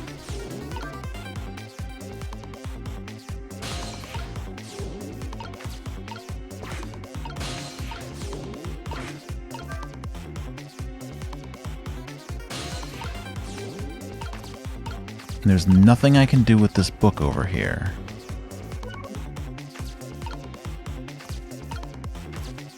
Nothing at all, huh? There's no dead bullet-shaped rats up in the attic or anything.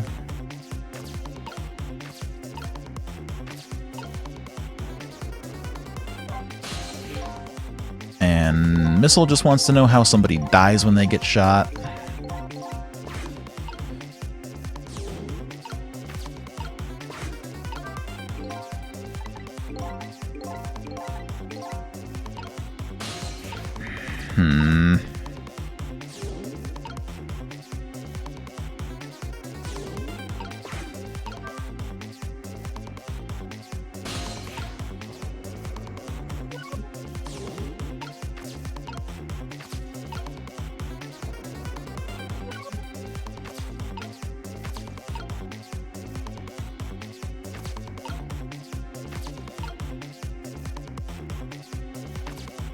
Hey, you never know. Dead bullet-shaped rats, that could be a thing.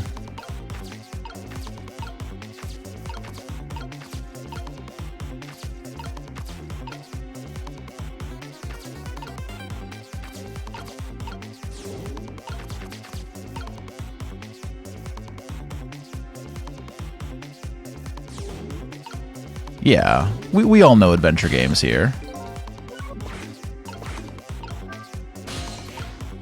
Oh, I can affect the hat while it's falling.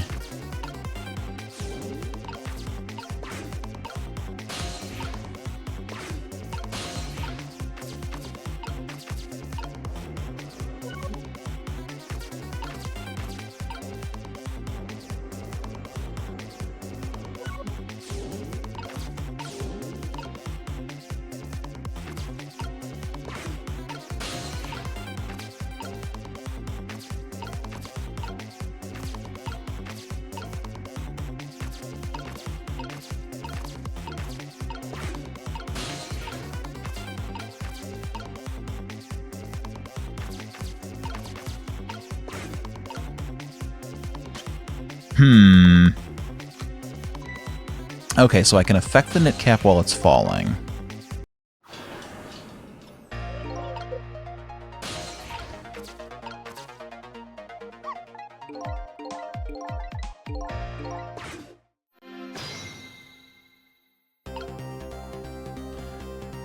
So, is there any better shape that it's in if it slides off of the helmet? So let's say that we don't do anything with the helmet here. Let's just wait.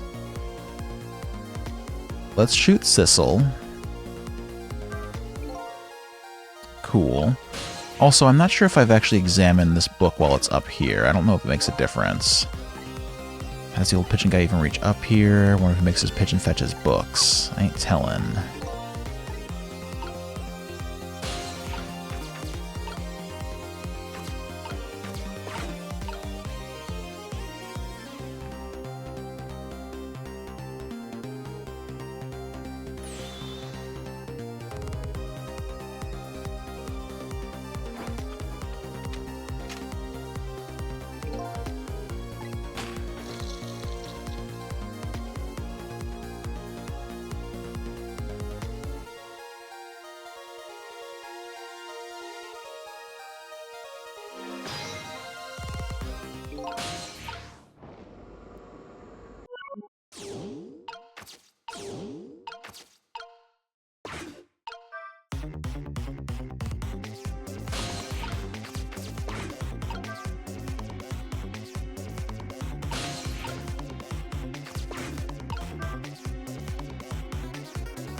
Okay. Now let's swap. Oh, I get no agency whatsoever there. Okay, cool. So that does nothing.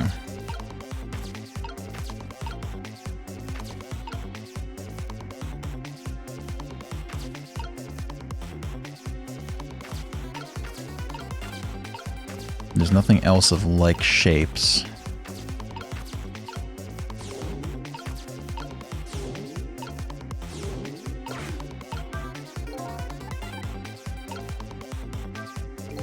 Here he just says, Inspector, make a big red stain.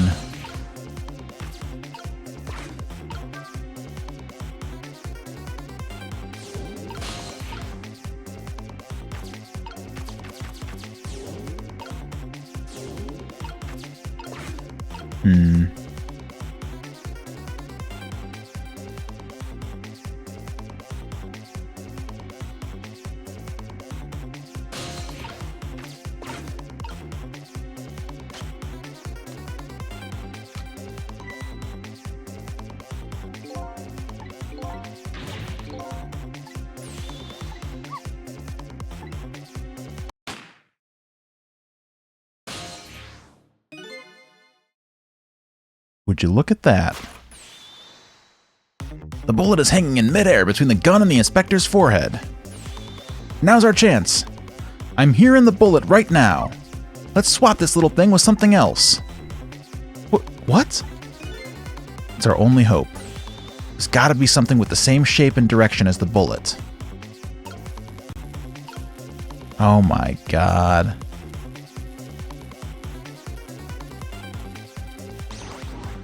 Is that seriously it?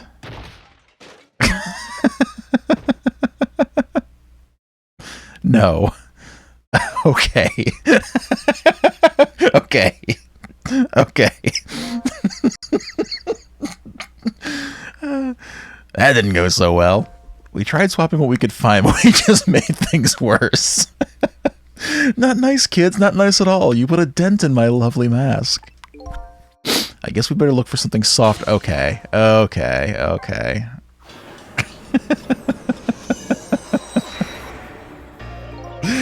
See, it's a good thing I got this death. Okay. Okay. So the shape has to be as it hangs there on the hook. Got it.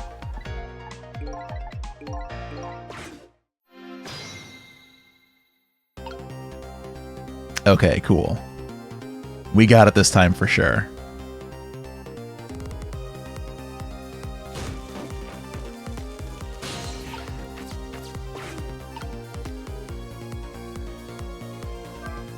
Oops, too soon. Let's go back. Itchy trigger finger now that I know, or now that I think I know what to do.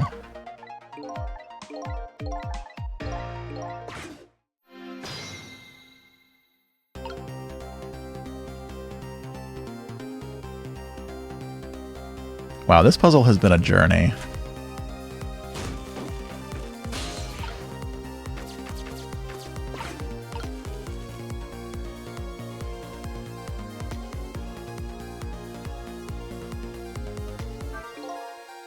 Okay, now we'll flip that.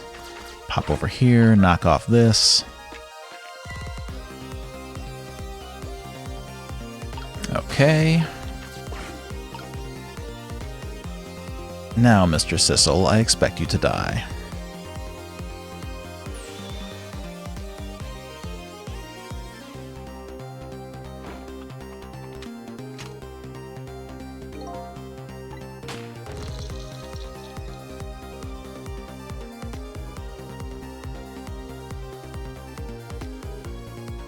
Man, the adventure game logic that my brain was going to, though. Like, oh, do I need to look at something underneath the microscope and get a picture of it printed out at very small or something? Can Cabanela does know how to shoot somebody and look cool doing it. Cabanela does not know how to do anything without looking cool, okay? The man just, he's, as the kids would say, got the riz. I'm not a kid, so I can't say that. Alright, this time.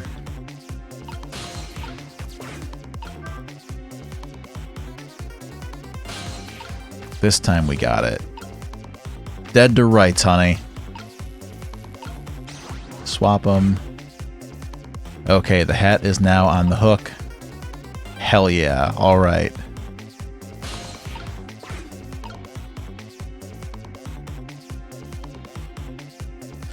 Yeah, I was thinking about that, Kiana. Like, when you fire the bullet, all that it is like the tip. Because everything else is just to combust and shoot it.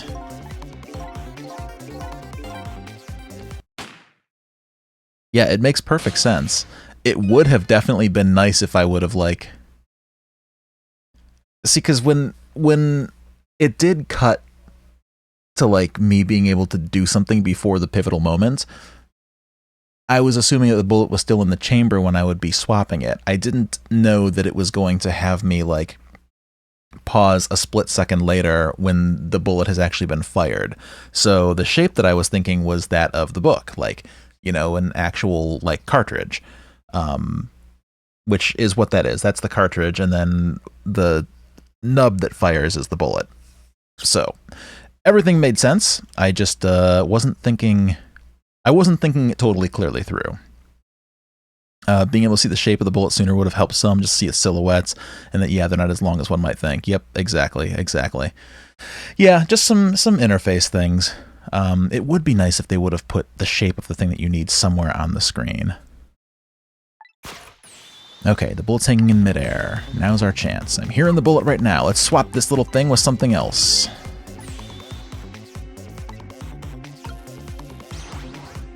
Presto. Got him.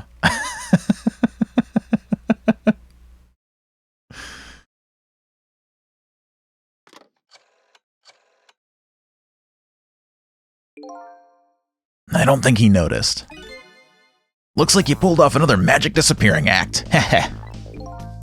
And now I say again, I love knit hats. So warm and most of all, soft.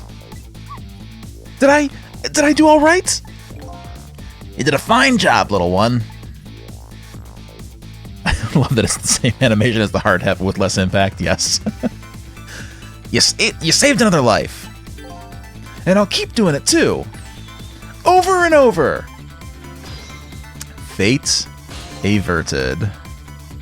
What I saw in just these 4 minutes, oh yeah, it was only 4 minutes. It was more like an hour for us. Gave me all the answers I've been looking for. All our research these past 10 years pales in comparison, right, Professor?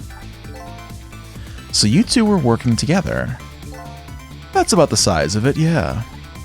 Who would believe a story about a manipulator? So we pursued it ourselves, just the two of us. I'm quite a crazy character myself, after all. Okay, let's hurry back to our time. We have to rescue Miss Camilla. You're right, Missile. And there's a certain guy I have to follow, too.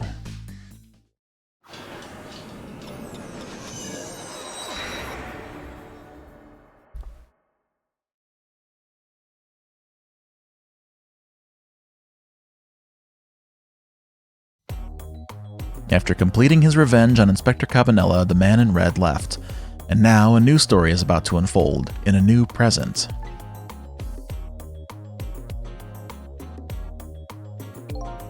How are you feeling, you old crazy character?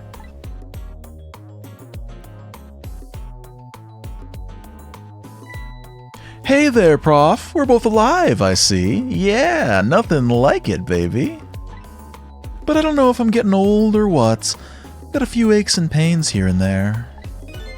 Used to be a little thing like an explosion wouldn't bother me. Yeah, right, like I'm gonna believe that. So what, the guy in red is gone, eh?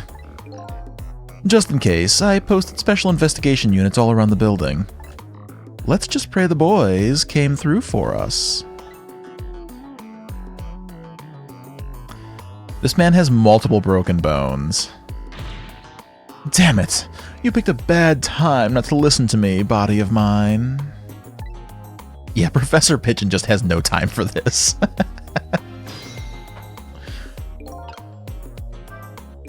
Well, it looks like both of their deaths were erased. Unfortunately, in the case of the inspector in white, I can't call it a complete success. But in any case, these two have the information I need to start tracking the manipulator. I'd better talk to them.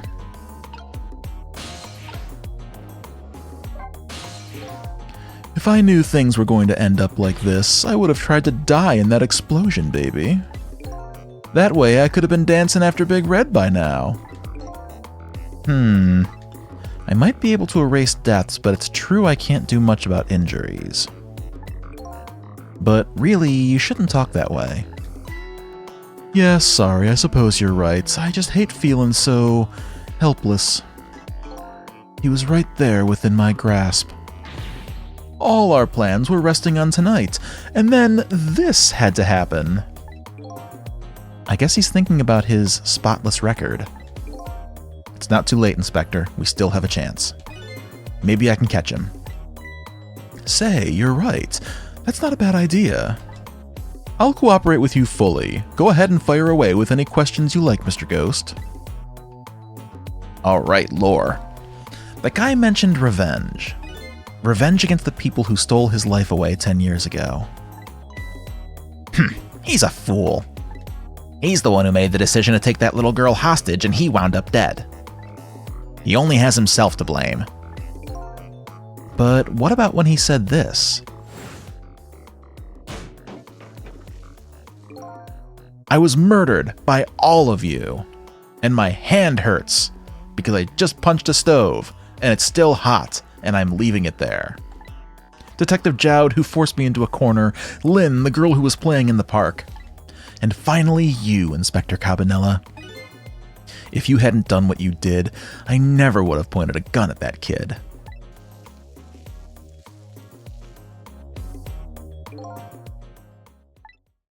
Yes, 10 years ago on that day, the Special Investigation Unit was working on a certain big case.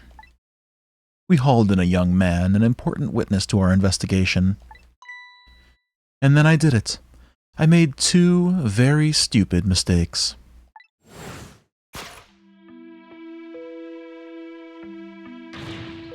Detective, I'm telling you, I don't know anything about it.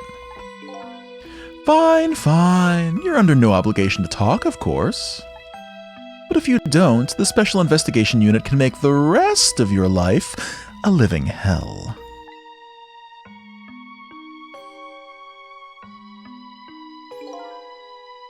But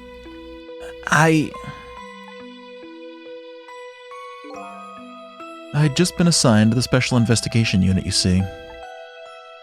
They didn't share much info on big cases with a newbie like me yet, and I wanted to impress them. It was only supposed to be a simple matter of taking his statement. But I was too green. I pushed him too hard. I drove him into a corner and made him lose all hope. That was my first mistake. And then I made another mistake on top of that.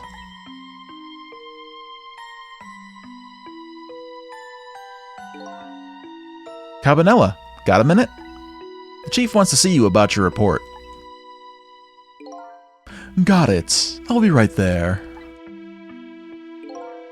You stay right here and be a good boy now.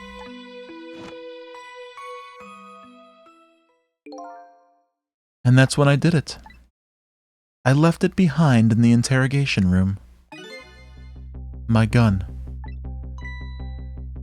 How could you? He used my gun to escape. What he said is true.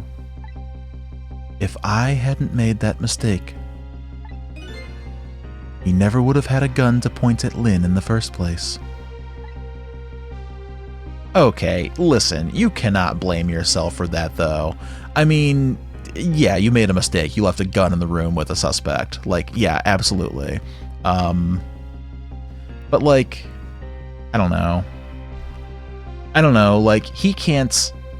You can blame yourself for that, but he can't blame you for... That's pretzel logic there. He can't blame you for what happened to him because you provided the gun. He had the choice to use that gun.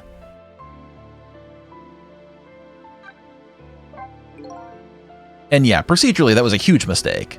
Like, I definitely like understand like Cabanela feeling bad about that, but yeah, like I don't see where the man in red can be like, this is your fault that I did this. Like, no, you have free will. You didn't have to do that.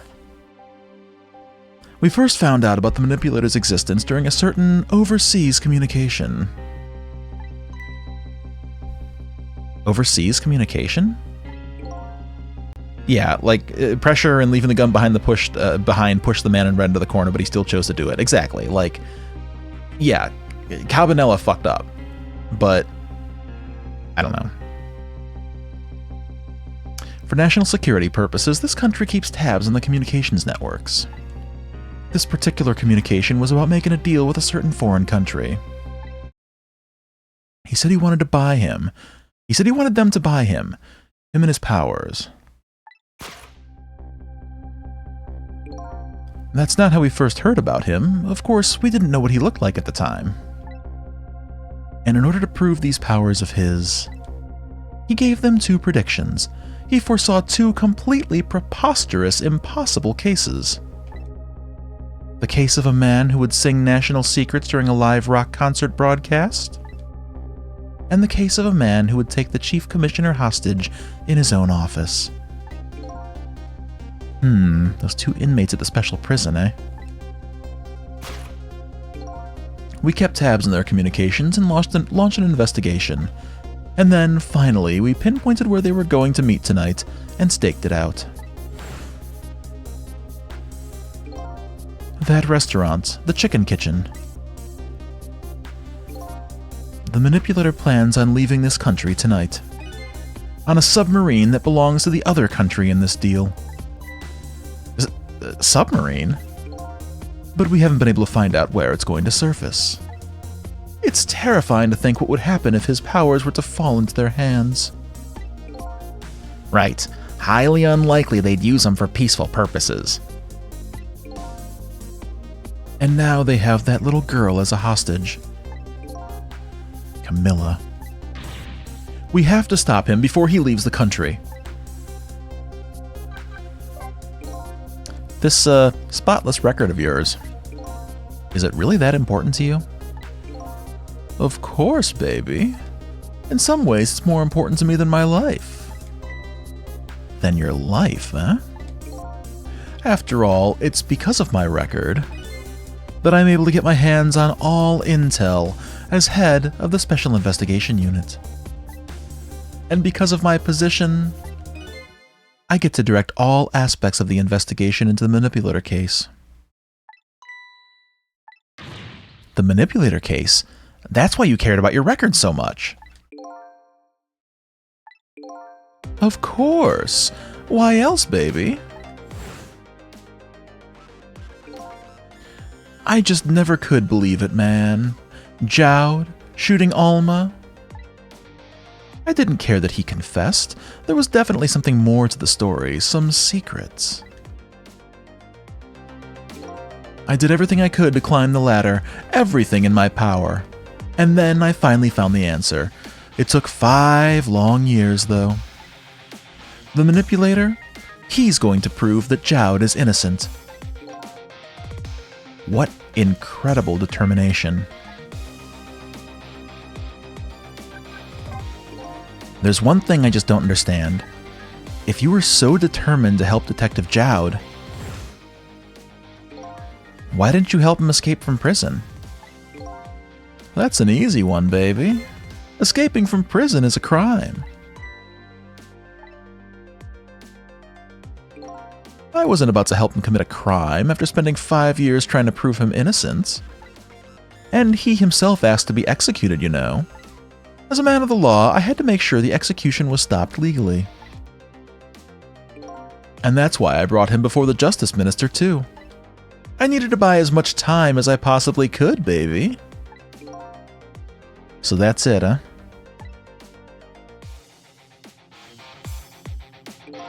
But there's one little unfortunate result of all this. Lynn completely misunderstood your intentions. What's a little misunderstanding? My baby will come around. Give it time. But there are more important things to do with our time tonight. Yeah, like talk to the pigeon man. Mr. Superintendent, do you mind if I talk to you for a minute? I haven't always been a junkyard superintendent, you know. I used to be part of the police. The police, huh? Not as a detective, but as a medical examiner. I investigated victims' cause of death. 10 years ago, I was asked to autopsy a strange corpse. Hit by a meteorite fragment and died instantly. That's what the police report said.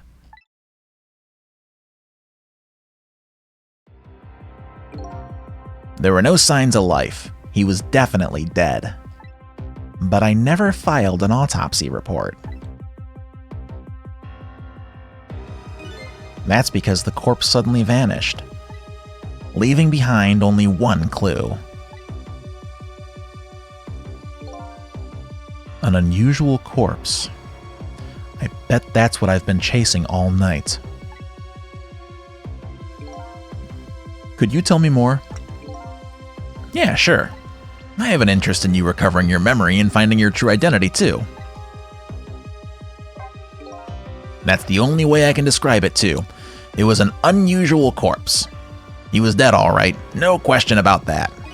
But there wasn't a scratch on him. Not a scratch, but I thought he was hit by a meteorite fragment. I don't understand it any more than you do.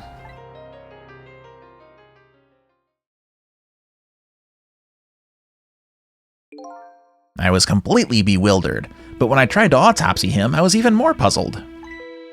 I couldn't perform the autopsy. You couldn't? What do you mean? The scalpel went in, but I couldn't cut. As soon as I tried to make an incision, it would heal up in the very next instant. And that's how it went. And no scarring or blood either.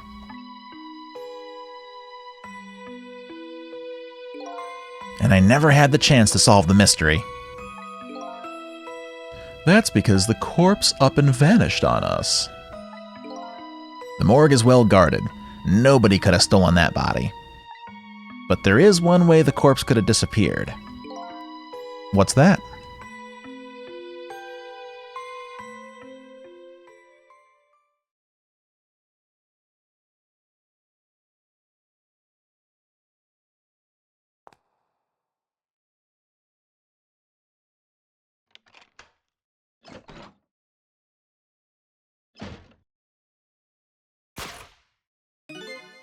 It got up, opened the door, and walked out on its own. What?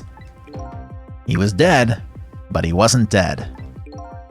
We saw it with our own eyes tonight. Not even that explosion could kill him. And he didn't even feel it when he slammed his fist on that stove. That's what I've been saying.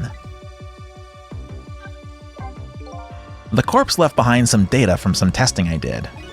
I got some readings for some kind of radiation coming off that body. Radiation? I used all kinds of instruments, but I couldn't determine exactly what kind of radiation it was. Some undiscovered type from a world unknown. Wait a minute. Could it be... That's right. It was coming from that meteorite fragment.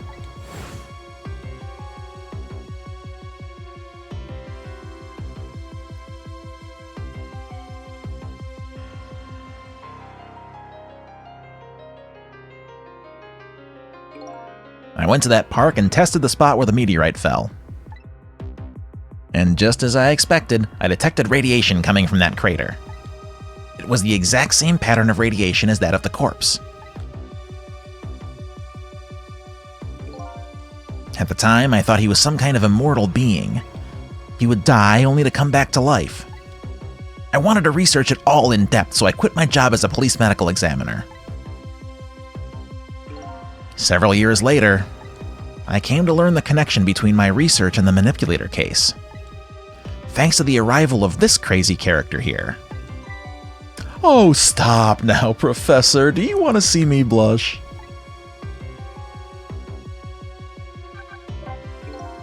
It was about a year ago, I'd say. This man in white came dancing into my research lab here.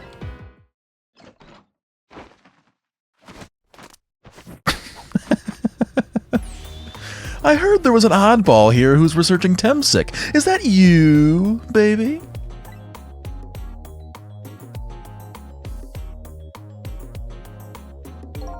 Who are you to be calling anybody an oddball?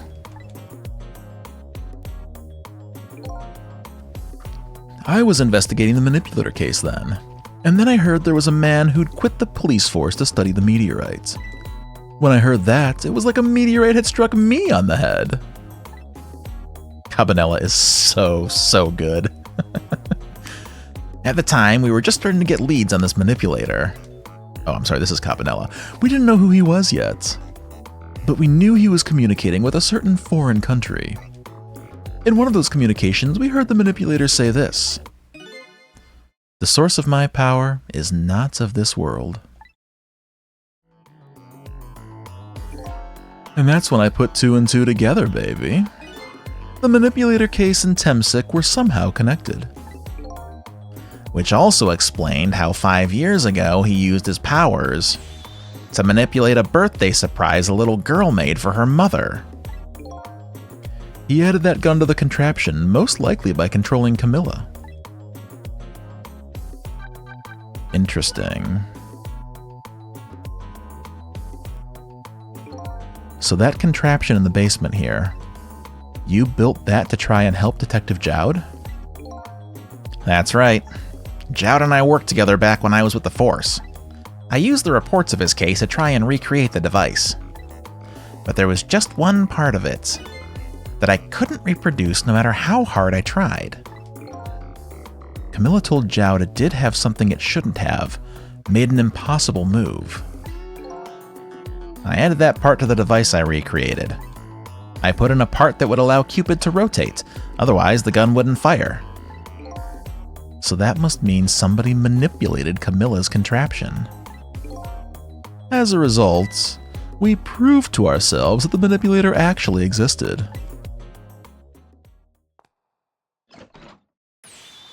Inspector Cabanela! Hey, baby. Sorry about that phone call. I must have sounded like a real villain. I hated to spoil your image of me. Of that cool cat inspector you always looked up to. Is that really the image she had of him?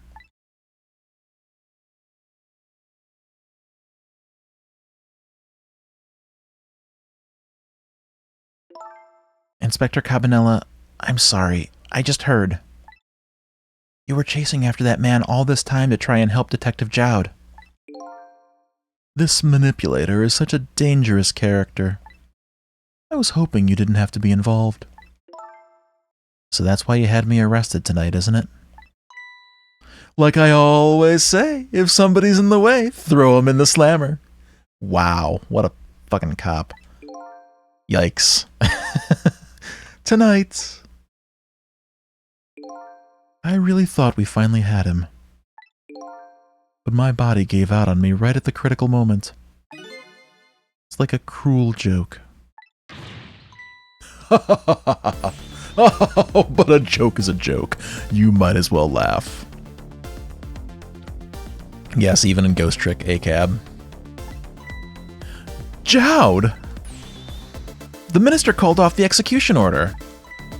And while he was at it, he let Detective Jowd go free until tomorrow morning, too. That's a pretty extreme while he was at it.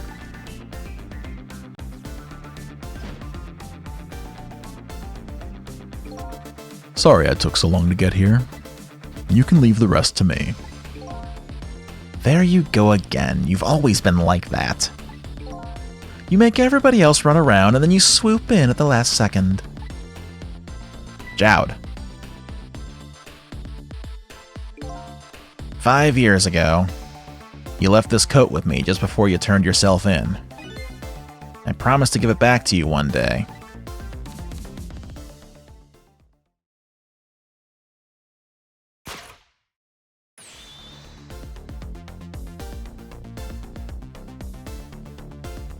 I love that he still has it on top of his prison jumpsuit. I've been waiting so long, Detective Jowd. Waiting for this day to come. Thanks for not giving up on me, Lynn. Okay, I'm off then. Good luck, my old friend. Yeah, Lovey-Dove, man, the animals in this game are the real MVPs. The rats, Missile, Lovey-Dove. This present you gave me, it's just what I needed. Thank you. Glad you like it.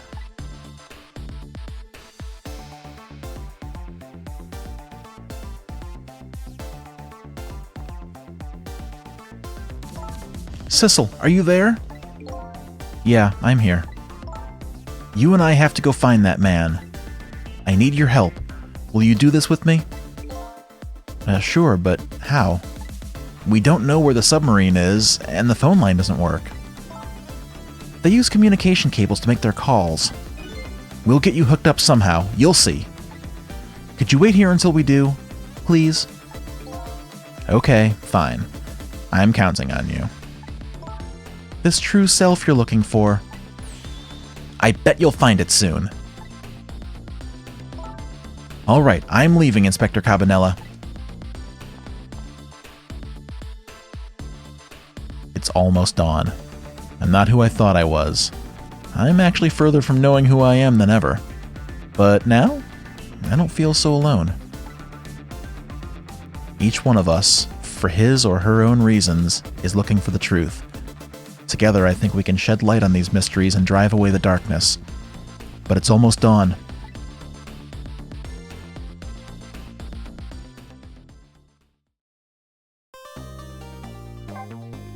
Wow. Fantastic. Look at all this new swag that we got. All right. That is going to do it for me for tonight. I was kind of hoping we'd be able to wrap this game up tonight, but you know what? Next week, we should be able to finish it off. Ghost Trick fucking rules. This game is fantastic. I am so fully invested in this story.